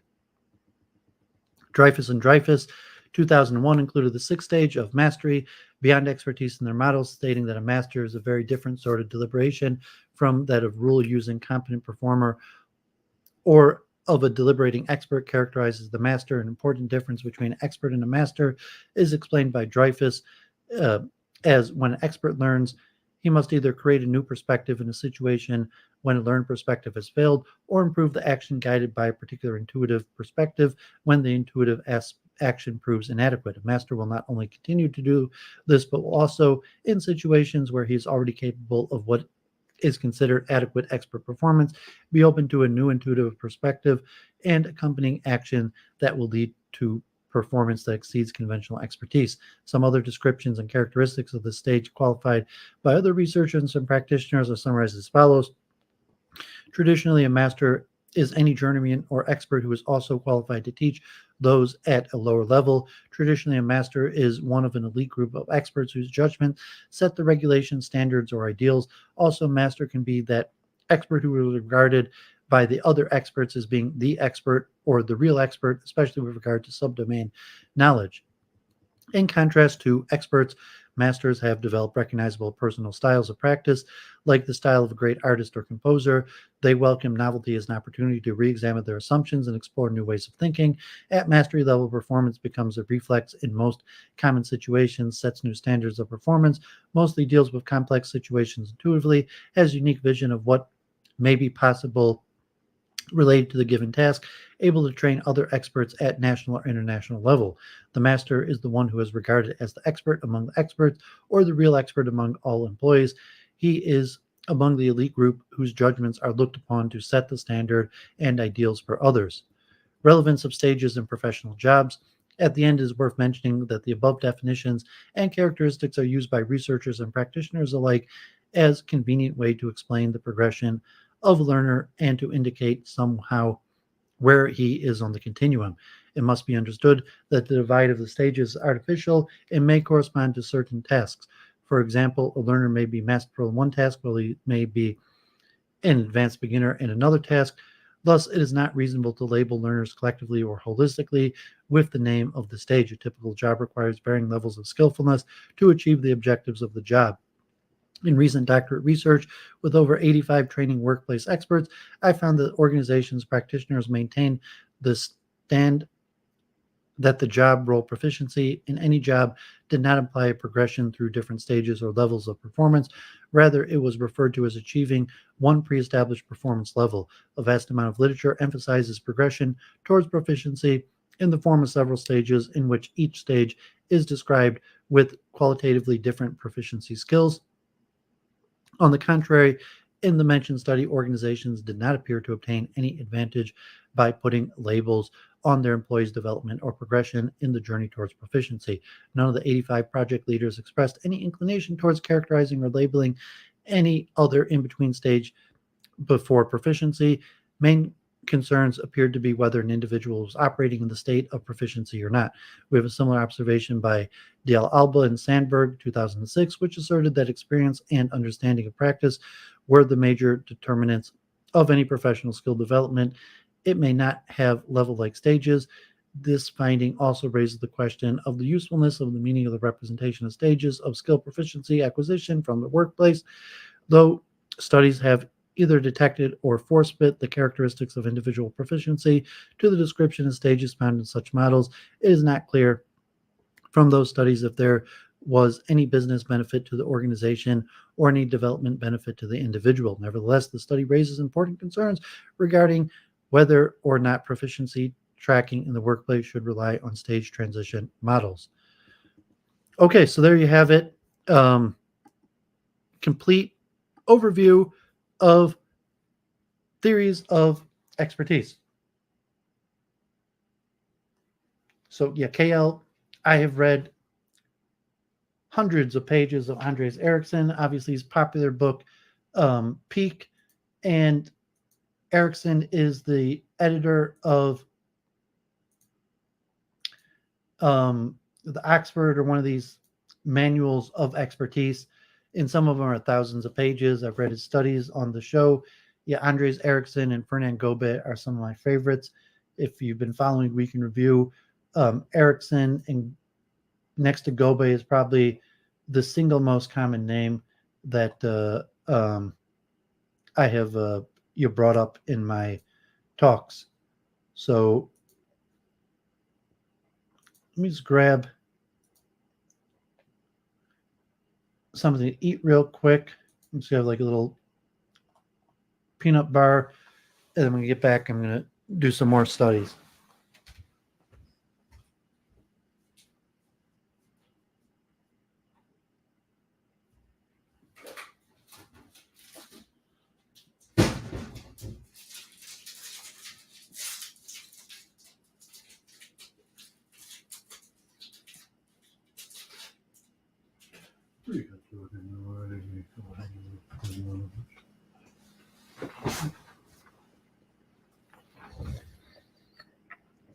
Okay, so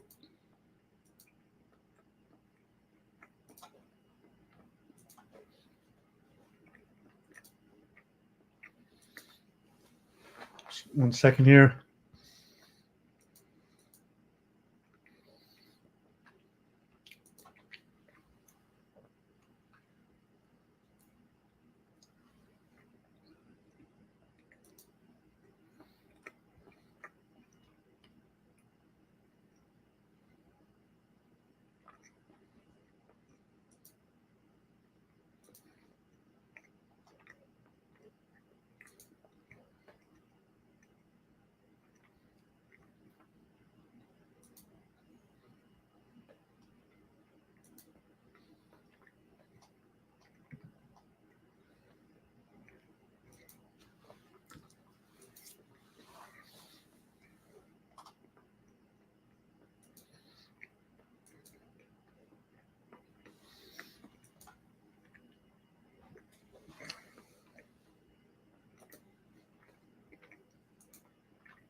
Okay, so sorry about that. So continue with my research. So I'm going to go more in depth into expertise. So I thought that was a good start to just read through all the major models of expertise.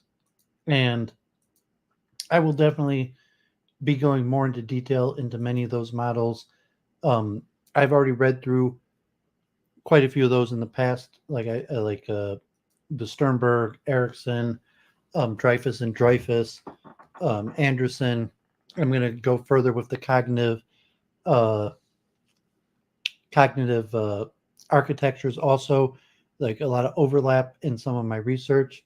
It's KL, yeah, it was just like a peanut butter protein bar, 100 calories.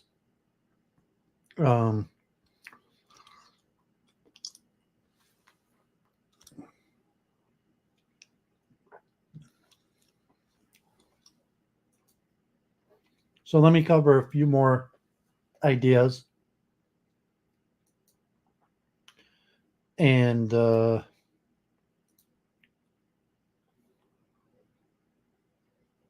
keep it going. Okay, so God bless anyone tuning in. Appreciate that. So hopefully this is useful. You know, my own research, just sharing, putting it out there. Hopefully it's useful to other people, just like a book on tape. Or if you want to, get more involved in my research, you join my Discord, or we could speak. You join the program at a different time. But I just like to put a few things out from my own research. A lot of times, just reading things. Sometimes I'll start just basic Wikipedia. Sometimes I'll read more expert source material studies, or the Stanford Encyclopedia. But I want to just keep on putting out some of these ideas, get some of the basic infrastructure, concepts, history, main names down. So let's look at meta-memory, and then we're going to look at metacognition. Hey, Skyworks, God bless, good to see you. Meta-memory, or Socratic awareness, is a type of metacognition in both the introspective knowledge of one's own memory capabilities and strategies that can aid memory, and the processes involved in memory self-monitoring. The self-awareness of memory has important implications for how people learn and use memories. When studying, for example, students make judgments of whether they have successfully learned the assigned material and use these decisions, known as judgments of learning, to allocate study time. History. Descartes, among other philosophers, marveled at the phenomenon of what we know as metacognition. It was not so much thinking that was indisputable to Descartes, but rather thinking about thinking. He could not imagine that a person engaged in such self-reflective processing did not exist. In the late 19th century, Brown and James contemplated, but did not scientifically examine the relationship between memory judgments and memory performance. During the reign of behavioralism in the mid-20th century, unobservable phenomena such as metacognition were largely ignored. One early scientific study of metamemory was Hart's 1965 study, which examined the accuracy of feeling of knowing. Feeling of knowing occurs when an individual feels that they know something in memory, but that cannot be recalled, but would be recognized if seen. Hart expanded upon limited investigations of feeling of knowing, which had presupposed that feeling of known was accurate. The result of Hart's study indicate that feeling of known is indeed a relatively accurate indicator of what is in memory. In a 1970 review of memory research, Tulving and Madigan concluded that advances in the study of memory might require the experimental investigation of one of the truly unique characteristics of human memory, its knowledge of its own knowledge. It is around that same time that John Flavel coined the term metamemory in a discussion on the development of memory. Since then, numerous metamemory phenomena have been studied, including judgments on learning, feelings of knowing, knowing that you don't know, and know versus remember. Nelson and Narens proposed a theoretical framework for understanding metacognition and metamemory. In this framework, there are two levels, the object level and the meta level. Information flows from the meta level to the object level is called control, and information flows from the object level to the meta level is called monitoring. Both monitoring and control processes occur in acquisition, retention, and retrieval. Examples of control processes are allocating studying time and selecting search strategies, and examples of monitoring processes are ease of learning and feeling of knowing judgments. Monitoring control might be further divided into subprocesses depending on the types of inputs, computations, and outputs required at different stages of the memory process. For example, monitoring abilities appear to be sufficiently different during encoding-based and retrieval-based metamemory judgments to constitute different monitoring systems. The study of metamemory has some similarities to introspection in that it assumes that a memorizer is able to investigate and report the contents of memory. Current metamemory researchers acknowledges that individuals' introspection contain both accuracies and distortions, are interested in what the conscious monitoring, even if it's not always accurate, reveals about the memory system. So Skyworks and metamemory, the ability to access a multitude of thoughts, ideas, and perspectives. Like metamemory is just thinking about memory. It's like it's meta because it's not the memory itself, it's the knowledge of memory. We talk next about metacognition, and so it's just your own knowledge of your memory process. It's like thinking about memory, your understanding of your own memory process, the observation. So it's related to meditation in general because it's the observation of your own mind. It's like metacognition is the observation of your cognitive processes. Meta-memory is the observation of your own memory. So it's this question of, well, I can't remember it, but I know the feeling of knowing. For example, we would say, well, I know it, but for some reason I can't remember it. So it's the observer in my head. The observer knows that it's in my head. However, the active me can't retrieve it at the moment. Theories. Cue familiarity hypothesis. The cue familiarity hypothesis was proposed by Reeder and Ritter after completing a pair of experiments which indicated that individuals can evaluate their ability to answer a question before trying to answer it. The findings suggest the question cue and not the actual memory target is crucial for making metamemory judgments. Consequently, this hypothesis implies that judgments regarding metamemory are based on an individual's level of familiarity with the information provided in the cue. Therefore, an individual is more likely to judge than that they know the answer to a question if they're familiar with its topic or terms, and more likely to judge that they do not know the answer to a question which presents a new unfamiliar terms. Accessibility hypothesis. The accessibility hypothesis suggests that memory will be accurate when the ease of processing accessibility is correlated with the memory behavior. However, if the ease of processing is not correlated with the memory in a given task, then the judgments will not be accurate. Proposed by Coriat, the theory suggests that participants base their judgments on retrieved information rather than basing them on sheer familiarity of the cues. Along with the lexical unit, people may use partial information that could be correct or incorrect. According to Coriat, the participants themselves do not know whether the information they are retrieving is correct or incorrect most of the time. The quality of information retrieved depends on the individual elements of that information. The individual elements of information differ in strength and speed of access to the information. Researchers by Voloco, Antonio, and Jarrett, 1997, and Miozzo and Karamazza showed that individuals in the tip of the tongue state were able to retrieve partial knowledge about the unrecalled words, providing strong evidence for the accessibility heuristic. Competition hypothesis.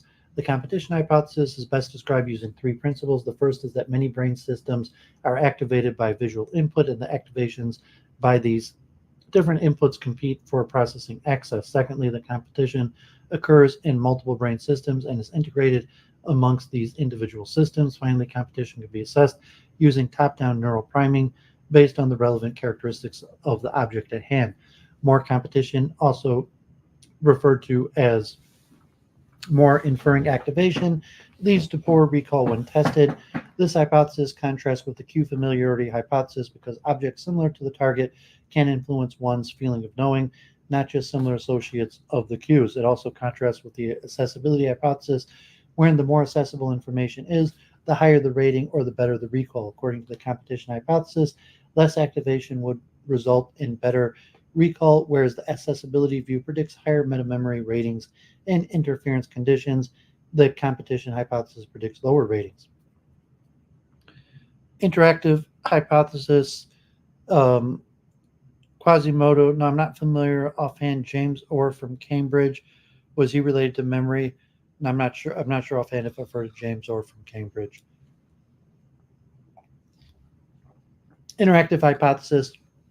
The interactive hypothesis constitutes a combination of the cue familiarity and accessibility hypothesis. According to this hypothesis, cue familiarity is employed initially, and only once cue familiarity fails to provide enough information to make an inference does accessibility come into play. The cascade structure accounts for differences in time required to make metamemory judgment. Judgments which occur quickly are based on cue familiarity, with slower responses are based on both cue familiarity and accessibility. So, yeah, I'd mention, I hope to go back. I'm going to do a whole week, one time on memory. So I'm just doing a little. So James Orr, Philosophy and Religion, Edmund Burke Foundation. So I'm not sure what's this in relation to, if it's memory or something else.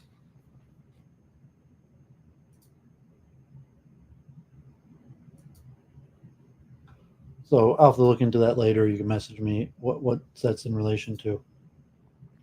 Phenomenon, judgment of learning. Judgments of learning are metamemory judgments, or metamemory judgments are made when knowledge is acquired. Mnemonic judgments are based on different sources of information, and target information is important for judgments of learning. Intrinsic cues based on target information and mnemonic cues based on previous judgment of learning performances are especially important for judgments of learning. Judgments of learning can be divided into 4 categories: ease of learning judgments, paired associate judgments of learning, ease of recognition judgments, and free call judgments of learning. Ease of learning judgments. These judgments are made before a study trial. Subjects can evaluate how much studying will be required to learn the particular information presented to them, typically cued target pairs. These judgments can be categorized for pre-acquisition judgments, which are made before the knowledge is stored. Little research addressed this kind of judgment. However, evidence suggests that judgments of learning are at least somewhat accurate at predicting learning rates. Therefore, these judgments occur in advance of learning and allow individuals to allot study time to material that they are required to learn. Paired associate judgment of learning. These judgments are made at the time of study on cued target pairs and are responsible for predicting later memory performance on cued recall or cued recognition. One example of paired associate judgment of learning is the cue target judgment of learning, where the subject determines the retrievability of the target when both the cue and the target of the to-be-learned pair are presented. Another example of the cue-only judgment of learning, where the subject must determine the retrievability of the target when only the cue is presented at the time of judgment. These 2 types of judgments of learning differ in their accuracy in predicting future performance, and delayed judgments tend to be more accurate. Ease of recognition judgments. This type of judgment of learning predicts the likelihood of future recognition. Subjects are given a list of words and tasked to make judgments concerning their later ability and recognize these words as old or new in a recognition test. This helps determine their ability to recognize the words after acquisition. Free recall judgments of learning. This type of judgment of learning predicts the likelihood of future free recall. In this situation, subjects assess a single target item and judge the likelihood of later free recall. It may appear similar to ease of recognition judgments, but it predicts recall instead of recognition. Okay, thanks, Quasimodo. Feeling of knowing judgments.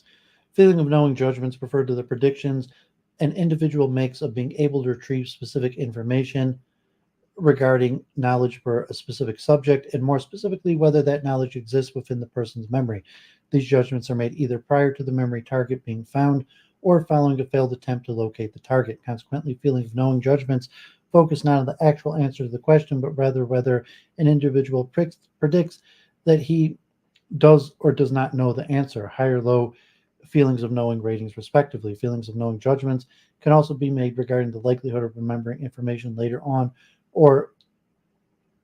and having proven to give fairly accurate indications of future memory. An example of failure to know is if one can't remember the answer when someone asks you what city you're traveling to, but you feel you would recognize the name if you saw it on a map of the country. An individual's feeling of knowing judgments are not necessarily accurate, and attributes of all 3 metamemory hypotheses are apparent in the factors that influence feelings of knowing judgments and their accuracy. For example, a person is more likely to give a higher feeling of knowing rating, indicating that they do know the answer when presented with questions they feel they should know the answer to. This is in keeping with the cue familiarity hypothesis, as the familiarity of the question terms influence the individual's judgment. Partial retrieval also impact feeling of knowing judgments, as proposed to by the accessibility hypothesis. The accuracy of a feeling of knowing judgment is dependent upon the accuracy of the partial information which is retrieved. Consequently, accurate partial information leads to accurate feeling of knowing judgments, while inaccurate partial information leads to inaccurate feeling of knowing judgments. Feeling of knowing judgments are also influenced by the number of memory traces linked to the cue.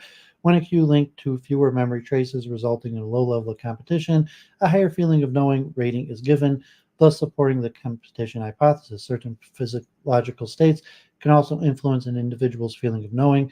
Attitude, for instance, has been shown to reduce feeling of knowing judgments, despite having no effect on recall. In contrast, alcohol intoxication results in reduced recall while having no effect on feeling of knowing judgments. Also not mentioned in this Wikipedia would be cognitive load. Knowing that you do not know. When someone asks a person a question like, what is your name? The person automatically knows the answer. Or when someone asks a person a question, what is the 5th dinosaur ever discovered? The person also automatically knows that they do not know the answer. A person knowing that they do not know an answer is another aspect of metamemory that enables people to respond quickly when asked a question that they do not know the answer to. In other words, people are aware of the fact that they do not know certain information and do not have to go through the process of trying to find the answer within their memory, since they know the information in question will never be remembered. One theory as to why this knowledge of not knowing is so rapidly retrieved is consistent with the Q familiarity hypothesis. The Q familiarity hypothesis states that metamemory judgments are made based on the familiarity of the information presented in the queue. The more familiar the information in the memory queue, the more likely a person will make the judgment that they know that the information target is in memory. With regard to knowing that you don't know, if the memory queue information does not elicit any familiarity, then a person quickly judges that the information is not stored in memory. The right ventral prefrontal cortex and the insular cortex are specific to knowing that you do not know, whereas prefrontal regions are generally more specific to the feeling of knowing. These findings suggest that a person knowing that they do not know and feeling of knowing are two neuroanatomically dissociable features of metamemory, as well. Knowing that you don't know relies more on cue familiarity than feeling of knowing does. There are two basic types of do not know decisions. First is a slow, low-confidence decision. This occurs when a person has some knowledge relevant to the question asked. This knowledge is located and evaluated to determine whether the question can be answered based on what is stored in memory. In this case, the relevant knowledge is not enough to answer the question. Second, when a person has zero knowledge relevant to the question asked, they're able to produce a rapid response of not knowing. This occurs because the initial search for information draws a blank and the search stops, thus producing a faster response.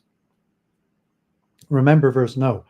The quality of information that is recalled can vary greatly depending on the information being remembered. It is important to understand the differences between remembering something and knowing something.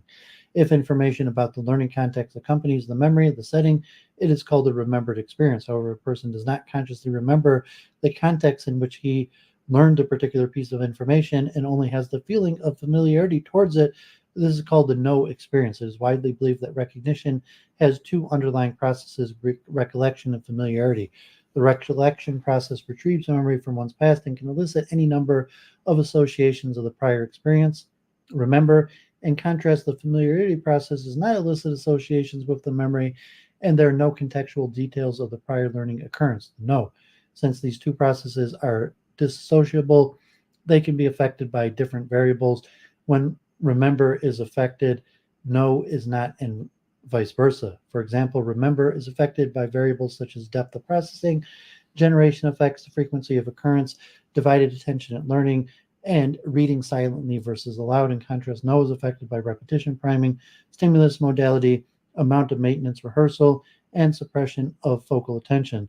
There are cases, however, where remember and know are both affected but in opposite ways. An example of this would be if remember responses are more common than no responses. This can occur due to word versus non-word memory, mass versus disturbed practice, gradual versus abrupt presentation, and learning in a way that emphasizes similarities versus differences. Another aspect of the remember versus know phenomenon is hindsight bias, also referred to knew-it-all-along effect. This occurs when a person believes that an event is more deterministic after it has happened. That is, in the face of the outcome of the situation, people tend to overestimate the quality of their previous knowledge, thus leading the person to distortion towards the provided information. Some researchers believe that the original information gets distorted by the new information at the time of encoding. The term creeping determinism is used to emphasize the fact that it is completely natural for one to integrate outcome information with the original information to create an appropriate whole out of all the pertinent information. Although it was found that informing individuals about the hindsight bias before they took part in experiments did not decrease the bias, it is possible to avoid the effects of the hindsight bias. Further, by discrediting the outcome knowledge, people are better able to accurately retrieve their original knowledge state, therefore reducing the hindsight bias. Errors in being able to differentiate between remembering versus knowing can be attributed to the phenomenon known as source monitoring.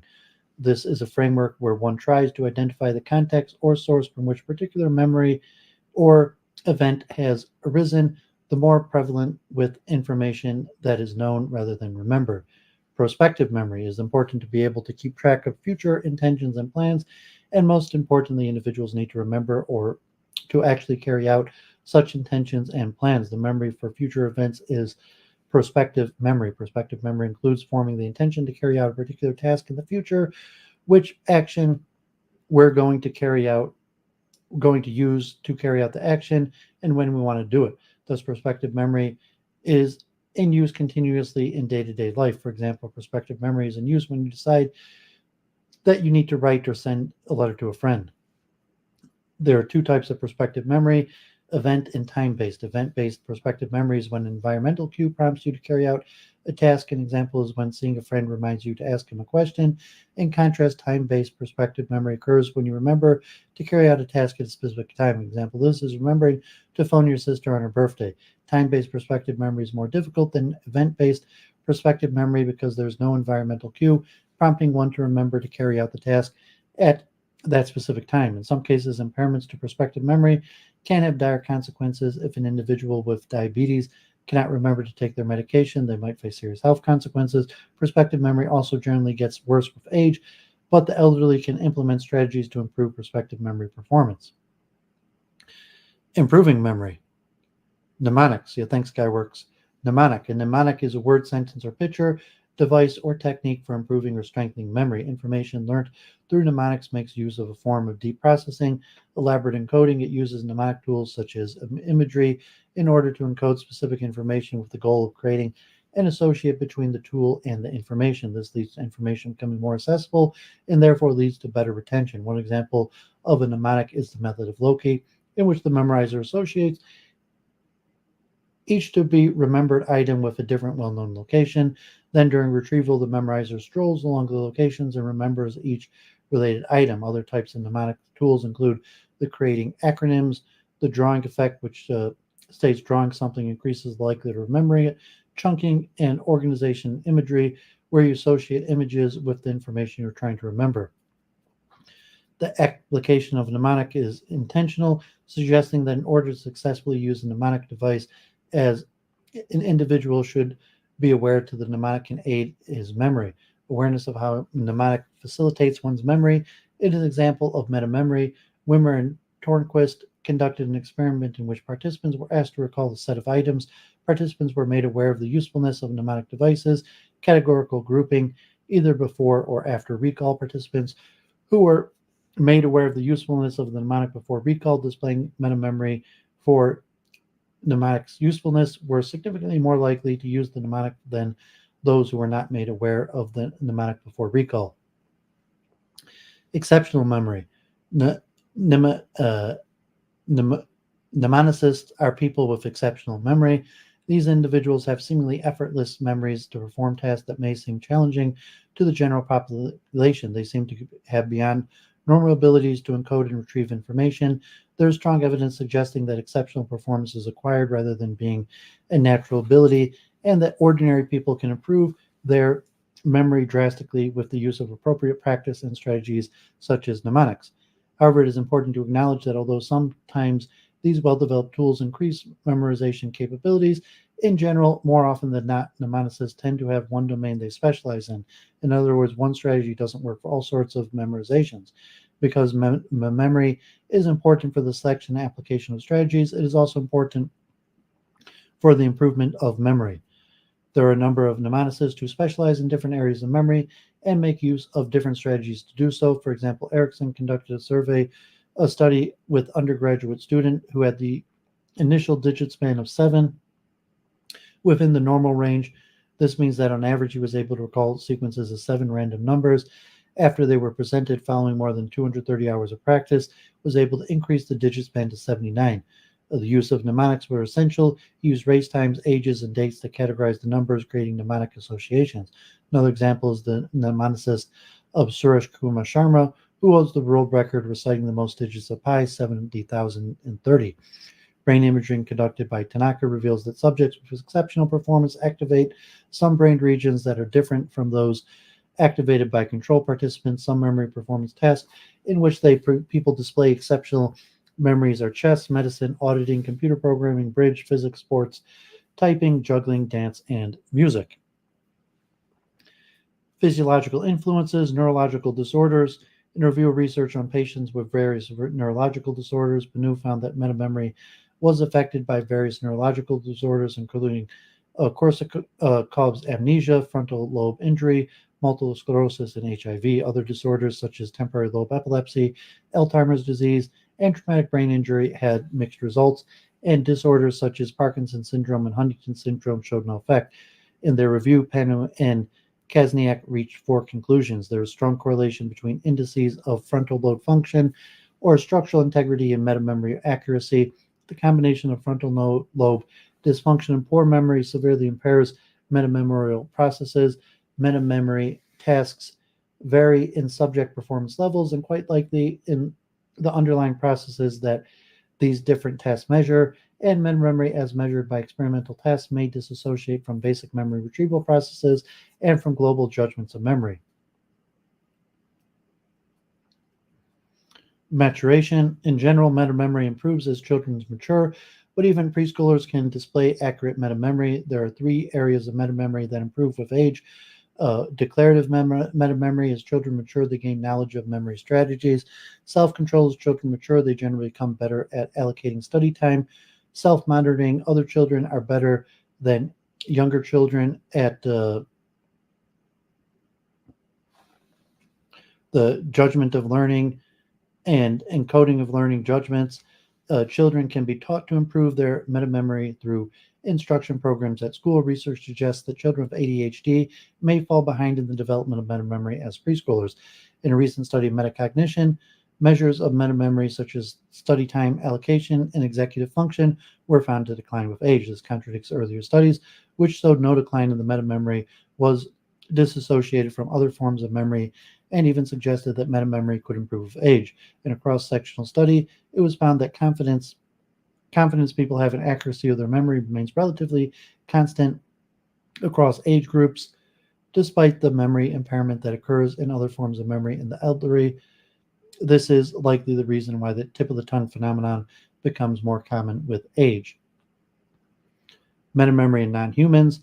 Metamemory has also been researched in non-humans, as it is impossible to administer the questionnaires used in human trials. Non-human trials are performed using match-to-sample tasks, such as the Hamptons use the delayed matching to sample task in roost monkeys. There is also evidence that metamemory can be created in AI technologies. Pseudo used delayed matching to sample tasks and reported that computational agents controlled by artificial neural network could evolve metamemory abilities. Similarly, despite starting from random neural networks that did not even have a memory function, a model created by researchers at Nagoya University was able to evolve to the point that it performed delayed matching to sample tasks similar to monkeys. They reported that the neural networks could examine its memories, keep them, and separate outputs without requiring any assistance or interventions by the researchers, suggesting the plausibility of it having metamemory mechanisms.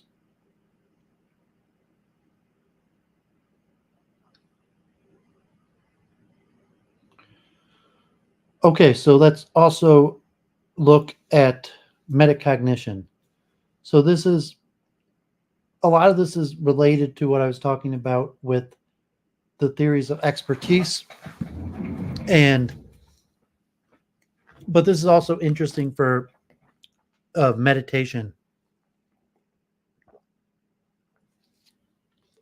So I'd say like the observer of the mind, to observe your own mind.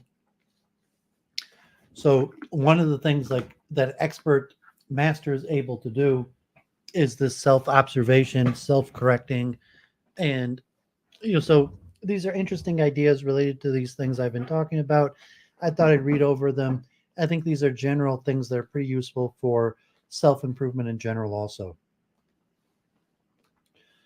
Metacognition. Metacognition is awareness of one's thought processes and an understanding of the patterns behind them. The term comes from the root meta, meaning beyond or on top of. Metacognition can take many forms, such as reflecting on one's ways of thinking and knowing when and how to use a particular strategy for problem solving. There are generally 2 components of metacognition: knowing about cognition and regulation of cognition. A metacognitive model differs from other scientific models in that the creator of the model is per definition also enclosed within it. Scientific models are often prone to distancing the observer from the object or field of study, whereas the metacognitive model in general tries to include the observer in the model. Metamemory, defined as knowing about memory and mnemonic strategies, is an especially important form of metacognition. Academic research on metacognitive processes across cultures in the early stages, but there are indications that further work may provide better outcomes in cross-cultural learning between teachers and students. Writings on metacognition date back at least as far as two works by the Greek philosopher Aristotle on the soul and Parva Naturella. Definitions. The higher level cognition was first given the label metacognition by American development psychologist John Flavel, 1976. The term metacognition literally means above cognition and is used to indicate cognition about cognition, or more informally, thinking about thinking. Flavel defined metacognition as knowledge about cognition and control of cognition. For example, a person is engaging in metacognition if they notice that they are having more trouble learning A than B, or if it strikes them that they should double check C before accepting it as fact. Flavel, Andres Dimitrios theory, one of the neo-Piagetian theories of cognitive development, used the term hypercognition to refer to self-monitoring, self-representation, and self-regulation processes, which are regarded as integral components of the human mind. Moreover, with his colleagues, he showed that these processes participate in general intelligence, together with processing efficiency and reasoning, which have traditionally been considered to compose fluid intelligence. Metacognition also involves thinking about one's own thinking processes, such as study skills, memory capabilities, and the ability to monitor learning. This concept needs to be explicitly taught along with content instruction. Metacognitive knowledge is about one's own cognitive processes and the understanding of how to regulate these processes to maximize learning and decision making. Some types of metacognitive knowledge would include content knowledge, declarative knowledge, which is understanding one's own capabilities, such as student evaluating their own knowledge of a subject in class. It is notable that not all metacognition is accurate. Studies have shown that students often mistake lack of effort with understanding in evaluating themselves and their overall knowledge of a concept. Also, greater confidence in having performed well is associated with less accurate negative cognitive judgment of performance. Task knowledge, procedural knowledge, which is how one perceives the difficulty of a task, which is the content length and the type of assignment. The study mentioned in content knowledge also deals with a person's ability to evaluate the difficulty of a task related to their overall performance on the task. Again, the accuracy of this knowledge was skewed as students who thought their way was better, easier, also seemed to perform worse on evaluations, while students who were rigorously and continually evaluated reported to not be as confident but still did better on initial evaluations. Strategic knowledge, conditional knowledge, is one's own capabilities for using strategies to learn information. Young children are not particularly good at this.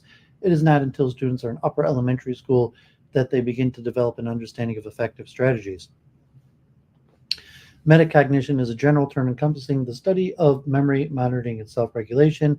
Meta-reasoning, consciousness awareness, and auto-noetic consciousness self-awareness.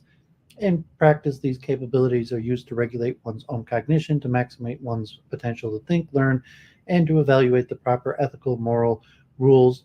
It can also lead to a reduction in response time for a given situation. As a result, the heightened awareness and potential to reduce the time to complete problems or tasks. In the domain of experimental psychology, an influential distinction in metacognition is between monitoring, making judgments about the strength of one's memories, and control, using those judgments to guide behavior. Donlutsky, Sarah, and Baker, 2007, covered this distinction in a review of metamemory research that focused on how findings from this domain can be applied to other areas of applied research. In the domain of cognitive neuroscience, metacognitive monitoring and control has been viewed as a function of the prefrontal cortex, which receives, monitors sensory signals from other cortical regions and implements controls using feedback loops. Metacognition is studied in the domain of artificial intelligence and modeling. Therefore, it is a domain of interest of emergent systems. Related concepts.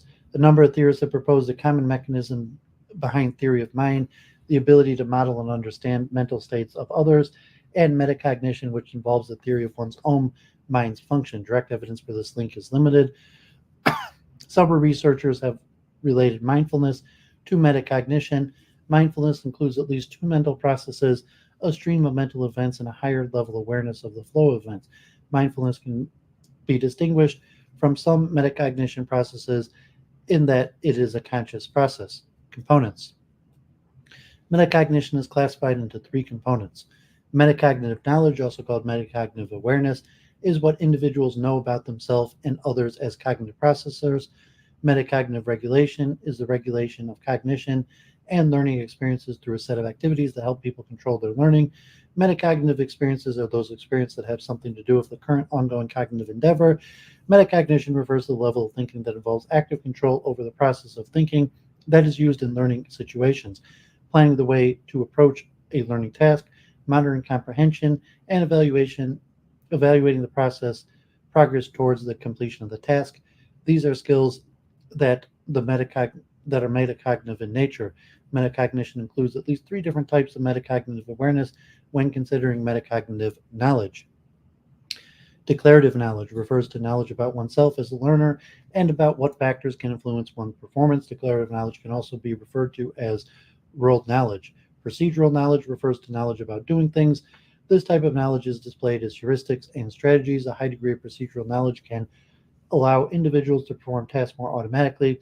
This is achieved through a large variety of strategies that can be assessed more efficiently. Conditional knowledge refers to knowing when and why to use declarative and procedural knowledge. It allows students to allocate their resources when using strategies. This in turn allows the strategies to become more effective. Similar to metacognitive knowledge, or metacognitive regulation or regulation of cognition contains 3 skills that are essential. Planning refers to appropriate selection of strategies and the correct allocation of resources that affect task performance. Monitoring refers to one's awareness of comprehension of task performance. Evaluating refers to appraising the final product of the task and the efficiency at which the task was performed. This can include reevaluating strategies that were used. Similarly, maintaining motivation to see a task to completion is also a metacognitive skill. The ability to become aware of distracting stimuli, both internal and external, and sustain effort over time also involve metacognitive or executive functions. The theory that metacognition has a critical role to play in successful learning means it is important that it be demonstrated by both students and teachers. Students who underwent metacognitive training, including pre-testing, self-evaluation, and creating study plans, performed better on exams. They are self-regulated learners who utilize the right tool for the job and modified learning strategies and skills based on their awareness of effectiveness. Individuals with high level of metacognitive knowledge and skill identify blocks to learning as early as possible and change tools or strategies to ensure goal attainment. Swanson found that metacognitive knowledge can compensate for IQ and lack of prior knowledge when comparing 5th and 6th grade students' problem solving. Students with a high metacognition were reported to have used fewer strategies but solved problems more efficiently, and low metacognition students, regardless of IQ or prior knowledge. In one study examining students who sent text messages during college lectures, it was suggested that students with higher metacognitive abilities were less likely than other students to have their learning affected by using a mobile phone in class. The fundamental cause of the trouble in the modern world: the stupid are cocksure, while the intelligent are full of doubt. Bertrand Russell. Metacognologists are aware of their own strengths and weaknesses, the nature of the task at hand, and available tools or skills. A broader repertoire of tools also assist in goal attainment. When tools are general, generic, and context independent, they are more likely to be useful in different types of learning situations. Another distinction in metacognition is executive management and strategic knowledge. Executive management processes involve planning, monitoring, evaluating, revising one's own thinking processes and products. Strategic knowledge involves knowing what, factual or declarative knowledge, knowing when and why, conditional and contextual knowledge, and knowing how, procedural and methodological knowledge. Both executive management and strategic knowledge and metacognition are needed to self-regulate one's own thinking and learning.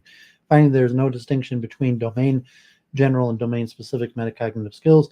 This means that metacognitive skills are domain general in nature, and there is no specific skill for certain subject areas. The metacognitive skills that are used to review an essay are the same as those that are used to verify an answer to a math question. Social metacognition. Although metacognition has thus far been discussed in relation to the self, recent research in the field has suggested that this view is overly restrictive. Instead, it is argued that metacognition research should also include beliefs about others' mental processes, the influence of culture on those beliefs, and on beliefs about ourselves. The expressionist view proposes that It is impossible to fully understand metacognition without considering the situation of norms and cultural expectations that influence those same conceptions. The combination of social psychology and metacognition is referred to as social metacognition. Social metacognition can include ideas and perceptions that relate to social cognition.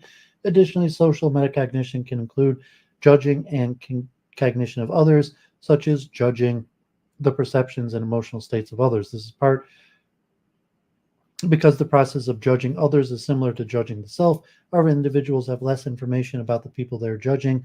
Therefore, judging others tends to be more inaccurate, an effect called the fundamental attribution error. Having similar cognitions can buffer against the inaccuracy and can be helpful for teams or organization, as well as interpersonal relationships. Social metacognition and the self-concept.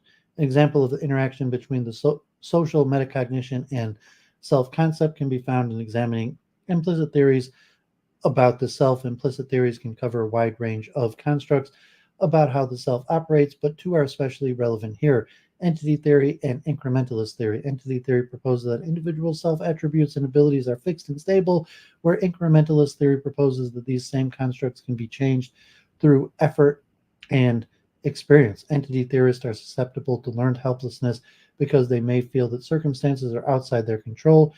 There's nothing that could have been done to make things better. Thus, they may give up easily. Incremental theorists react differently when faced with failure. They desire to master challenges and therefore adopt a mastery-oriented pattern. They immediately begin to consider various ways that they could approach the task differently, and they increase their efforts. Cultural beliefs can act on this as well. For example, a person who has accepted a cultural belief that memory loss is an unavoidable consequence of old age may avoid cognitively demanding tasks as they age, thus accelerating cognitive decline. Similarly, a woman who is aware of the stereotype they purports that women are not good at mathematics may perform worse on tests of mathematical ability or avoid mathematics altogether.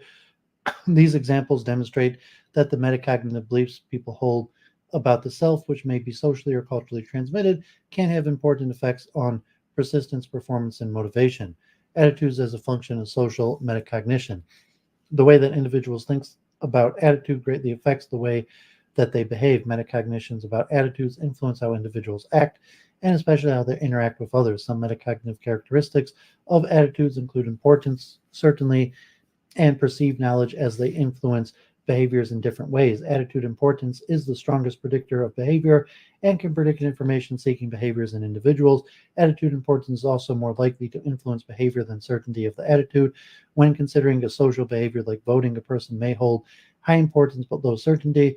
This means that they will likely vote even if they're unsure of whom to vote for. Meanwhile, a person who is very certain of whom they want to vote for may not actually vote if it is of low importance to them. This also implies that interpersonal relationships. A person might hold a lot of favorable knowledge about their family, but they may not maintain close relationships with their family if it is of low importance. Metacognitive characteristics of attitudes may be the key to understanding how attitudes change. Research shows that the frequency of positive or negative thoughts is the biggest factor in attitude change.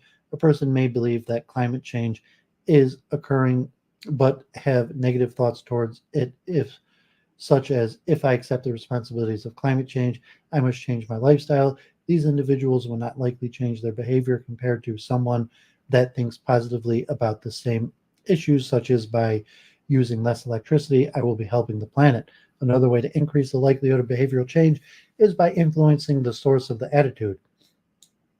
An individual's personal thoughts and ideas have a much greater impact on the attitude compared to other ideas of others.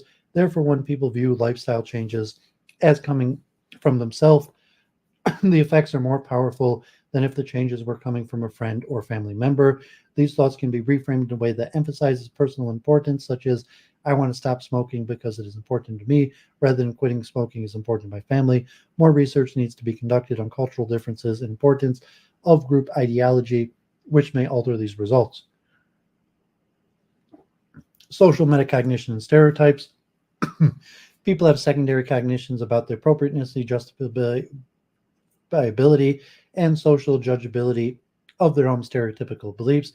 People know that it's typically unacceptable to make stereotypical judgments and make conscious efforts not to do so. Subtle social cues can influence these conscious efforts. For example, When given a false sense of confidence about their ability to judge others, people will return to relying on social stereotypes. Cultural backgrounds influence social metacognitive assumptions, including stereotypes. For example, cultures without the stereotypes that memory declines with old age display no age differences in memory performance.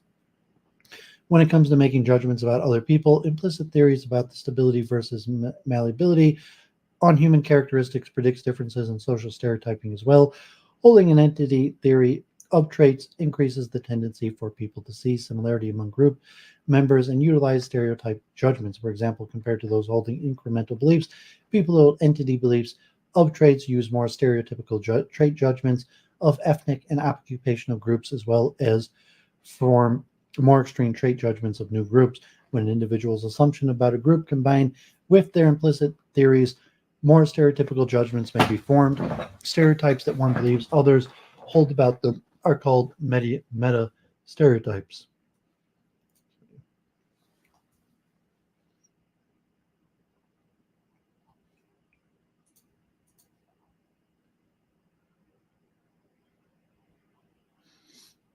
Okay, interesting section, metacognition in animals.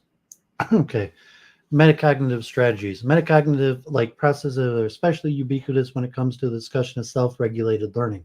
Self-regulation requires metacognition by looking at one's awareness of their learning and planning further learning methodologies. Attentive metacognition is a salient feature of good self-regulated learners, but does not guarantee automatic application. Reinforcing collective discussion of metacognition is a salient feature of the self-critical and self-regulating social groups. The activity of strategy selection application includes those concerned with an ongoing attempt to plan, check, monitor, select, revise, evaluate. Metacognition is stable in that learners' initial decisions derive from the pertinent facts about their cognition through years of learning experience. Simultaneously, it is also situated in the sense that it depends on learners' familiarity with the task, motivation, emotion, and so forth. Individuals need to regulate their thoughts about the strategy they're using and adjust it based on the situation to which the strategy is being applied. At a professional level, this has led to emphasis on the development of reflective practice, particularly in the education and healthcare professions. Recently, the notion has been applied to the study of second language learners in the field of theory of second language and applied linguistics. In general, this new development has been much related to Flavel, where the notion of metacognition is elaborated within a tripartite theoretical framework. Learner metacognition is defined and investigated by examining their personal knowledge, task knowledge, and strategy knowledge. Wendin, 1991, has proposed the use of the framework of Zhang, 2001, has adopted this approach and investigated second language learners' metacognition on metacognitive knowledge. In addition to exploring the relationship between learner metacognition and performance, researchers are also interested in the effects of metacognitively oriented strategic instruction or reading comprehension. The efforts are aimed at developing learner autonomy and interdependence and self-regulation. Metacognition helps people to perform many cognitive tasks more effectively. Strategies for promoting the metacognition include self-questioning. What do I already know about this topic? How have I solved problems like this before? Thinking aloud while performing a task and making a graphic representation, concept maps, flowcharts, semantic webs of one's thoughts and knowledge. Khaw, 2002, argues that the physical act of writing plays a large part in the development of metacognitive skills. Strategy evaluation matrices can help to improve the knowledge of cognition component of metacognition. The strategy evaluation matrices work by identifying the declarative, procedural, and conditional knowledge about specific strategies. The strategy evaluation matrices can help individuals identify the strengths and weaknesses about certain strategies, as well as introduce them to new strategies that they can add to their repertoire. A regulation checklist is a useful strategy for improving the regulation of cognition aspect of one's metacognition. Regulation checklists help individuals to implement a sequence of thoughts that allow them to go over their own metacognition. King, 1991, found that fifth grade students who used a regular checklist outperformed control students while looking at a variety of questions, including written problem solving, asking strategic questions, and elaborating information. Examples of strategies that can be taught to students are word analysis skills, active reading strategies, listening skills, organizational skills, and creating mnemonic devices. Walker and Walker have developed a model of metacognition in school learning termed steering cognition, which describes the capacity of the mind to exert conscious control over its reasoning and processes, strategies, and relations to the external learning task. Studies have shown that pupils with an ability to exert metacognitive regulation over their own attentional and reasoning strategies used when engaged in maths, and then shift those strategies when engaged in science or then English literature learning associate with higher academic outcomes at secondary school. Metastrategic action. Metastrategic action is a subcomponent of metacognition that is defined as general knowledge about the higher order thinking strategies. Metastrategic knowledge has been defined as general knowledge about the cognitive procedures that are being manipulated. The knowledge involved in metastrategic knowledge consists of making generalizations and drawing rules regarding a thinking strategy and the naming of the thinking strategy. The important conscious act of metastrategic strategy is the conscious awareness that one is performing a form of higher order thinking. Metastrategic knowledge is an awareness of the type of thinking strategies being used in specific instances, and it consists of the following abilities: making generalizations and drawing rules regarding a thinking strategy, naming the thinking strategy, explaining when, why, and how such thinking strategy should be used, when it should not be used, what are the disadvantages of not using appropriate strategies, and what task characteristics call for the use of the strategy. Meta-strategical knowledge deals with a broader picture of the conceptual problem. It creates rules to describe and understand the physical world around the people who utilize these processes, called higher order thinking. This is the capability of the individual to take apart complex problems in order to understand the components in the problem. These are the building blocks to understand the big picture of the main problem through reflection and problem solving. Action. Both social and cognitive dimensions of sporting expertise can be adequately explained from a metacognitive perspective. According to recent research, the potential metacognitive inferences and the domain general skills, including psychological skills training, are integral to the genesis of expert performance. Moreover, the contribution of both mental imagery, mental practice, and attentional strategies, routines, to our understanding of expertise and metacognition is noteworthy. The potential of metacognition to illuminate our understanding of action was first highlighted by Aidan Moran, who discussed the role of meta-attention in 1996. A recent research initiative, a research seminar series called Meta, founded by BPS, is exploring the role of related constructs of meta-motivation, meta-motion, and thinking and action in metacognition.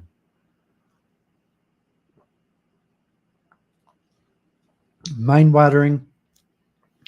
There's an intimate dynamic interplay between mind-wandering and metacognition.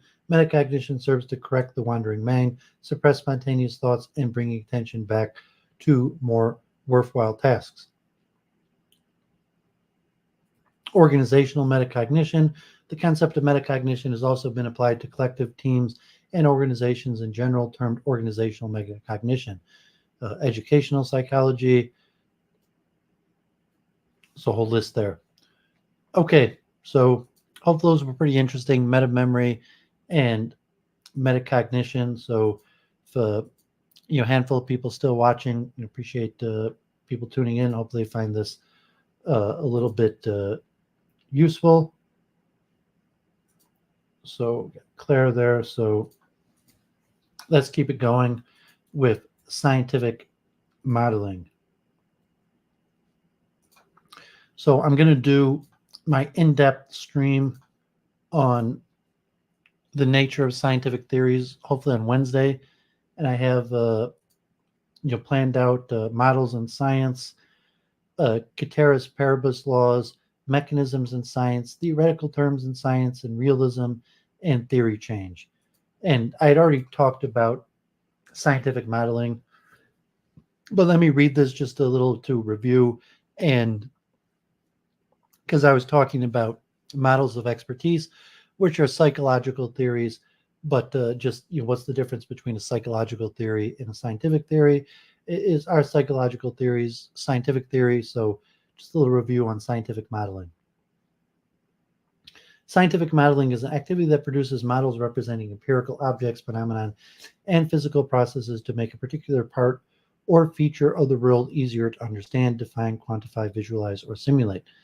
It requires selecting and identifying relevant aspects of a situation in the real world and then developing a model to replicate a system with those features. Different types of models may be used for different purposes, such as conceptual models to understand better, operation models to operationalize, mathematical models to quantify, computational models to stimulate, and graphical models to visualize the subject.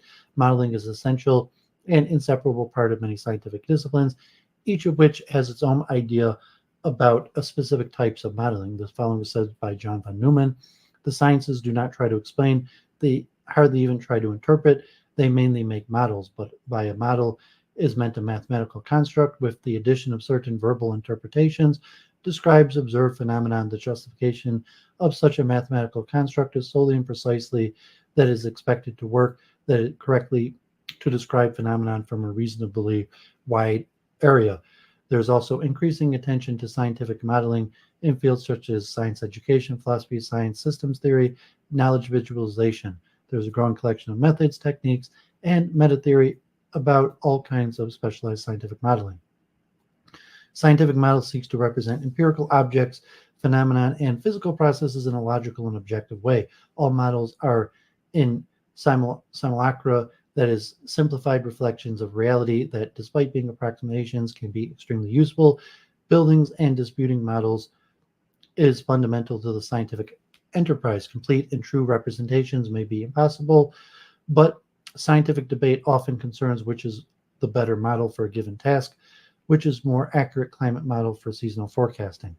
Attempts to formalize the principles for the empirical sciences use the interpretation to model reality in the same way the logicians axiomatize the principles of logic. The aim of these attempts is to construct a formal system that will not produce theoretical consequences that are contrary to what is found in reality. Predictions or other statements drawn from such a formal system mirror or map the real world only insofar as these scientific models are true. For the scientist, a model is also a way in which the human thought process can be amplified.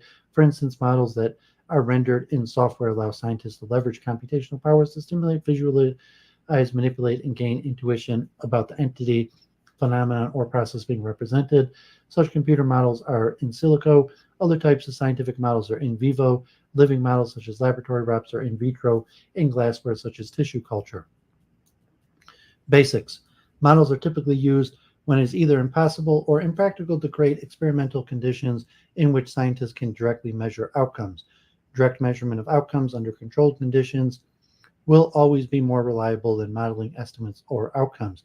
Within modeling and stimulation, a model is task-driven, purposeful simplification and abstraction of a perception of reality shaped by physical, legal, or cognitive constraints. It is task-driven because a model is captured with a certain question or task in mind.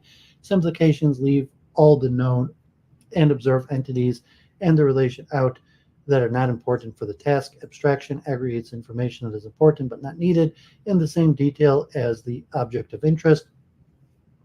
Both activities, simplification and abstraction, are done purposefully. However, they are done based on the perception of reality. This perception is already a model in of itself, as it comes with a physical constraint. There are also constraints on what we are able to legally observe with our current tools and methods, and cognitive strengths that limit what we are able to explain with our current theories. This model comprises the concepts, their behaviors, and the relation in formal form, and is often referred to as a conceptual model. In order to execute the model, it needs to be implemented in a computer simulation. This requires more choices, such as numerical approximations or the use of heuristics. Despite all these epistemological and computational constraints, simulation has been recognized as the third pillar of scientific methods: theory building, simulation, and experimentation. Simulation. Simulation is a way to interpret the model when the model is too complex for an analytical solution. A steady state simulation provides information about the system at a specific instance in time, usually at equilibrium. If such a state exists, a dynamic simulation provides information over time. The simulation shows how a particular object or phenomenon will behave. Such a simulation can be useful for testing, analysis, or training in those cases where the real-world systems or concepts can be represented by models. Structure. Structure is a fundamental and sometimes intangible notion covering the recognition, observation, nature, and stability of patterns and relationships of entities, from a child's verbal description of a snowflake to the detailed scientific analysis of the properties of magnetic fields. The concept of structure is an essential foundation of nearly every mode of inquiry and discovery in science, philosophy, and art. Systems. System is a set of interacting or interdependent entities, real or abstract, forming an integrated whole. In general, a system is a construct or collection of different elements that together can produce results not obtainable by the elements alone. The concept of an integrated whole can also be stated in terms of a system's embodying a set of relationships which are differentiated from relationships of the set to the other elements, and form relationships between an element and the set and elements not a part of a relational regime. There are two types of systems models: discrete, in which the variables change instantaneously in separate points in time, and continuous, where the state variables change continuously with respect to time. Generating a model. Modeling is the process of generating a model as a conceptual representation of some phenomenon. Typically, a model will deal with only some aspects of the phenomenon in question, and two models of the same phenomenon may be essentially different. That is to say that the differences between them comprise more than just a simple renaming of components.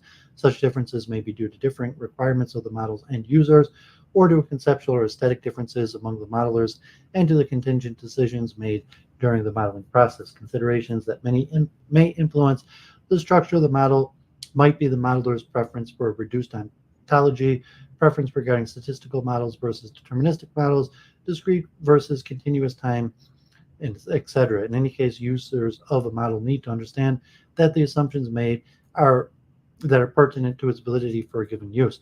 Building a model requires abstraction. Assumptions are used in modeling in order to specify the domain of application of the model. For example, the special theory of relativity assumes an inertial frame of reference. This assumption was contextualized and further explained by the general theory of relativity. A model makes accurate predictions when its assumptions are valid. It might not make accurate predictions when the assumptions do not hold. Such assumptions are often the point which older theories are succeeded by newer ones. Evaluating a model. A model is evaluated first and foremost by its consistency to empirical data. Any model inconsistent with reproducible observations must be modified or rejected. One way to modify the model is by restricting the domain over which it is credited with having high validity.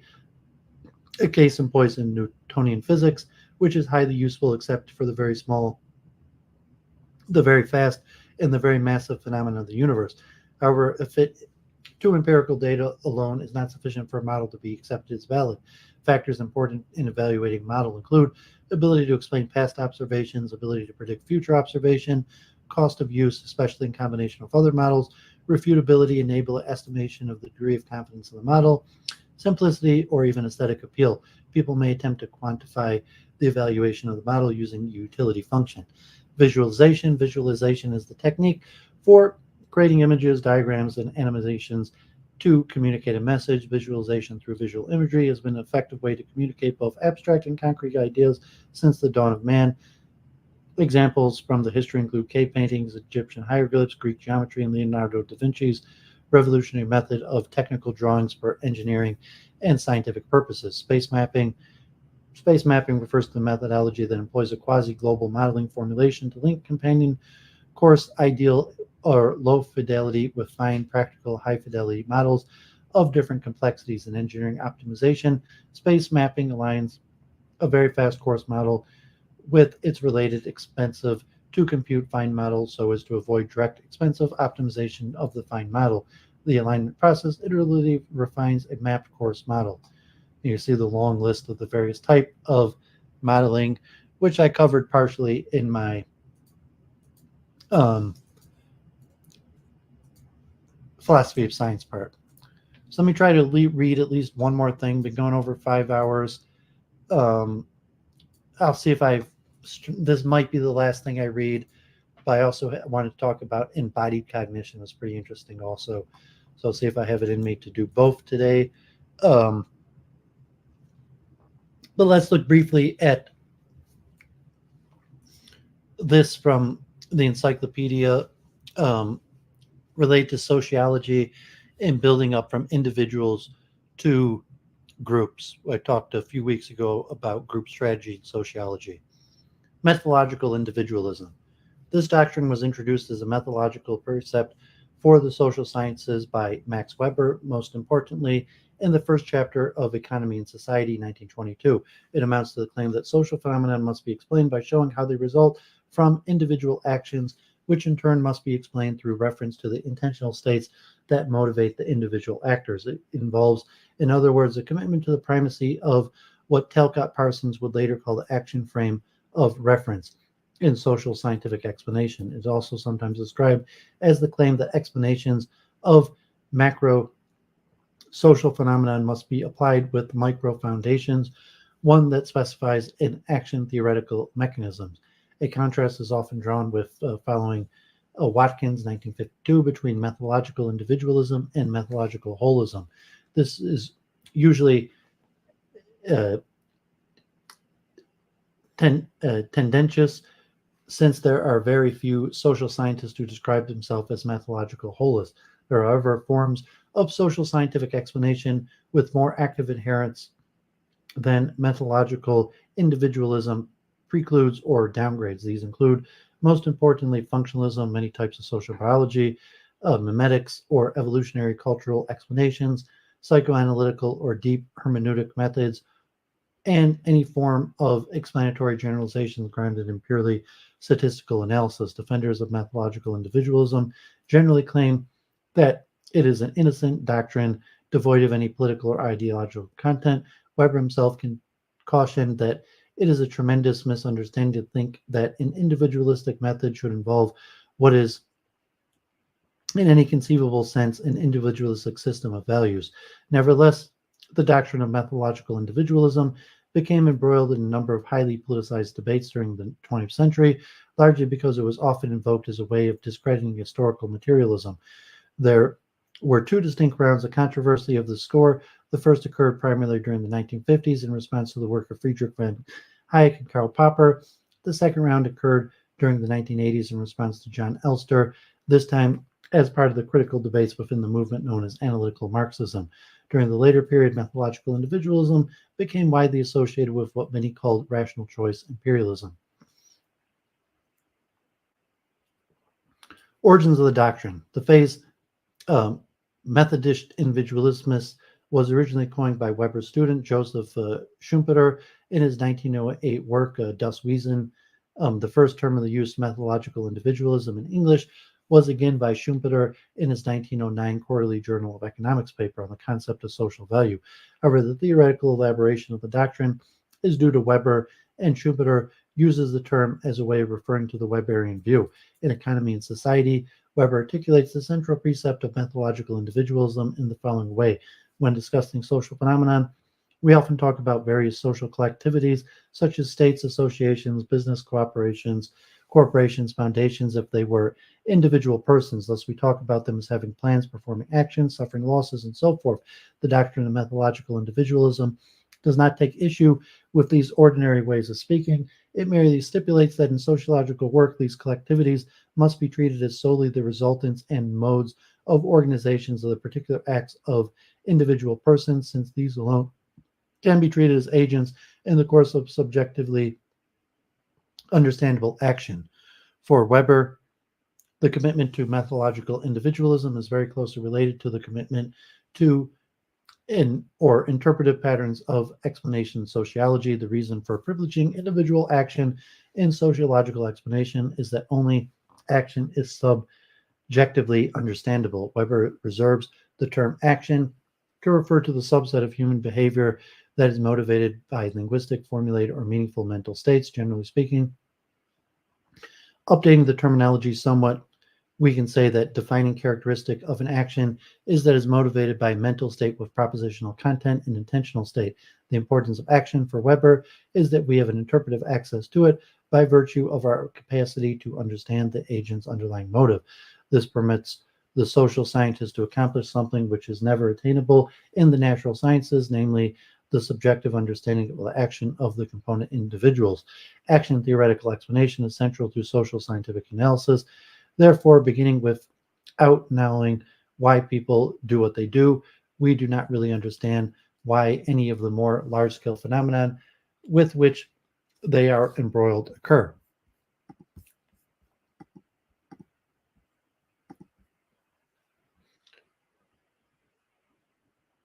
This methodological individualization is a slightly misleading term, since The goal is not to privilege the individual over the collective and social scientific explanation, but rather to privilege the action theoretical level of explanation. This privileging of the action theoretical level is methodological because it is imposed by the structure of the imperative social science, where the goal is to provide an understanding of social phenomena. Action can be understood in a way that other social phenomena cannot, precisely because they are motivated by intentional states, yet only individuals possess intentional states, and so the methodological privileging of actions entails the methodological privileging of individuals.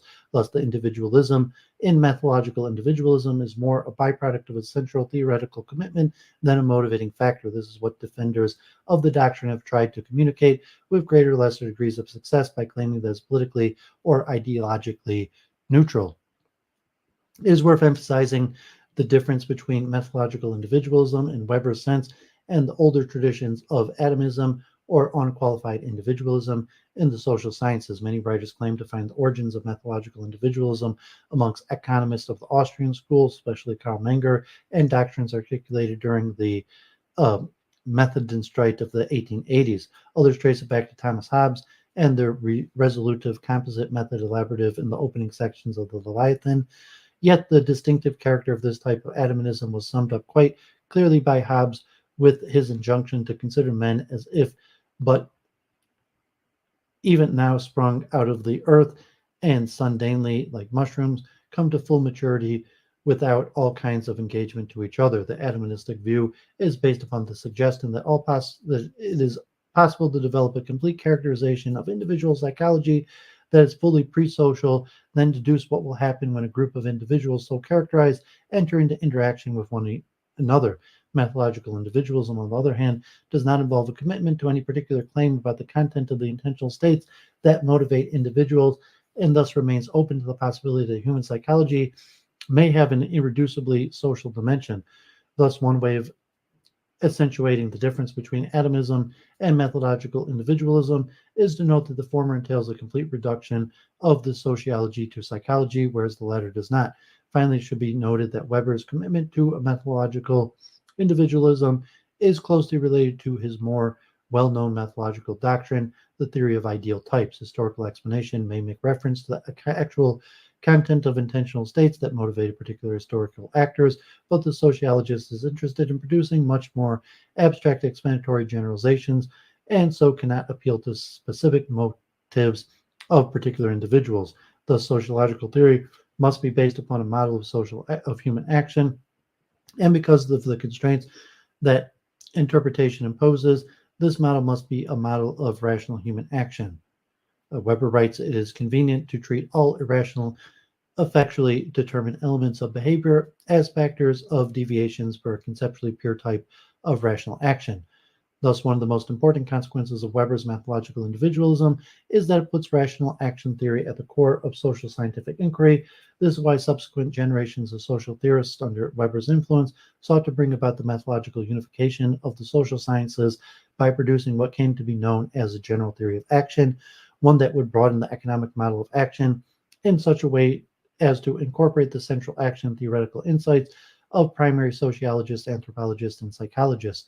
The work of Talcott Parsons in the first half of the century was the most important in this regard, with the unification movement reaching its apogee in the collaborative publication in 1951 Towards a General Theory of Action, co-edited by Parsons and Edward Shills.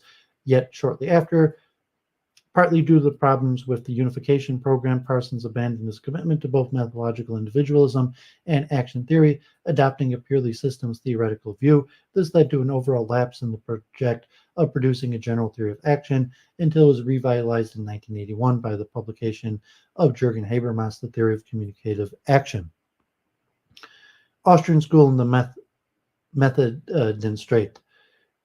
It has never escaped anyone's attention that the discipline that most clearly satisfies the scriptures of methodological individualism, microeconomics, and the tradition of neoclassical marginalism, and the Homo economicus is the most clearly articulated model of rational action. Of course, this tradition has not always been in the ascendancy within the economics profession. In particular, there are many who have felt that macroeconomics could be a completely self-standing domain of inquiry, reflected in the fact that the undergraduate economics curriculum is still often divided into micro and macro.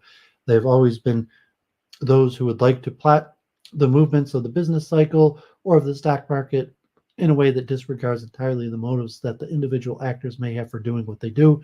Similarly, many have tried to discover the correlation between macroeconomic variables such as unemployment and inflation rates without feeling the need to speculate as to why a change in one rate might lead to the movement in the other. Thus, there has always been a very lively debate within the economics profession about the value of the rational actor model that is at the heart of the general equilibrium theory.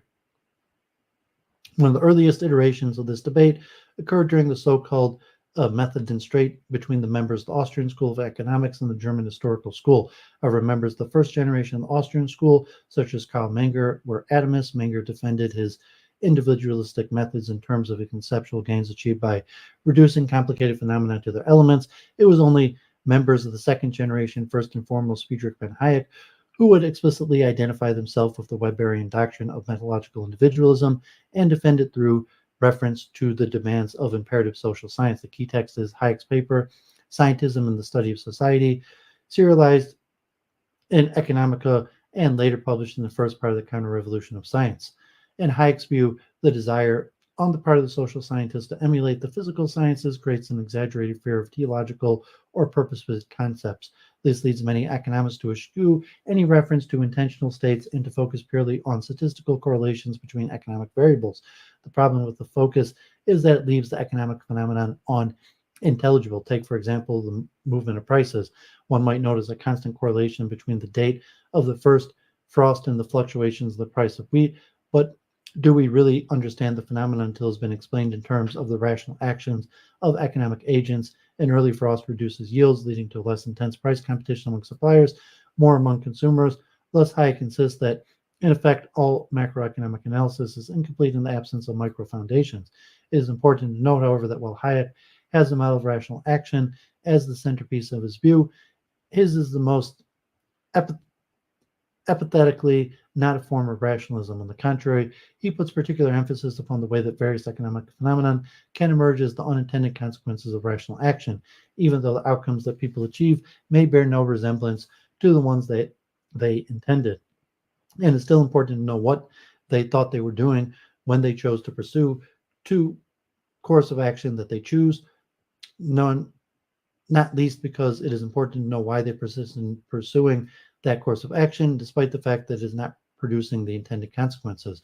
Of course, part of Hayek's motivation for endorsing methodological individualism and demanding that social scientific explanations specify a mechanism at the action theoretical level is that he wants to emphasize the limitations of the individual actor perspective.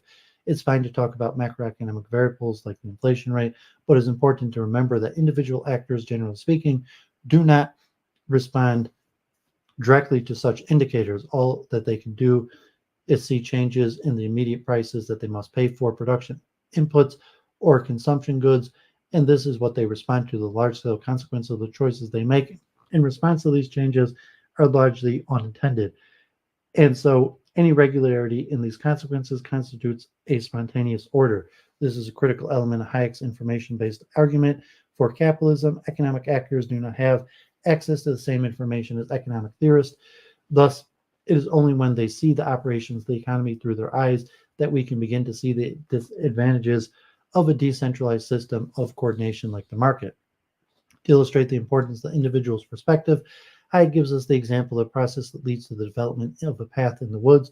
One person works his way through choosing the route that offers the least local resistance. His passage reduces, if ever so slightly, the resistance offered along the route that the next person who walks through, who is therefore, in making the same set of decisions, likely to follow the same route. This increases the chances that the next person will do so and so on. Thus, the net of effect of all the people on passing through is that they make a path, even though no one has the intention of doing so, and no one even plans out its trajectory. It is a product of spontaneous order. Human movement through the district come to conform to a definite pattern, which, although the result of deliberate decisions of many people, has yet not been consciously designed by anybody.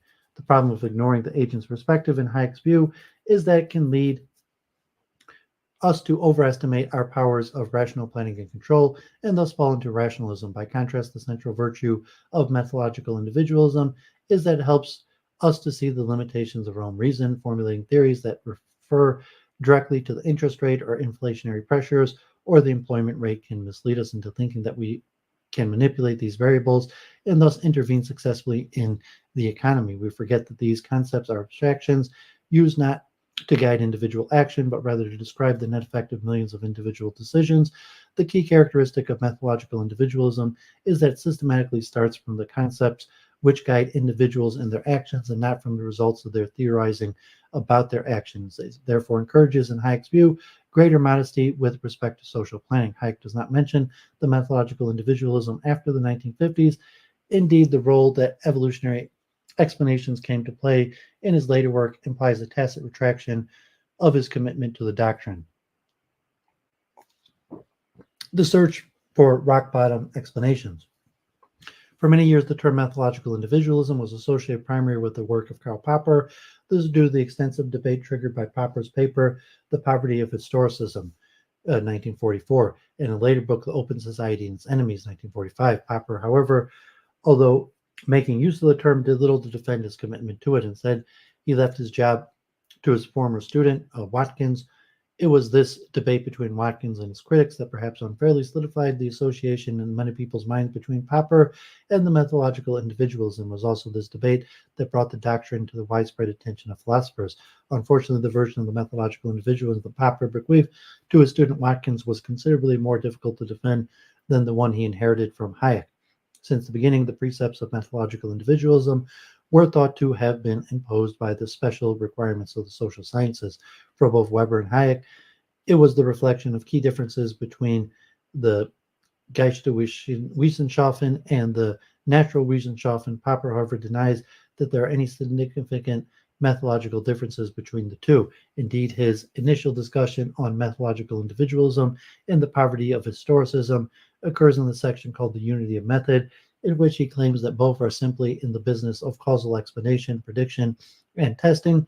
He goes on to deny that understanding plays any special role in social sciences. The problem that this creates for the doctrine of methodological individualism is readily apparent. A social science that aims at interpretation, or thus uses interpretation as part of the centerpiece of the explanation strategy, has a very clear methodological reason for privileging explanations that refer to individual actions, since it is precisely the underlying intention of states that serve as the object of interpretation. But if social scientists are merely in the business of providing causal explanations, just like natural sciences, then what is the rationale for privileging individual actions in these explanations?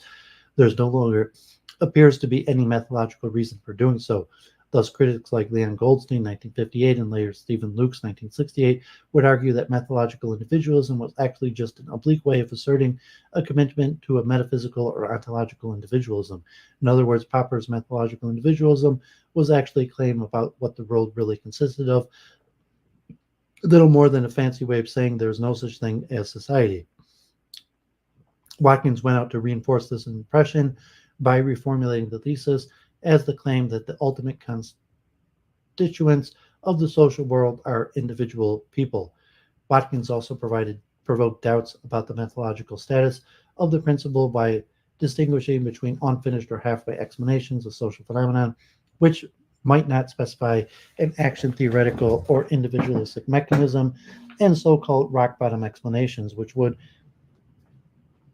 Yet in doing so, he grants that these halfway explanations, the example he gives is the relationship between inflation and unemployment rate, while they may not tell us everything we would like to know, need not be meaningless or false. This great problem, as Lars Uden points out, since the mere fact that one can explain social phenomena in terms of individuals does not imply that methodological rule that they should be explained in this way, especially if not the halfway knowledge obtained is sufficient for our extra scientific purposes. Finally, it should be noted that Popper introduced a contrast between methodological individualism and psychologism, the view that all laws of social life must be ultimately reducible to psychological laws of human nature. Nevertheless, in Popper's formulation, methodological individualism does appear equivalent to at least some form of psychological reductionism. At very least, his formulation and later Watkins left many commentators confused about how one could affirm the former without committing to the latter. More generally, it created a great deal of confusion about the difference between methodological individualism and atomism. The rational choice revival. For both Hayek and Popper, the primary motivation for respecting the precepts of methodological individualism was to avoid grand theory in the style of Auguste Comte, Hegel, and Marx. Yet the motivation for avoiding this sort of grand theory was not so much that it promoted bad theory, but that it promoted habits of mind such as collectivism, rationalism, and historicism that were thought to be conducive to totalitarianism. Thus, the sins of collectivism and collectivist thought patterns for both Hayek and Popper were primarily political. Yet, as time wore on and the dangers of creeping totalitarianism in Western societies became increasingly remote, the fear of collectivism that underlay the debates over methodological individualism became increasingly attenuated.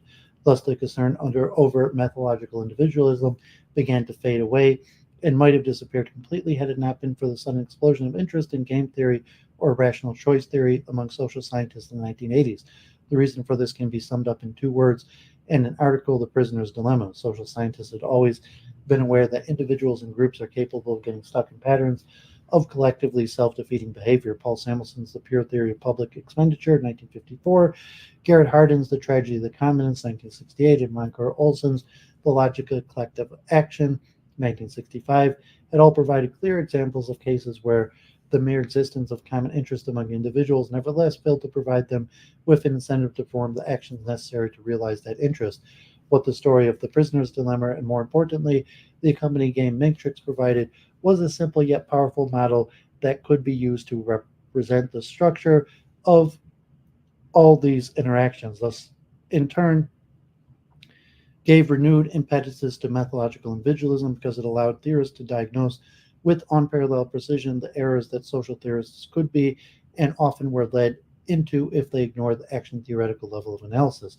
Methodological individualism became important not as a way of avoiding the political thought crime of collectivism, but rather as a way of avoiding demonstrably fallacious inferences about the dynamics of collective action. For example, the traditional interest group theory of democratic politics generally presupposes that groups who share a common interest also have an incentive to promote that interest by lobbying politicians, funding research, and so on. Olson's major contribution was to have driven home the point that the existence of such a common interest just as often generates a free rider incentive. Individuals would benefit from acting to promote that interest, but they would benefit even more by sitting back while the other members of the group acted to promote it.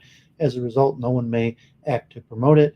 However, Olson confined this observation to large groups. The Prisoner's Dilemma, on the other hand, demonstrated the ubiquity of the incentive structure. John Elster's contribution to the history of methodological individualism must be understood against this backdrop. He presented the doctrine as part of a friendly yet trenchant critique of the use of functionalist explanations in the Marxist tradition, particularly those who seek to explain events as ones that serve the interest of capital. The problem with these explanations, Elster argues, that they postulate a purpose without a purposive actor, and therefore claims entail a commitment to some form of objective teleology. In itself, there is very little new in this criticism. As Cohn argued in his response to Elster, there's no reason that if Marxism, functionalism cannot provide elaborations of these explanations, one that specify how the benefit produced evokes the phenomenon without reference to any objective teleology. This could be done either by appealing to an intentional mechanism at the action theoretic level or else a Darwinian selection mechanism. In either case, Elster's critique of functional explanation became just another version of Watkins' demand for rock bottom rather than halfway explanation. Thus, what made Elster's attack so forceful was not the accusation of objective teleology in Marxist theory, but rather the suggestion that much of Marxian class analysis overlooked the potential for collective action problems among the various world historical actors. Consider, for example, the familiar claim that capitalism retain a reserve army of the unemployed in order to depress wages. This means that individual capitalists must stop hiring new workers at a point where marginal benefit still exceeds the marginal cost. What is their incentive for doing so? They have an obvious free rider incentive to keep hiring, since the benefits stemming from the depressed wages would largely be enjoyed by rival firms, whereas the benefits of further hiring would flow to the bottom line. In other words, the mere fact that it is in the interest of capital to have a reserve army of the unemployed does not mean that individual capitalists have an incentive to take the steps necessary to maintain such a reserve army. An even more disturbing consequence of the rational choice perspective is the observation that the working class faces the major collective action problem when it comes to carrying out the socialist revolution.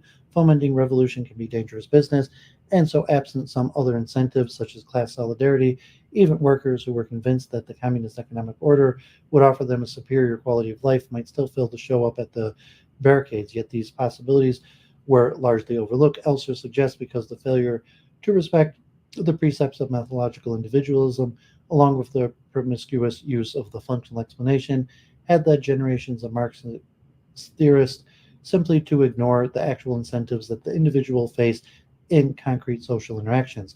Beyond the critique of functional explanations, Elster does not advance any original argument in support of methodological individualism. He does, however, return to the earlier Weberian formulation of the position with this emphasis on intentional action. The elementary unit of social life is the individual human action, he argues. To explain social institutions and social change is to show how they arise as a result of the action and interaction of individuals.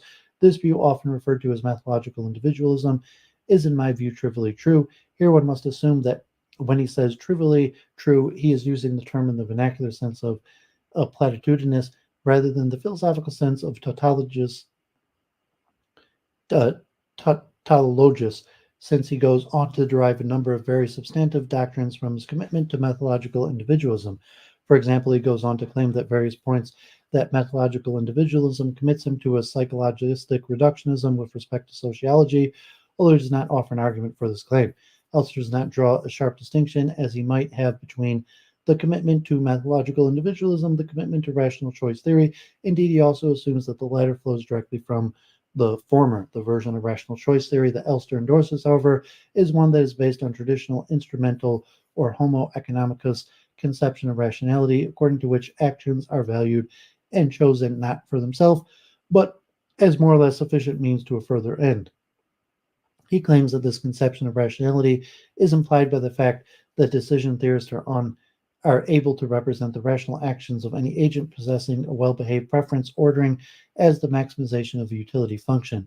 Yet whether utility maximization implies instrumentalism depends on the version of expected utility theory that one subscribes to. So-called Rhodes-Bayesianism versions of decision theory, such as Richard Jeffries' 1983, do not impose an instrumental conception of rationality, since they permit agents to have preference over their own actions. Thus, Elster must have moved from methodological individualism to the instrumental conception of rationality is based upon the non sequitur. Nevertheless, as a result of Elster's argument, methodological individualism became synonymous in many quarters with the commitment to rational choice theory. Such as equations generally failed to distinguish what were for Weber two distinct methodological issues: the commitment to providing explanations at the action theoretical level and specific model of rational action that one proposes to use at that level, the ideal type. There are multiple permutations. For instance, there's no reason that one cannot be methodological individualist while choosing to employ Habermas's theory of communicative action rather than rational choice theory as the model of rational action. In fact, this would make greater sense since game theory, strictly construed, has never purported to offer general theory of rational action. The Nash solution concept, which provides the standard definition of game theory Retic equilibrium, specifically excluded all forms of communication between the players, and the solution does not work in cases where communication does intrude. Thus, much of the furor over rational choice imperialism has been based on the failure to appreciate the limitations of the model, in many cases both by its defenders and its critics. In the philosophy of mind, the phrase methodological individualism is commonly associated with the claim made by Jerry Fodor concerning the individuation of psychological states. It is important to emphasize that Fodor's use of the term has nothing in common with the traditional use in philosophy of social science. Fodor introduces it by way of distinction between methodological individualism and methodological solipsism. His goal is to deal with the variations of the twin earth problem produced by Hilary Putnam. The question is whether an individual with a belief about water and earth, where water is made up of H2O, has the same belief as an individual with a belief about water in a parallel universe, where water has the same appearance and behavior but happens to be made up of XYZ. The externalist is one who says that they are not the same, whereas the internalist, like Fodor, wants to say they are, speaking roughly, that the content of the belief is determined by what is in the agent's head and not what is in the world. The issue comes down to one concerning the individuation of mental states. How do we determine what is and is not the same belief? Fodor begins by introducing the constraint that he calls methodological individualism, the doctrine that psychological states are individuated with respect to their causal powers.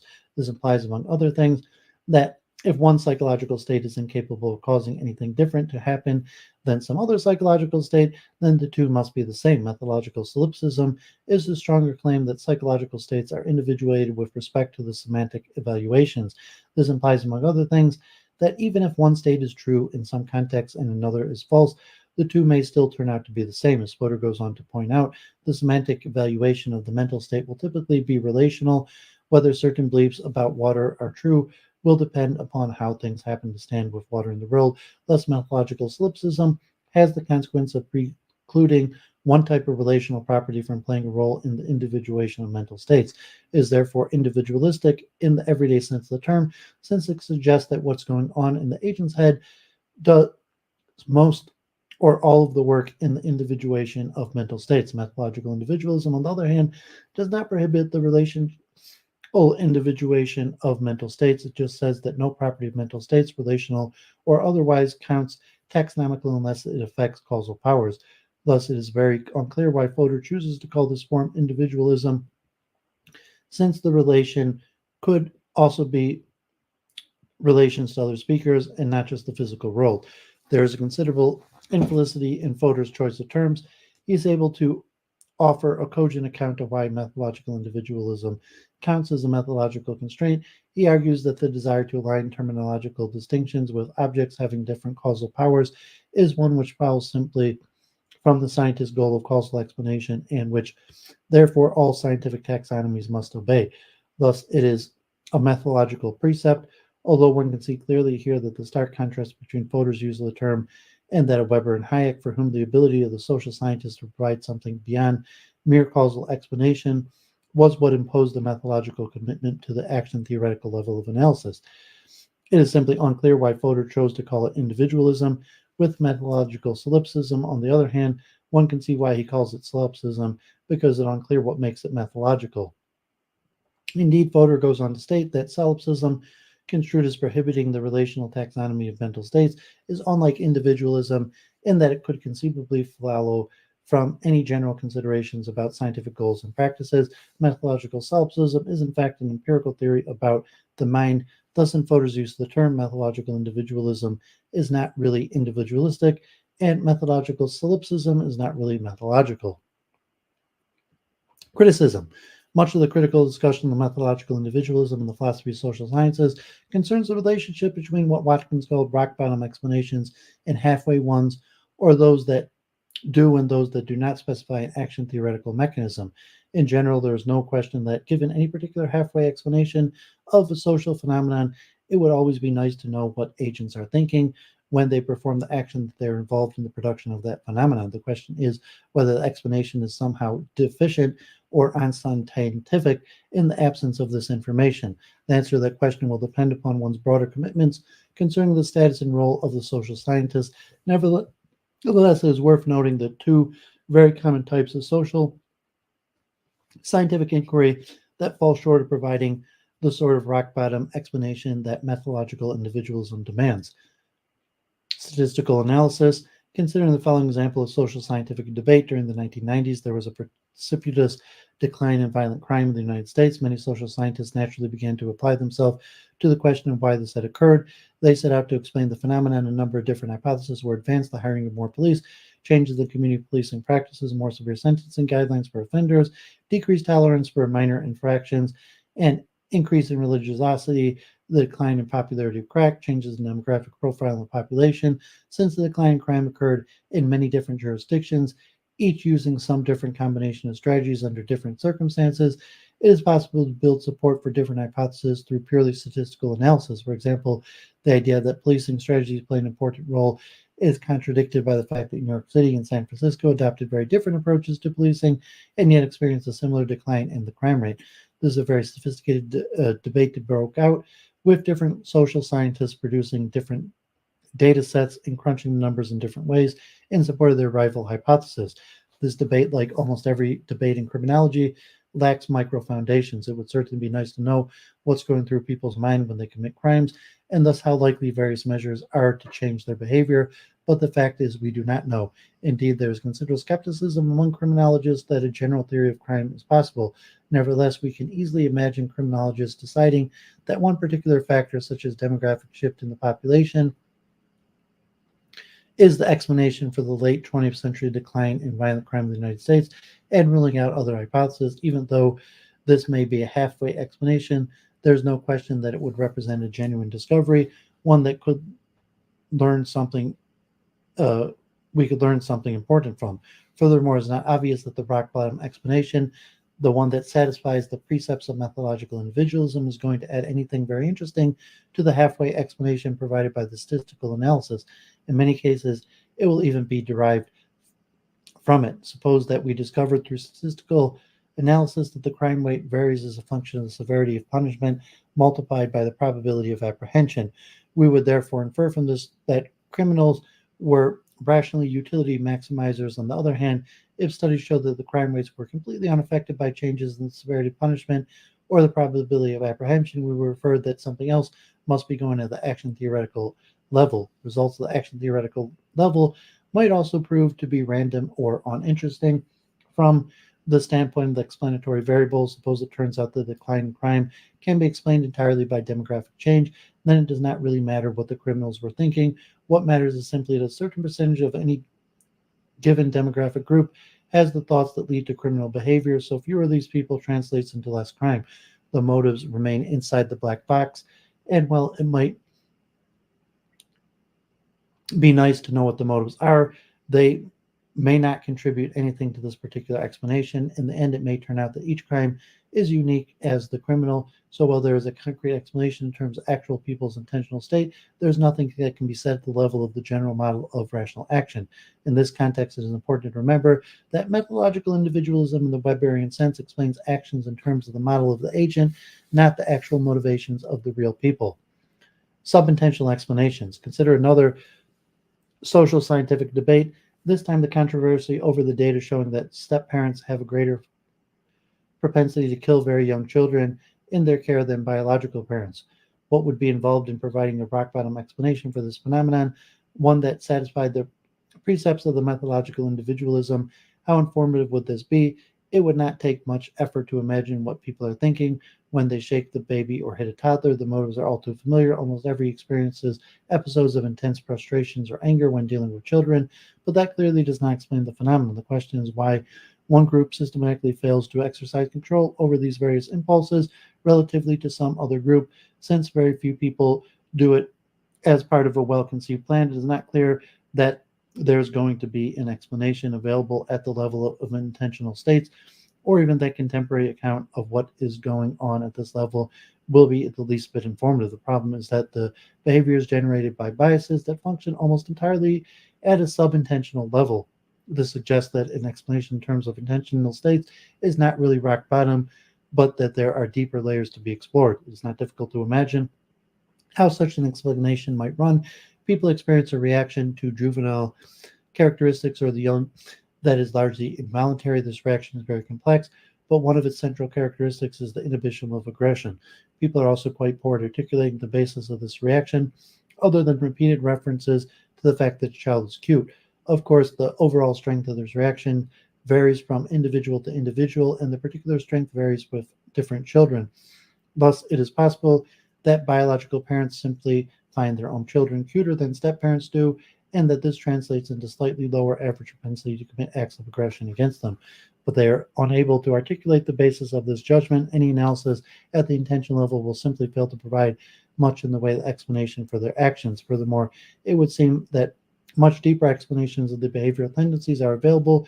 Most obviously, there is an evolutionary account available, which explains parental investments in terms of inclusive fitness and also explains new mate infanticide in terms of sexual selection. Because of this, proponents of the methodological individualism are open to charge that they are promoting halfway explanations and that the evolutionary perspective offers rock-bottom ones. More generally, any theory that proposes to explain the origins of intentional states in terms of deeper underlying causes, or that claims to explain the much of human behavior without reference to intentional states, such as Freudianism, which treats many of our beliefs as rationalizations, our desires as sublimations, will be unmoved by the methodological individualist demand that pride of place be assigned to explanations formulated in the model of the action theoretic level. Micro-realization robustness. Yeah, thanks, Kale. Appreciate it. Christian Listen Kai Speakerman, 2013, have recently argued that causal explanatory holism is called that the social sciences under a very precise set of circumstances. Their general thought is that the descriptions can usually be formulated at different levels of generality, and that in certain circumstances it might be more illuminating to formulate explanations using concepts at a higher rather than a lower level of generality. This is particularly so when a higher level property can be instantiated in various ways, but some causal relation in which it is embedded continues to obtain regardless of their particular instantiation, a condition that they refer to as micro-realization robustness. This suggests that methodological individualism will not be appropriate in cases where social regularities are robust to change in their individual level realization. Under such conditions, explanatory holism is required. List and Spikerman specify 3 jointly necessary and sufficient conditions under which they will be so. Multiple levels of a description. The system admits lower and higher levels of a description associated with different levels of specific properties. Individual level properties versus aggregate properties. Realizability of higher level properties. The system's higher level properties are determined by its lower level properties, but can be realized by numerous different configurations of them, and hence cannot feasibly be redescribed in terms of lower level properties. Micro-realizations, robust causal relations. The causal relations in which some of the system's higher level properties stand are robust to change in their lower level realizations. An example they give is the democratic peace hypothesis, that democracies do not go to war with one another. This is typically explained in terms of internal structural features of democracies that privilege norms of cooperation and compromise. There are, however, so many ways of instantiating these features that an explanation of the lower level of description, such as that of the individual, would be unable to articulate the relevant causal relations. And fallacies. The primary methodological reason among social scientists for adopting a commitment to methodological individualism was to caution against certain fallacies, ones that were quite common in the 19th century social sciences. Perhaps the greatest of these fallacies was the one based on widespread tendency to ignore the potential for collective action problems in groups, and thus to move far too easily down from an identification of group interest to the description of an individual interest. One way of avoiding such fallacies was to focus for social scientists to look always at interactions from a participant's perspective to see what sort of preference structure governed his decisions. At the same time, it is worth noting that too much emphasis on the action theoretical perspective can generate its own fallacies. One of the most powerful resources of sociological inquiry is precisely the capacity to objectivate and aggravate social behavior using large-scale data collection and analysis. The analysis of social phenomena at this level can often generate results that are counterintuitive from an action theoretical perspective. Too much emphasis on the action theoretical perspective because of its proximity to common sense can generate false assumptions about what must be going on at the aggregate level.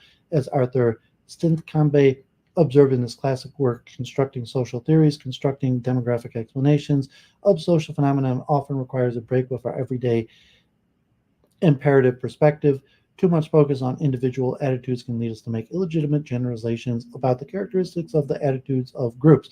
For example, the stability of belief in a population only very rarely depends upon the stability of individuals. There can be considerable variability at the individual level, so long as it runs with equal force both ways, and prevalence in the population will be unchanged. If 10% of the population loses their faith in God every year, yet 10% have a conversion experience, then there will be no change in the overall level of religiosity. This may seem obvious, but as Stintkambe observes, it is intuitively difficult for many people, and intention too is a common source of fallacious sociological thinking. It is also worth noting that the action theoretical level of analysis, with its focus upon the intentional state of the agent, can generate considerable mischief when combined haphazardly with evolutionary reasoning.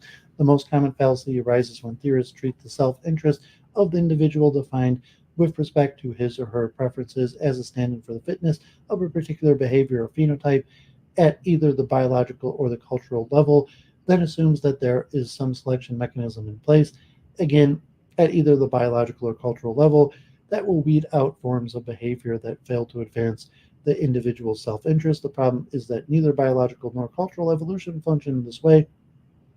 It is the elementary consequence of the selfish gene theory that biological evolution does not advance the interest of the agent, the most conspicuous example being inclusive fitness. For similar reasons, cultural evolution benefits the meme rather than the interest of the agent. Thus, the evolutionary perspective imposes a much greater break with the rationality-based perspective than many social theorists appreciate.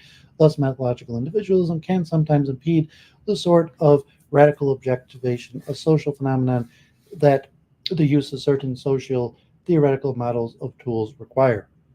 Okay, so that was really long. Hope that had some value. It was related to some of what I talked the last few weeks about group theory and a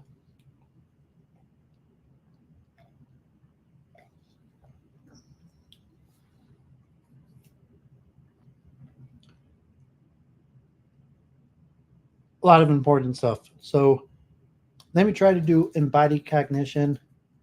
Keep it going, do as much research as possible, and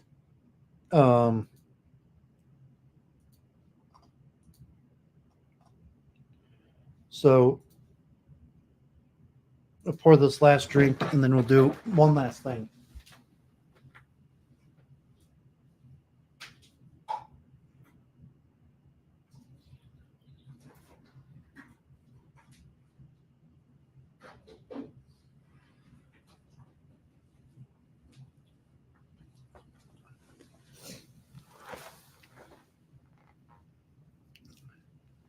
Embodied cognition.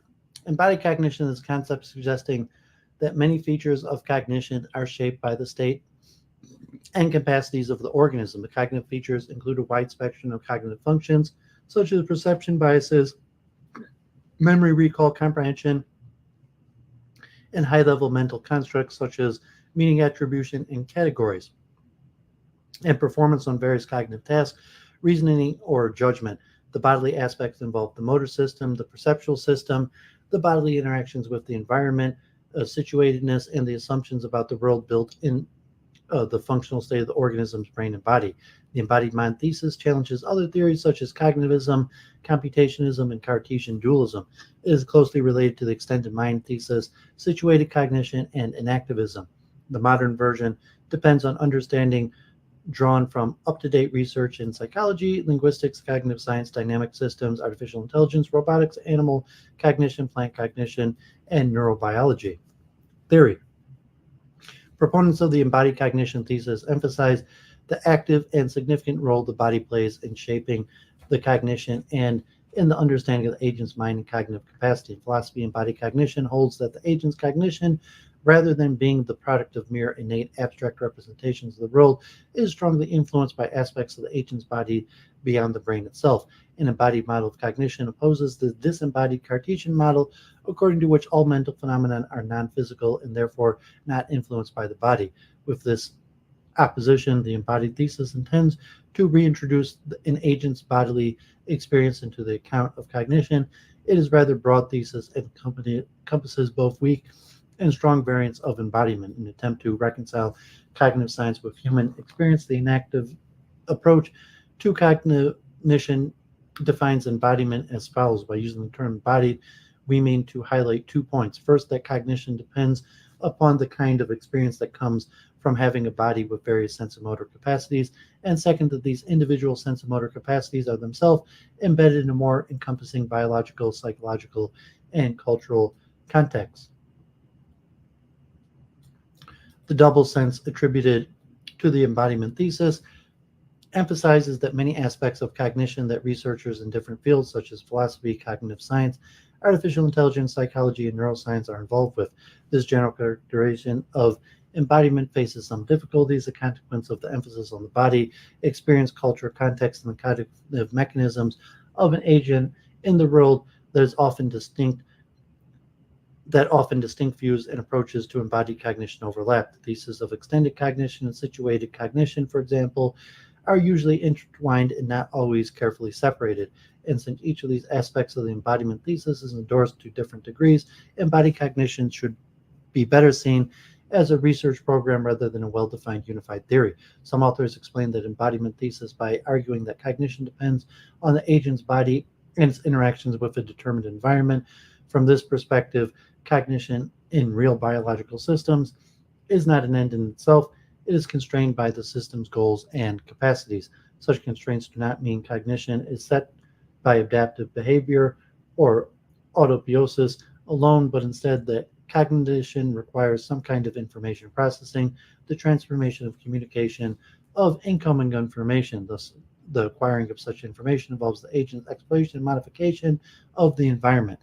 It would be a mistake, however, to suppose that the cognition consists simply of building maximally accurate representations of input information, the gaining of knowledge in a stepping stone to achieving the more immediate goal of guiding behavior in response to the system's changing surroundings. Another approach to understanding embodied cognition comes from the narrow characterization of the embodied thesis. The following narrow view of the embodiment avoids any compromises to the external sources other than the body and allows differentiation between embodied cognition, extended cognition, and situated cognition. Thus, the embodiment thesis can be specified as follows. Many features of cognition are embodied in that they are deeply dependent on characteristics of the physical body of an agent, such that the agent beyond the brain body plays a significant causal role or a physically constitutive role in the agent's cognitive processing. This thesis points out the core idea that the agent's body plays a significant role in shaping different features of cognition, such as perception, attention, memory, reasoning, among others. Likewise, these features of cognition depend on the kind of body an agent has. The thesis omits direct mention of some aspects of the more encompassing biological, psychological, and cultural context, including the inactive definition, making it possible to separate embodied cognition, extended cognition, and situated cognition. In contrast to the embodiment thesis, the extended mind thesis limits cognitive processes neither to the brain nor even to the body. It extends outward into the agent's role. Situated cognition emphasizes that the extent is not just a matter of including resources outside the head, but stressing the role of probing and changing interaction with the agent's role. Cognition is situated in that it is inherently dependent upon the cultural and social context within which it takes place. This concept reframing of the conceptual reframing of cognition as an activity influenced by the body has a significant implication. For instance, the view of cognition inherited by most contemporary cognitive neurosciences is internalist in nature. An agent's behavior, along with his capacity to maintain accurate representations of the surrounding environment, were considered as the product of powerful brains that can maintain the world models and devise plans. From this perspective, cognizing was conceived as something that an isolated brain did. In contrast, accepting the role the body plays during cognitive processes allows us to account for a more encompassing view of cognition. The shift in perspective with neuroscience suggests that successive behavior in real-world scenarios demands the integration of several sensomotor and cognitive as well as affective capacities of an agent. Thus, the cognition emerges in the relation between an agent and the affordances provided by the environment rather than the brain alone. In 2002, a collection of positive characterizations summarizing what the embodiment thesis entails for cognition were offered. Margaret Wilson argues that the general outlook of embodied cognition displays an interesting covariation of multiple observations and houses a number of different claims. Cognition is situated, cognition is time pressured. We offload cognitive work onto the environment. The environment is part of the cognitive system. Cognition is for action. Offline cognition is bodily based. According to Wilson, the first three and the fifth claim appeared to be at least partially true, while the fourth claim is deeply problematic in that all things that have an impact on the elements of the system are not necessarily considered part of the system. The sixth claim has received the least attention in the literature of embodied cognition, yet it might be the most significant, and the six claims as it shows how certain human cognitive capabilities that previously were thought to be highly abstract now appear to be leaning towards an embodiment approach for their explanation. Wilson also describes at least 5 main abstract categories that combine both sensory and motor skills or sensory motor functions. The first 3 are working memory, episodic memory, and implicit memory. The 4th is mental imagery. And finally, the 5th concern reasoning and problem solving. So here's a nice timeline graph of historically relevant developments and key contributions that influenced the growth of embodied cognition from 1600 to present. Hey, God bless Congo. Yes, this has a nice historical review.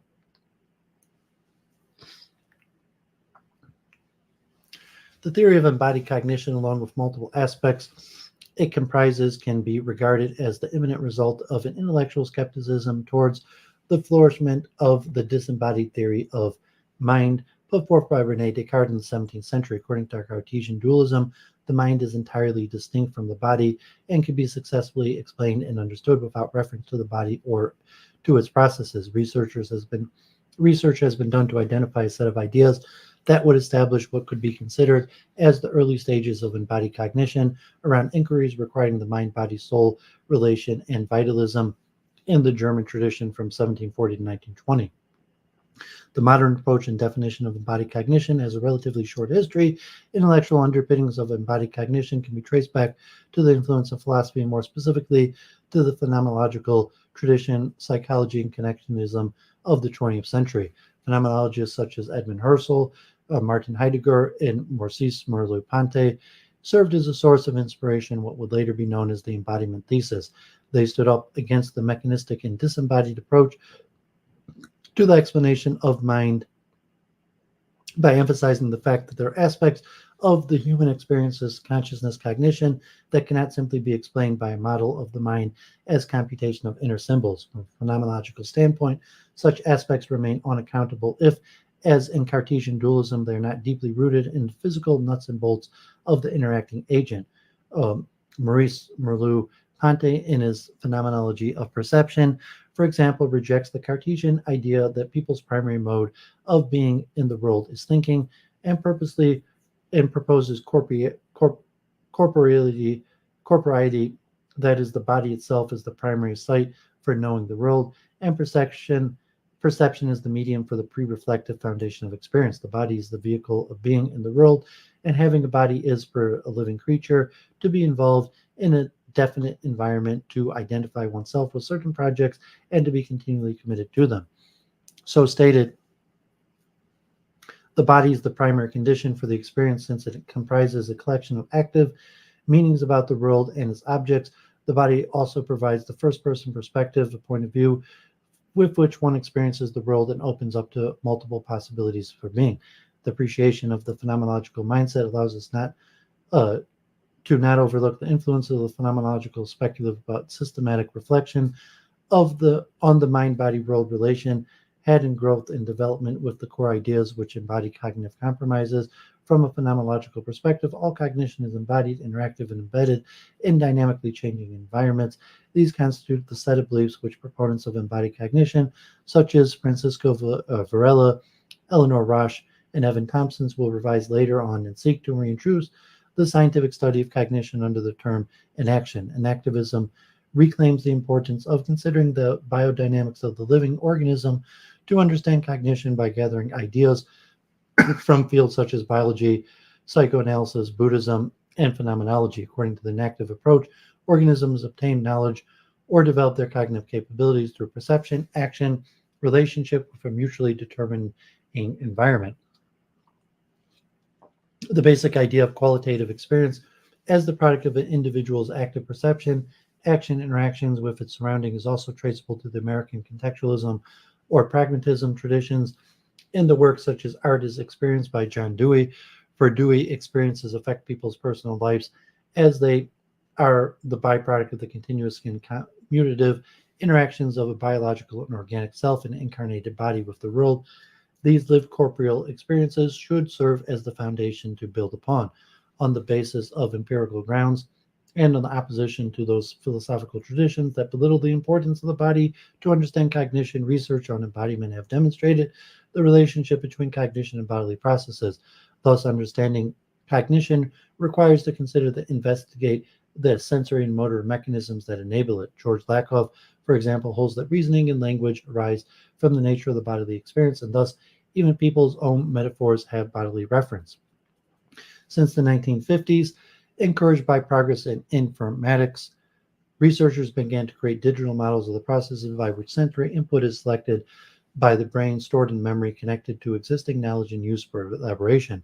These traditionalist computationalist view of cognitions that were typical in the 1950s to 80s are now considered implausible because there's no continuity with the cognitive skills that would have been demanded and developed by the ancestors of the human species. The earlier version of the concept of embodiment and cognition was offered in 1997 to 99 by Irina Trofimova, who called the experimentally proven effects of embodiment and meaning attribution as projection through capacities. Some researchers indeed argue that this algorithmic focus of mental activities ignores the fact that human beings engage with evolutionary pressures using their entire bodies. Margaret Wilson considers the embodiment cognition perspective as fundamentally an evolutionary one, viewing cognition as a set of abilities that build upon and still reflect the structure of physical bodies and how human brains evolved to manage these bodies.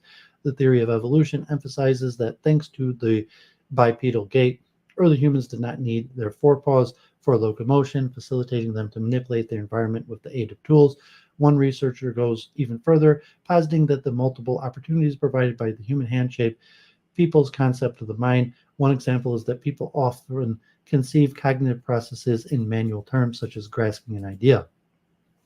J.J. Gibson developed his theory on ecological psychology that entirely contradicted the computationalist idea of understanding the mind as an information processing, which by that time had permeated psychology, both in theory and practice. Gibson particularly disagreed with the way his contemporaries understood the nature of perception. Computationalist perspectives, for example, consider perceptual objects as an unreliable source of information upon which the mind must do some sort of inference. Gibson's view of perceptual processes as the product of the relation between a moving agent and its relationship with a specific environment. Similarly, Varela and his colleagues argue that both cognition and the environment are not pre-given. Instead, they are enacted or brought forth by the agent's history of the sensomotor and structurally coupled activities. Connectionism also put forth a critique to the computationalist commitments, yet granting the possibility of some sort of non-symbolic computation of processes to take place. According to the connectionist thesis, cognition as a biological phenomenon can be explained and understood through the interaction and dynamics of artificial neural networks, given the traces of abstraction that may remain in the inputs and outputs through which connectionist neural networks carry the computations. Connectionism is said to not be so far from computationalism, unable to cope with both the challenge of dealing with the details involved during perceiving and acting and explaining higher level cognition. Likewise, connectionism takes on cognition is biologically inspired by the behavior of an interaction of single neurons, yet its connection to the embodiment thesis in general and to perception, action, interaction in particular are not clearly outlined or straightforward. But in the early 2000s, O'Regan and Noy provided empirical evidence against computationalism mindset, arguing that although cortical maps exist in the brain and their patterns of activation give rise to perceptual experiences, they alone are unable to fully explain the subjective character of experience. Namely, it is unclear how internal representations generate conscious perception. Given this ambiguity, O'Regan and Noy put forth what would later become known as sensomotor contingencies in an attempt to understand the changing character of sensations as actors act in the world according to the sensomotor contingencies. The experience of seeing occurs when the organism masters what we call the governing laws of sensomotor contingencies. Ever since the 20th century, and recognizing the significance role of the body plays for cognition, the embodied cognition theory has gained an ever-increasing popularity. It has been the subject of multiple articles in different research areas, and the mainstream approach to what Shapiro and Spalding called the embodiment makeover. A consequence of this widespread acceptance of the embodiment thesis is the emergence of the 4E features of cognition: embodied, embedded, enacted, and extended cognition. Under 4E, cognition is no longer thought to be being instantiated in or by a single organism. Rather, it assumes that cognition is shaped and structured by dynamic interactions between the brain, body, and both the physical and social environments. Scope. Embodied cognition argues that several factors, both internal and external, such as the body and the environment, play a role in developing an agent's cognitive capacities, just as mental constructs, such as thoughts and desires, are said to influence the agent's bodily actions. For this reason, embodied cognition is considered as a wide-ranging research program rather than a well-defined and unified theory. A scientific approach to embodied cognitive reaches, inspires, and brings together ideas from several research areas, each with its own take on embodiment, yet in a joint effort to methodologically investigate embodied cognition.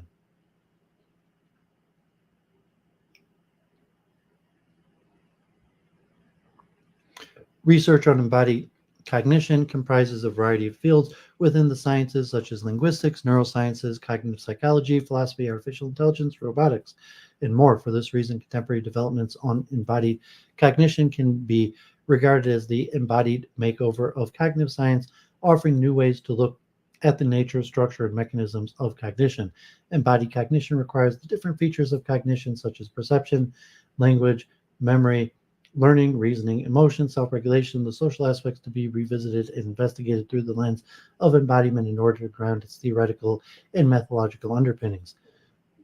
Embodied cognition has gained the attention of interest of classical cognitive science, along with all sciences it comprises, to incorporate embodiment ideas into its research. In linguistics, George Lakoff, a cognitive scientist and linguist, and his collaborators Mark Johnson, Mark Turner, Rafael Nunes, have promoted and expanded the embodiment thesis based on developments within the field of cognitive science. Their research has provided evidence suggesting that people use their understanding of familiar physical objects, actions, and situations to understand other domains.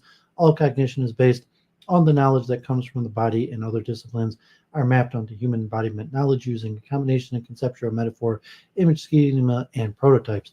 The conceptual metaphor researchers have argued that people use metaphors all over to be in charge of the conceptual level. In other words, they map one conceptual state onto the other one. Therefore, researchers have stated that there is a single metaphor behind various definitions. Several examples of conceptual metaphors from different fields were collected to explain how metaphors relate to other metaphors and often refer to body aspects. The most common example given to this explanation is when the people describe the concept of love, associating this love metaphor with physically embodiment journey experiences. Another example of the language of embodiment of Lakoff and Mark Turner is visual metaphors.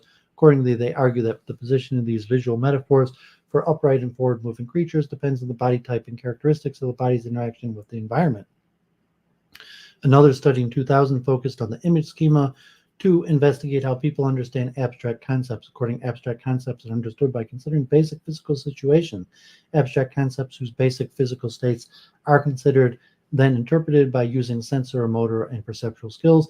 Thus, it is shown that if there is a spatial reasoning process that requires using the body, even in reasoning over abstract concepts, in this context, the image schema is seen as a conceptual metaphor form. For example, spatial reasoning skills and the visual cortex tend to be used to understand a mathematical concept consisting of imagery, imaginary numbers that are purely abstract. Thus, it has been shown how important the body plays in the image schema as the conceptual metaphor in the interpretation of concepts. Another important factor in the understanding of linguistic categories is prototypes.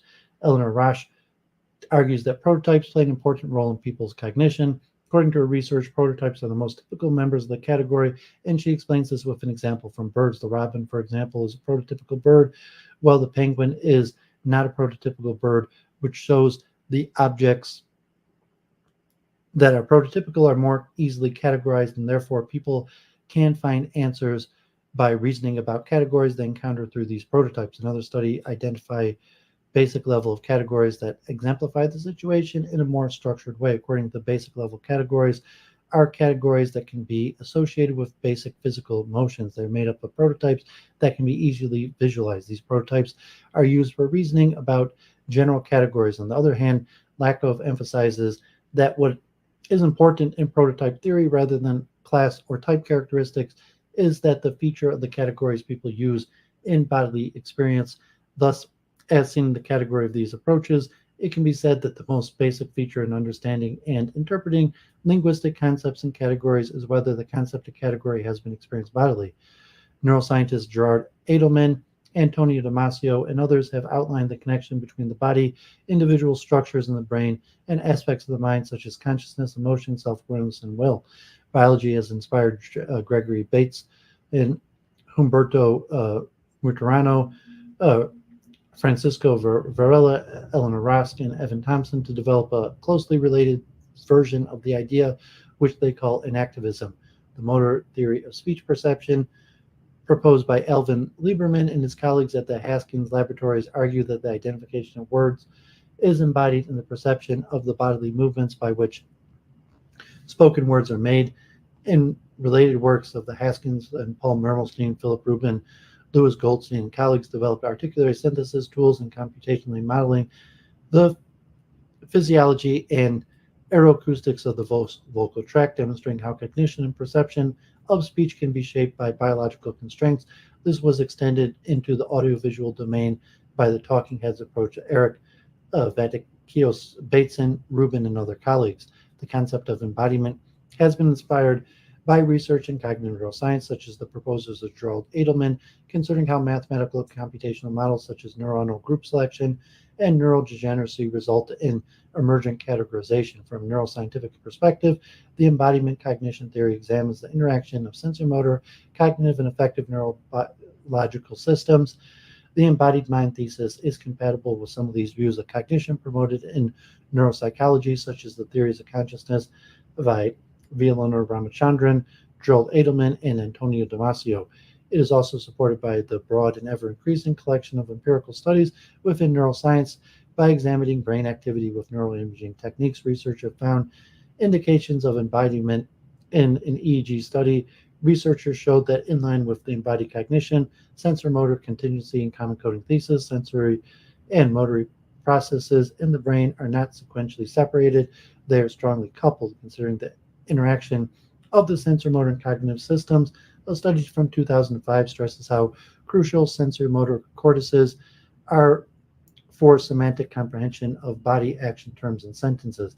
A functional fMRI study from 2004 showed that passively read action words such as lick, pick, or kick led to a somatropic neural activity in or adjacent to brain regions associated with actual movement of the respective body parts.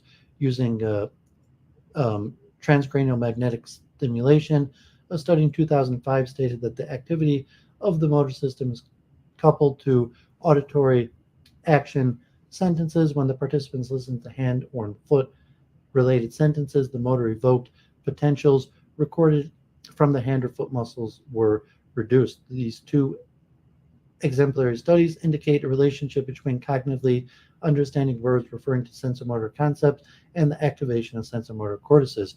Along these lines of embodiment, neuroimaging techniques serve to show interaction in the sensory and motor systems. Next are imaging studies. Behavioral studies also provide evidence supporting the embodiment cognition theory. Abstract higher cognitive concepts such as the importance of an object or an issue also seem to stand in relation to the sensomotor system. People estimate objects to be heavier when they are told that they are important or hold important information in contrast to unimportant information. Similarly, weight affects the way people invest physical and cognitive effort when dealing with concrete or abstract issues. For example, more importance is assigned to decision-making procedures when holding heavier clipboards. What this suggests is that the physical effort invested in concrete objects leads to more cognitive effort when dealing with abstract concepts. The work of cognitive neuroscientists such as Francisco Varela and Walter Friedman seeks to explain the embodied and situated cognition in terms of dynamic systems, theory, and neurophenomenology, rejecting the idea that the brain merely uses representations to cognize. There are several neuroscientific approaches to explain cognition from an embodied perspective, as well as multiple methods such as neuroimaging techniques, behavioral experiments, and dynamic models that can be employed to support and further investigate embodied cognition. In the field of robotics, researchers such as Rodney Brooks, Hans Moravec, and Rolf Pfeiffer have argued that the true artificial intelligence can only be achieved by machines that have sensory and motor skills and are connected to the world through a body. The insights of these robotics researchers have in turn inspired philosophers like Andy Clark and Hendricks Jansen. In the light of these, a body is essential for cognition and therefore for intelligent behavior, since the interaction between the body and the environment is fundamental for developing cognitive abilities. This type of knowledge is grounded in physical embodiment, the relationship humans have with their bodies. It is this concept of the idea that the mind is not only connected to the body, but that the body influences the mind. Embodied artificial intelligence and robotics is a method of applying this principle to artificial systems. Traditional artificial intelligence involves computational approach. This primary computational paradigm evolved to the embodied perspective with embodied cognition studies and brought more interdisciplinary research topics to artificial intelligence. Embodied perspectives brings a necessity of working with the physical world and systems which came alongside robotics. Robotics are essential for the embodied artificial perspective because computers and robots are different. Computers define the inputs. Robots can interact with the physical world via their own body. Researchers working on embodied AI is moving away from an algorithm-driven approach to the robots to interact with the physical world. Embodied artificial intelligence tries to figure out how biological systems work first, then to construct basic rules for intelligent behavior, and finally to apply that knowledge to create artificial systems, robots, or intelligent devices. Embodied artificial intelligence has large-scale applications in research. For instance, the embodied artificial approach can be seen in micro and nano mechatronic systems and evolvable hardware, top-down biosynthetic systems research, bottom-up chemosynthetic systems, and biochemical systems. The majority of embodied artificial intelligence focus is on robot training and autonomous vehicle technologies. Autonomous vehicles have a significant interest in embodied artificial intelligence applications because this technology allowing driving making possible judgments based on what they see as humans do. Perception.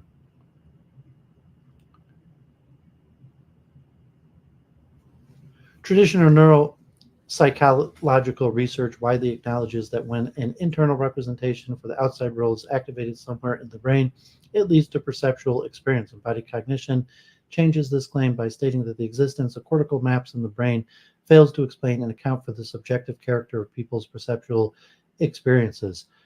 For example, they cannot sufficiently explain the apparent stability of the visual world despite eye movements, the filling in of the blind spot, the visual illusions such as change blindness, which reveal apparent imperfections of the visual systems. For an embodied cognitive perspective, perception is not passive perception of incomplete sensory inputs for which the brain must compensate to provide us with a coherent picture. The brain interprets the outside world based on the individual's intentions, memories, and emotions, as well as the environment and the specific situation the individual is in. Perception involves more complex processes than simply receiving inputs or visual stimuli from the external world to the output actions in response to them. Perception is an active process conducted by a perceiving agent to perceiver, entails an engaged perceiver, and is influenced by the agent's experience and intentions, his bodily states, and the interaction between the agent's body and the environment around it.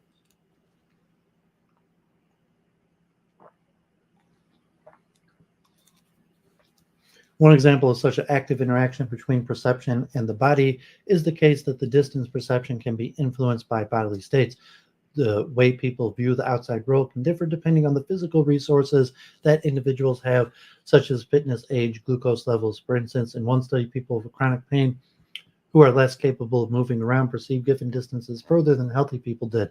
Another study shows that intended actions can affect processing and visual search, with more orientation arrows for pointing than for grasping.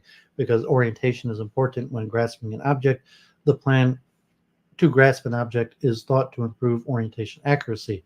This shows how actions, the body's interaction with the environment, can contribute to the visual processing of task-relevant information. Perception also influences the perspective individuals to take on particular situations and the type of judgments they make. For instance, researchers have shown that people who will significantly more likely take the perspective of another person instead of their own when making judgments about objects in a photograph. This means that the presence of people as compared to only objects in a visual scene affects the perspective a viewer takes when making judgments, for example, relations between objects in the scene. Some researchers state that these results suggest a disembodied cognition, given the fact that people take the perspective of others instead of their own and make judgments accordingly. Language. Embodied cognition views on language describes how when humans comprehend words, sensomotor areas involved in interacting with objects and entities the words refer to. First experimental studies on the impact of the body's sex, age, and constitution, temperament on language perception and the use emerged in the 1995 to 1999 and expanded from the 2010s. The embodiment effect initially was called projection through capacities and emerged as a tendency of people to attribute meaning to common adjectives and abstract the neutral nouns depending on their endurance, tempo, plasticity, emotion, sex, or age. For example, in these studies, males with stronger motor physical endurance estimated abstractions describing people, work, reality, and time-related concepts in more positive terms than males with weaker endurance. Females with stronger social or physical endurance estimated social attractors in more positive terms than weaker females. Both male and female temperament groups with high sociability showed a universal positive bias in their estimators of social conceptions in comparison to participants with lower sociability. Over the last years, behavioral and neural evidence has shown that the process of language comprehension activates motor simulations and involves motor systems. Some research have investigated mirror neurons to illustrate the link between the mirror neurons system and language, suggesting that some aspects of language, such as part of semantics and phonology, can be embodied in the sensomotor systems represented by mirror neurons. It is well known that language has a multi-component structure, one of which language comprehension. Research on embodied cognition shows that language comprehension involves the motor system. In addition, various studies explain that understanding linguistic explanations of action is based upon simulations of the action described. These action simulations also include evaluation of the motor system. A study in which the university students evaluated language comprehension and motor systems with a pendulum swinging task while performing a sentence judgment task found significant change in functions containing performable sentences. Another study used the mirror neurons perspective to illustrate the relationship between the motor system and several language components. Because mirror neurons are one of the essential parts of the motor system, researchers compared monkeys and humans on an anatomical framework. Specifically, they made the comparison with respect to Broca's area. Another study concerning the role of mirror neurons during learning via language usage stated that the activations occurred in Broca's area even when participants watched over people's conversations without hearing the sounds. An fMRI study examining the relationship of mirror neurons in humans with linguistic materials has shown that there are activations in the premotor cortex and Broca's areas when reading or listening to sentences associated with actions. According to these findings, researchers state that there is a connection between the motor system and language. They also argue that the motor system, together with the mirror neurons mechanism, can process certain aspects of language. As of 2014, literature mainly focuses on the relationship between language and embodied cognition on motor systems, more precisely by mirror neural explanations. The relationship also extends to cognitive capabilities, which involve a variety of language components. Studies have examined how embodied and extended cognition can help to reconceptualize and ground second language acquisition. The nature of second language acquisition extends cognitive capability itself due to the fact that it has multiple components which have embodied representations associated with language processing and provide a grounds concept for language. Memory. The body has an essential role in the shaping of the mind, so the mind must be understood in the context of its relationship with the physical body that interacts with the world. These interactions can also be cognitive activities in everyday life, such as driving, chatting, imagining the placement of items in a room. These cognitive activities are limited by memory capacity. The relationship between memory and embodied cognition have been demonstrated in studies in different fields and through various tasks. In general, studies of the embodied cognitive and memory investigated how manipulations of the body cause changes in memory performance or vice versa. Manipulations through memory tasks subsequently led to bodily changes. Researchers has drawn attention to the relationship between memory and action from an embodied cognition approach, where memory is defined as an integrated pattern of actions limited to the body. On the other hand, embodied cognition sees action preparation as the fundamental function of cognition. On the other hand, memory plays a role in tasks that did not occur in the present but involve remembering actions and information from the past and imagining events that may or may not happen in the future. Glenberg blurs this apparent dichotomy by arguing that there are reciprocal relationships between memory, action, and perception. Accordingly, manipulations that can take place in the body or movement can lead to changes in memory. Researchers have also investigated the influence of body position on ease of recall in autobiographical memory study to examine the effect of bodily cognition on memory performance. Participants were asked to take positions compatible or incompatible with their original body position of the remembered events during the recall event. Researchers found that participants given compatible body positions compared to incompatible body positions showed faster responses in recalling memories during the experiment. Thus, they concluded that body position facilitates access to autobiographical memories. The relationship between memory and body has also emphasized that memory systems depend on the body's experience with the world. This is particularly evident in episodic memory because this type of memories in the episodic memory systems are defined by their content and are remembered as experienced by the person who is remembering. Research has also investigated the relationship between embodiment and memory by recalling collective and personal memories, indicating how embodiment enriches the understanding of memory. Embodiment memory research through the recalling of personal traumas and violent memories has reported that people who have experienced trauma and violence refill their experiences and the narratives through their lives. In addition, memories that threaten a person's life by directly affecting the body, such as injury and physical violence, recreate similar reactions again in the body while remembering the event. For example, people can report feeling smells, sounds, and movements when remembering childhood trauma memories. A proper evaluation of those memories and the corresponding physical and physiological phenomenon associated with them could describe how these set of recalled memories are embodied. New perspectives on the neural structure and memory processes underlying embodied cognition, episodic memory, recall, and recognition have also been explored. As experiences are received, neural states are reenacted in action, perception, and introspection systems. Perception includes sensory modalities, motor modalities include movement, and introspection includes emotional, mental, and motivational states. All of these modalities altogether constitute different aspects that shape experiences. Therefore, cognitive processes applied to memory support the action that is appropriate for a particular situation, not by remembering what the situation is, but by remembering the relationship of action to that situation. For example, remembering and identifying the party one attended to the previous day is said to be related to the body because the sensory motor aspect of the event that is being recalled, along with the details of what happened, are being reconstructed. Learning. Research on the embodied cognition and learning suggests that learning could occur and be triggered by perception, action, interactions of the body with the surrounding environment. An embodied cognitive approach to child development provides insights how to infants attain spatial knowledge and develop spatial skills that allow them to successfully interact with the world around them. Most infants learn to walk within the first 18 months of life, which draws in ample new opportunities for exploring things around them.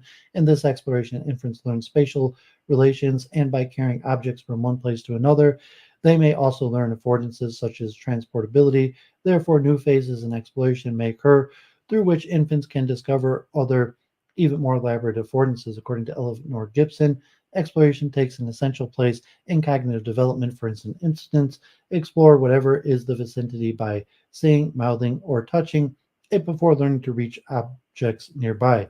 Then infants learn to crawl, which enable them to seek out objects beyond reaching distance, learning basic spatial relations between themselves, objects, and others, and get an understanding of depth and distance. This development of motor skills through the exploration of the physical and social world seems to play a central role in the visual spatial cognition. Embodied perception action experiences may serve as a tool for learning that extends across the lifespan from infancy to adulthood. Researchers on the role of action in the early as well as educational learning context demonstrates the importance of the embodiment for learning. In one experiment, 3-month-old infants who were not skilled in reaching were trained to reach for objects with Velcro-covered mittens instead. Afterwards, the assessment in comparison with the control group showed that infants can rapidly form goal-based action representations and view others' actions as goal-directed. Further research indicates that mere observational experiences by infants does not produce these results. Similarly, researchers have shown how action and bodily movements can be used as scaffolds for learning. A study investigating whether infants at high risk for developing autism spectrum disorder could benefit from action scaffolding interventions, reaching experiences during early development indicates an increase in grasping activity following training, and thus it improves evidence about the possibility for high risk of autism spectrum disorder infants to learn and respond to action-based treatment interventions. Another study investigating how teaching methods can benefit from embodiment and proposes that professors' movements and gestures contribute to learning by growing students' embodiment experiences in the classroom, leading to an increased capacity to recall. The action-based language theory states that aspects of embodiment are also relevant for language learning and acquisition. Action-based language proposes that the brain exploits the same mechanisms used in motor control for language learning. When adults, for example, call attention to an object and an infant follows the lead and attends to the said object, canonical neurons are activated and affordances of an object become available to the infant. Simultaneously, hearing the articulation of the object's name leads to an activation of speech mirror mechanisms in infants. This chain of events allows for the Hebbian learning of the meaning of various labels by linking the speech and action controllers, which get activated in this scenario. The role of gestures in learning is another example of the importance of embodiment for cognition. Gestures can aid, facilitate, and enhance learning performance, or compromise it when the gestures are restricted or meaningless to the content that has been transmitted. In the study using the Tower of Hanoi puzzle, participants were divided into two groups. In the first part of the experiment, the smallest disc used in Tower of Hanoi were the lightest and could be moved using just one hand. For the second part, this was revealed for one group, switch group, so that the smallest discs were the heaviest, and the participants need both hands to move them. The disc remained the same for the other group, no switch group. After the experiment ended, participants were asked to explain their solutions, while researchers monitored their gestures when describing the solution. The results showed that using gestures affected the performance of the switch group. In the second part of the experiment, the more they used one-handed gestures to depict their solution. In the first part of the experiment, the worse they performed the second part. Study investigating the role of gestures in second language learning states that learning the vocabulary with self-performed gestures increased learning outcomes. The enduring benefits continued even after 2 and 6 months post-learning. In addition, the same study also investigated the neural correlates of learning a second language with gestures. The results indicated that left premotor areas and the superior temporal sulcus, a brain region responsible for visual processing of biological motion, were activated during learning with gestures. Similarly, an fMRI study showed that children who learned to solve mathematical problems using a speech and gesture strategy were more likely to have activation in motor regions of the brain. The activation of motor regions occurred during scans in which children were not using gestures to solve the problems. These findings indicate that learning with gestures creates a neural trace in the motor system that goes beyond the learning phase and activates when children engage with problems they learn to solve with gestures. Embodied cognition has also been linked to both reading and writing. Research shows that physical and perceptual engagements congruent with the content of reading material can boost reading comprehension. Findings also suggest that the benefits accrued from handwriting as compared to typing and letter recognition and written communication result from the more embodied nature of handwriting. Reasoning. Experiments investigating the relationship between motor processes and high-level reasoning have suggested that bodily action and sensomotor experience are linked to various aspects of reasoning. A study indicated that even though most individuals recruit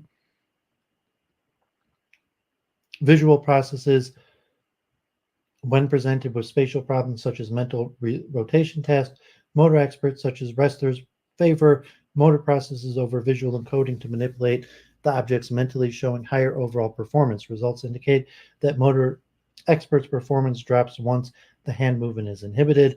A related study showed that motor experts use similar processes for the mental rotation of body parts and polygons, whereas non-experts treat these stimuli differently. The results were not due to underlying confounds, as demonstrated by a training study that showed mental rotation improvements after 1 year motor training compared with control. Similar patterns were also found in working memory tasks, with the ability to remember movements being significantly disrupted by a secondary verbal task in controls and by motor task in motor experts, suggesting the involvement of a different mechanism to encode movements based on either verbal or motor processes.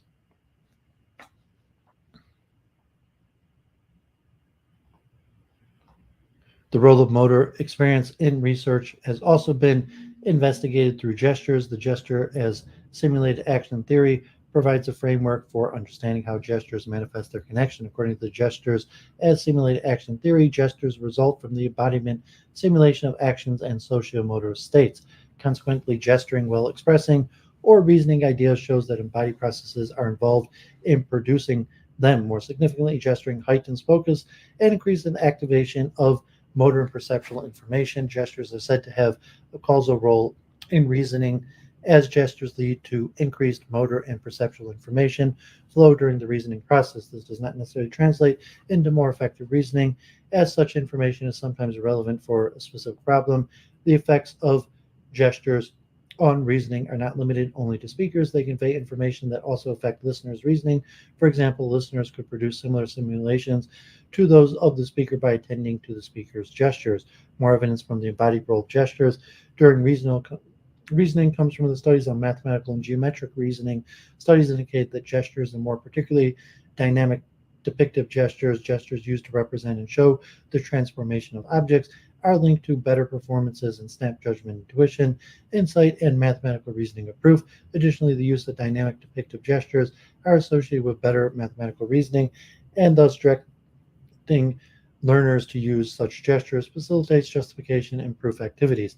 Embodied cognition theory has been applied in behavioral law and economic theories to enlighten reasoning and decision-making processes involving risk and time, decisions and judgments. Researchers have shown that the idea that mental processes are grounded in bodily states is not being captured in the standard view of human rationality, and the link between them could be useful in understanding predicting human action that seems irrational. The concept of embodied rationality resulted from expanding such ideas into law and highlights how findings stemming from the embodied cognition offers a more encompassing insight into the human behavior and rationality. Emotions. Embodied cognition theories have provided rigorous accounts of emotion and the processing of information about emotion. In this respect, experiencing and re-experiencing emotion involve overlapping mental processes. Researchers have shown that one re-experiences emotion through the interconnectedness of the neurons that were active during the original experience. During the re-experience process, a partially multimodal reenactment of the experience is produced. One reason why only parts of the original neural populations are reactivated is that attention is selectively focused on certain aspects of the experience that are most salient and important for the individual. The first theory of embodiment effect on emotions is known as the James Lange theory. In the 19th century, scientists William James and Carl Lange, they pointed out that physiological arousal prior events generate a disposition to experience emotions, and so emotions are not just reactions to those events, but are also reflections on the dispositional body states. Re-experiences of emotions produced in the originally implicated sensory motor systems, as if the individuals were there in the very situation, the very emotional state, or with the very object of thought. For example, the embodiment of anger might involve muscle tension used to strike, the innervation of certain facial muscles to frown. Such stimulation is backed by a specialized mirror neuron or a mirror neural system, which maps the correspondence between the observed and the performed actions. A remaining issue is the lack of consensus about the exact location of the mirror neurons, whether they constitute a system, and whether they actually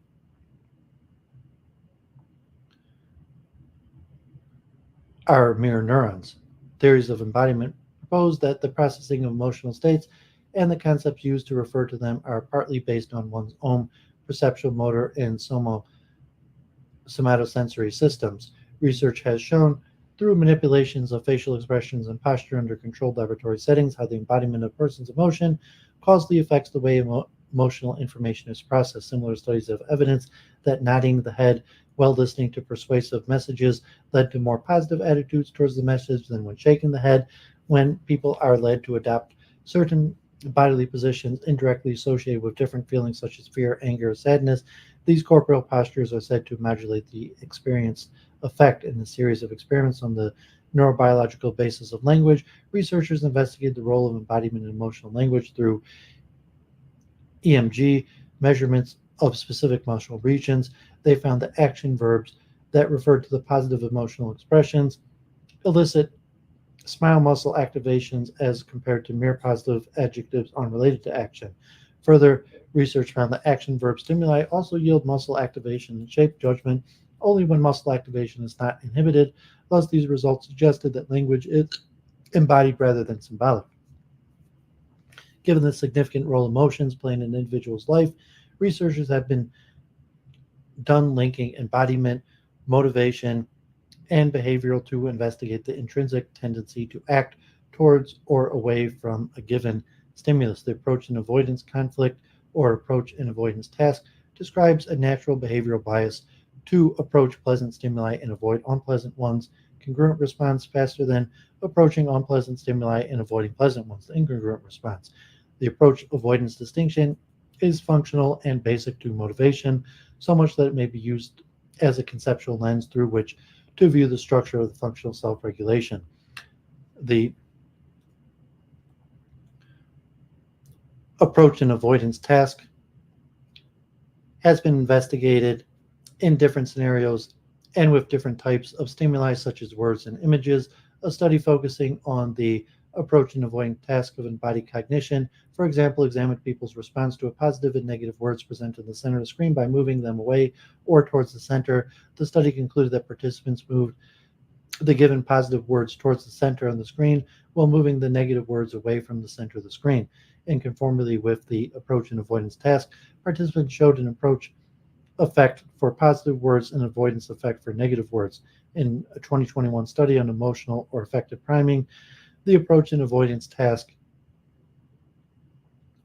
was used to demonstrate the interaction between emotions and visual exploration. Pictures of news pages were presented on the computer screen for eye movements were measured. Researchers found out that the participants' harmonious body interaction during the emotional preparation process shows that their interest in the images content displayed on the computer screen increased. These findings demonstrate the effect of the emotional priming in the approach and avoidance behavior. The study on the behavior aspects of the approach and avoidance task suggests that there is an embodiment component that is crucial to it. To investigate the role of the gestures in approach and avoidance task, participants are asked to react to positive and negative stimuli by either pressing a far or near button on a response pad or by pushing forward or pulling backward a joystick. Researchers reported a significant response time advantage for the congruent responses when performed with the joystick and none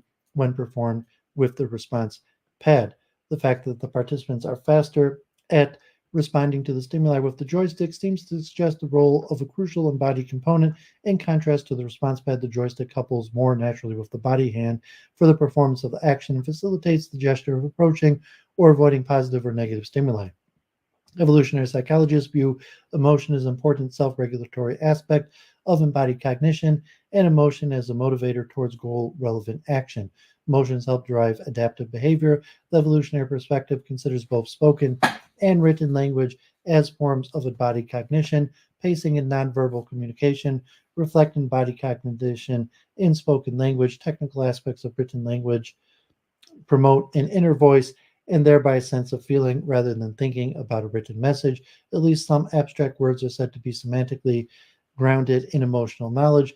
They are embodied, whereas the meanings of the words I and grass can be explained to a degree by pointing to objects and actions. Those of beauty and freedom cannot. Abstract terms show a strong tendency to be semantically linked to knowledge about emotions. In addition, abstract words strongly activate the anterior cingulate cortex, a site known to be relevant for emotional processing.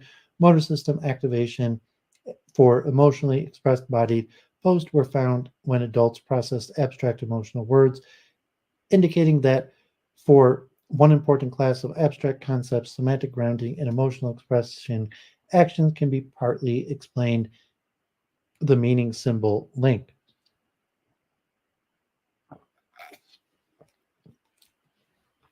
Self-regulating. The basic idea underlying findings on embodied cognition is that cognition is composed of experiences that are multimodal and spread throughout the body, not in a way that amodal semantic nodes are stored purely in the mind in line with the idea of embodied cognition. The body itself can be involved in self-regulation. Self-regulation can be defined as the capacity of organism to successfully implement goal-consistent response despite distracting or countervailing influences. Most people undergo a dilemma when they encounter immediately pain to gain long-term benefits. When facing this dilemma, the body can help augment willpower by evoking non-conscious willpower, strengthening goals that boost people's ongoing conscious attempt to facilitate their pursuit of long-term goals. In the study, the effect of muscle firming on donating money to Haiti was investigated. The participants either held the pen to fill out the donation sheet in their fingers, control conditions, or in their hands, muscle firming condition. Significantly more participants in the muscle firming group donated money than the control group. One can therefore deduce that the firming one's muscles can help to get over the physical aversion to viewing the devastation, hating, and spending money. Similarly, physical or environmental cues signal the energetic cost of action and subsequently influence willingness to engage in additional volitional action. Studies have also shown that exposure to physical or conceptual thirst or dryness related cues reduces perceived energy and successfully decreases self-regulation. These studies suggest that embodied cognition can play a role in self-regulation. Some suggest that embodied mind serves as a self-regulatory process by combining movement and cognition to reach a goal. Thus, the embodied mind has a facilitative effect to navigate the social world one must approach helpful resources such as friends and avoid dangers like foes.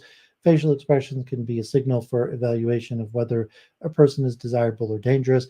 Embodied cognition can aid in clarifying others' emotions when emotional signals may be ambiguous. In a study, participants were able to identify expressions shifts faster when they mimicked them, in contrast to the participants holding a pen in their mouths that froze their facial muscles, therefore unable to mimic facial expressions. Other goal-relevant actions may be encouraged by embodied cognition, as evidenced by automated approach and avoidance of certain environmental cues. Embodied cognition is also influenced by their situation. If one moves in a way previously associated with danger, the body may require a higher level of information processing than if the body moves in a way associated with a benign situation. These studies above may suggest that embodied cognition could serve a functional purpose by assisting in self-regulatory processes.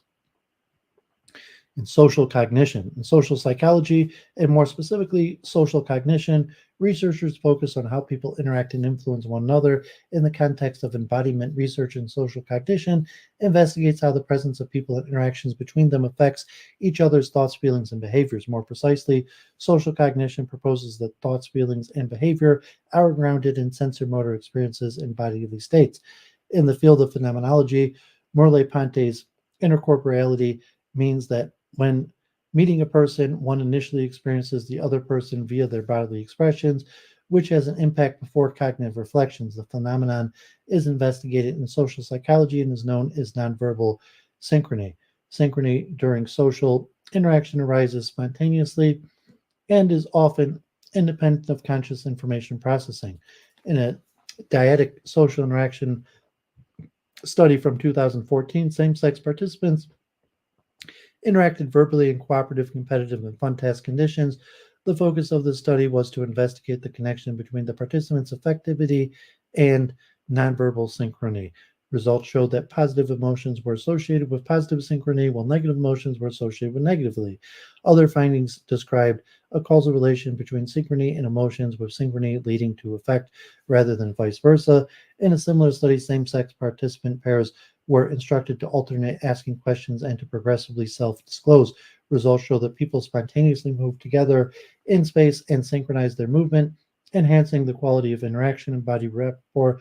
Self-disclosure and behavioral synchrony correlate with positive emotions towards another person. These two exemplary studies describe how nonverbal behavioral synchrony of bodily movements and influences the psychological experience of the interaction between people. These findings support the embodiment thesis idea of bodily experiences affecting people's psychological and emotive states. One aspect of social cognition concerns perspective taking, which consists in perceiving a situation from another person's point of view.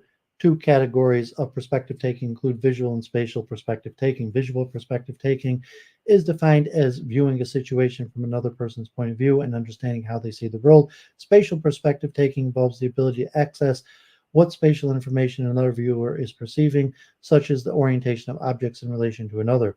Accordingly, visual perspective taking has two different levels. Level 1 refers to understanding what is in someone else's point of view. Level 2 entails adopting this point of view and understanding how the world is represented from this point of view. Both levels are grounded and situated, yet it is only level 2 that is embodied, and is only level 2 that relies on the deliberate movement simulation.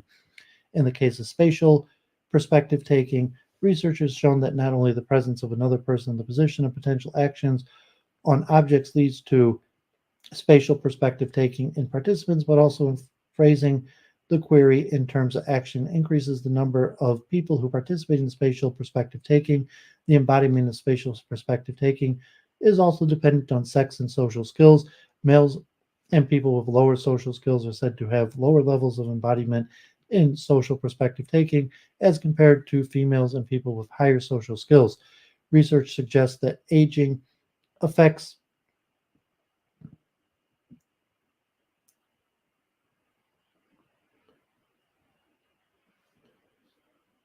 social cognition and perspective taking in healthy and younger adults. Congruency affect the detrimental effect of congruency and the alternative perspective on response to the time and accuracy was detected in both egocentric and allocentric conditions of explicit in level 1 and 2. Incongruencies in visual perspective taking. Level 1, less influenced older adults. In level 2, older adults showed a more significant congruency effect and influence over allocentric perspective during egocentric judgment. These results could explain the impairment in older adults in social tasks that rely on perspective taking. So sensory-motor contingencies is a part of the embodied cognition theory. Proponents suggest that organisms' sensory-motor systems are dynamically integrated. The idea that sensor-motor coupling, which allows sensory information to be effectively used during action. Similar to the concept of sensor-motor contingencies, states that the quality of perception is determined by the knowledge of how sensory information changes when one acts in the world. An example, to look underneath an object, one has to bend down, shift one's head to change the gaze direction. Proponents of the sensor-motor contingencies theories argues that every stimulus modality, sensory modalities such as light, sound, pressure, follow specific rules that govern those changes of sensory information. Consequently, since these rules differ between modalities, also the qualitative experience of them differs. There are multiple examples that highlight the distinction between sensor motor contingency of different modalities. An instance of sensor motor contingencies distinct from the visual precept is the expansion of the flow pattern in the retina when the body moves forward and the analogous contraction when the body moves backward. In contrast, auditory sensor motor contingencies are affected by head rotations which change the temporal asynchrony of a received signal between the right and left ear. The movement mainly affects the amplitude and not the frequency of the sensory input. Support for the sensor motor contingencies theory is brought forward by studies in sensor motor substitution, sensory augmentation, and research on the field of robotics. Research on sensor motor substitution and sensory substitution devices investigates the replacement of one modality by another. Visual information replaced by tactile information. The core idea is that sensor motor contingencies of one modality are transmitted via another modality. Sensor motor augmentation aims for the perception of a new sense via already existing perceptual channels. In this case, sensory augmentation allows for new sensor motor contingencies to be formed. In the field of robotics, researchers investigate, for example, how visual sensor motor contingencies are learned on a neural level with the help of robotic arm and dynamic neural fields. Applications. Over the past years, embodied cognition research has gradually redeemed the scientific study of bodily experiences and simultaneously laid a theoretical and empirical foundation across multiple disciplines.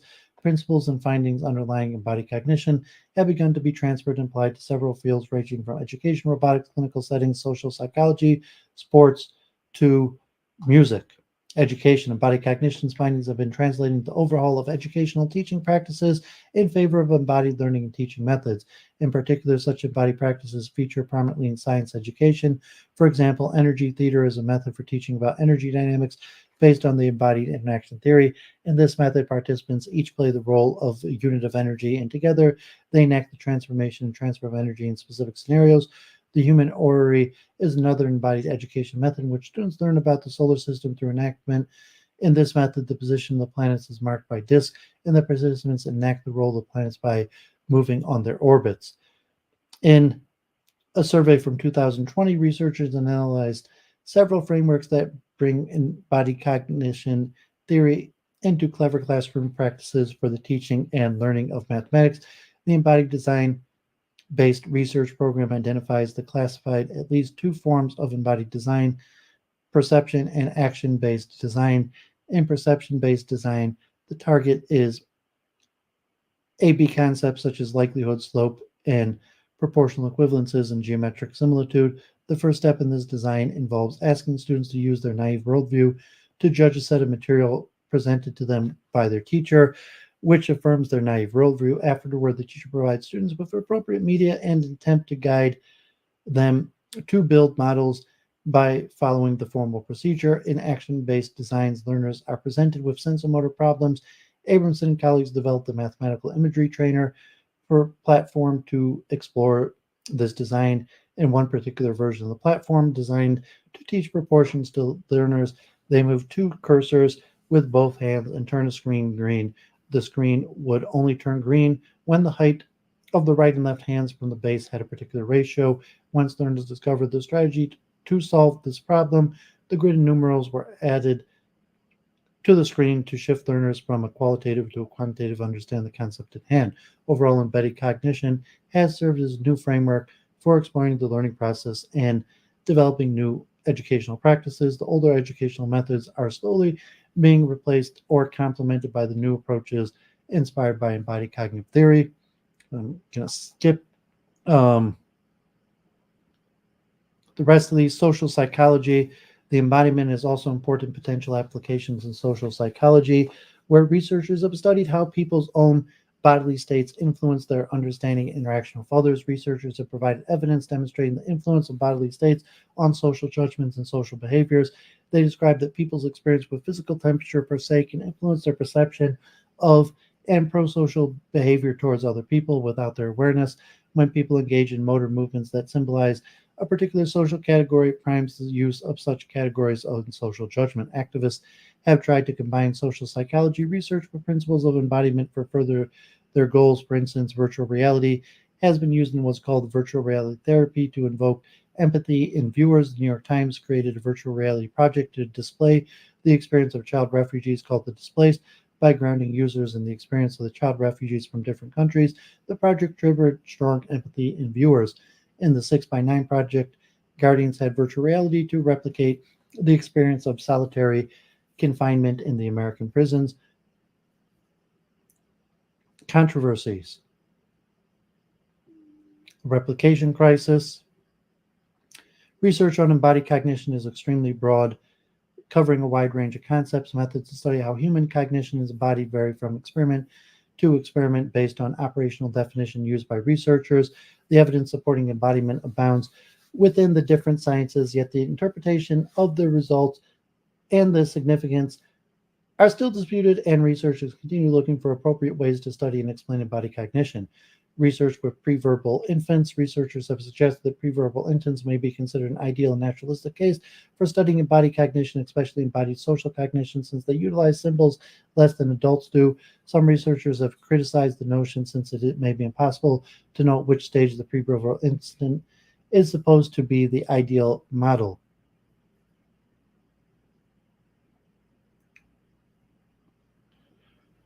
for embodied social cognition. As infant cognition changes dramatically throughout the preverbal period, a 9-month-old has reached a different development stage than a 2-month-old. Another major issue is whether or not a particular ability reflects an embodied mode of processing. Looking time, for example, is said to likely be a better measure of embodied cognition than reaching, because infants that age lack certain fine motor skills. Infants may first develop a passive mode of embodied cognition before they develop the active mode involving fine motor movements. Researchers have described how this is problematic in that there is no apparent reason to suppose that the abilities described through the looking time paradigm reflect embodied processing. For the distinction between embodied and symbolic modes of processing to be useful in generating testable experience hypotheses, it must be clear what sort of evidence could, at least in principle, allow researchers to determine whether or not any particular ability is embodied.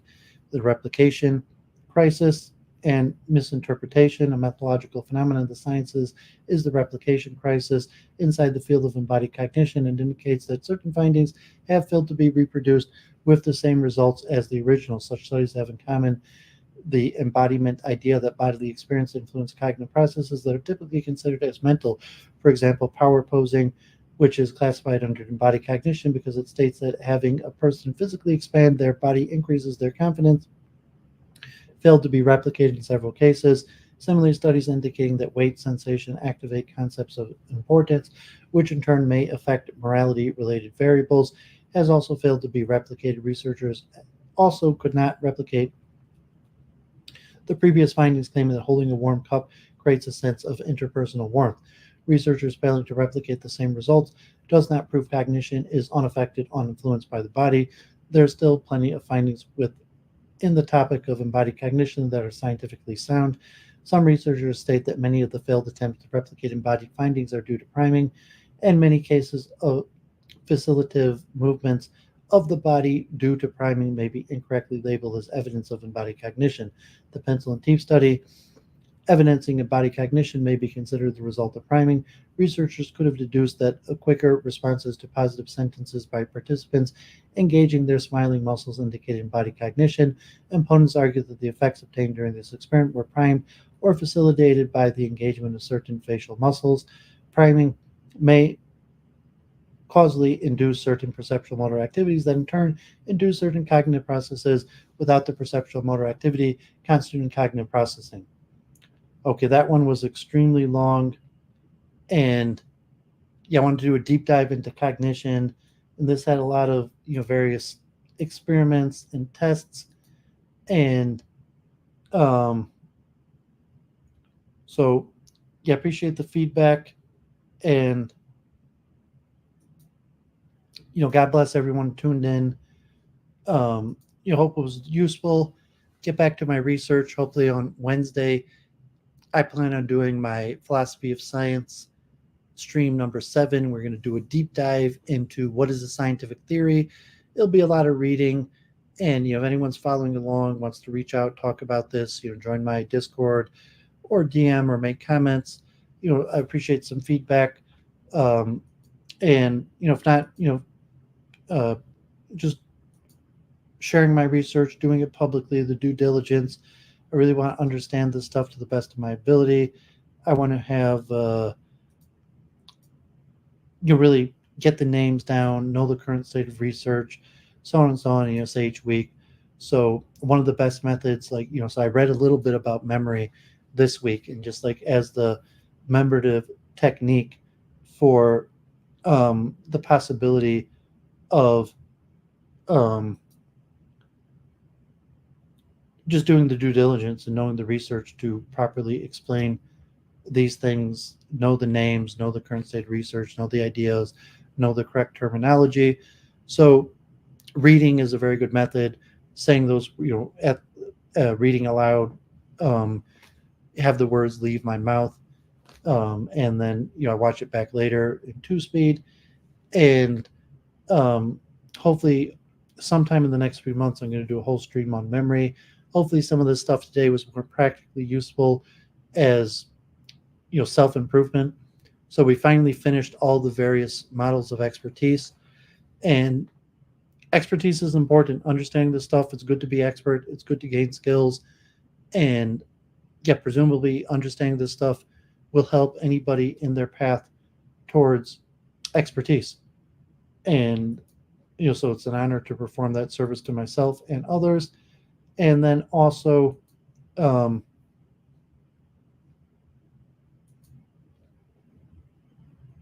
self-improvement, like I said, spiritual things, any form of like stage-based improvement, trying to get from A to B, trying to get from worse to better, from novice to expert.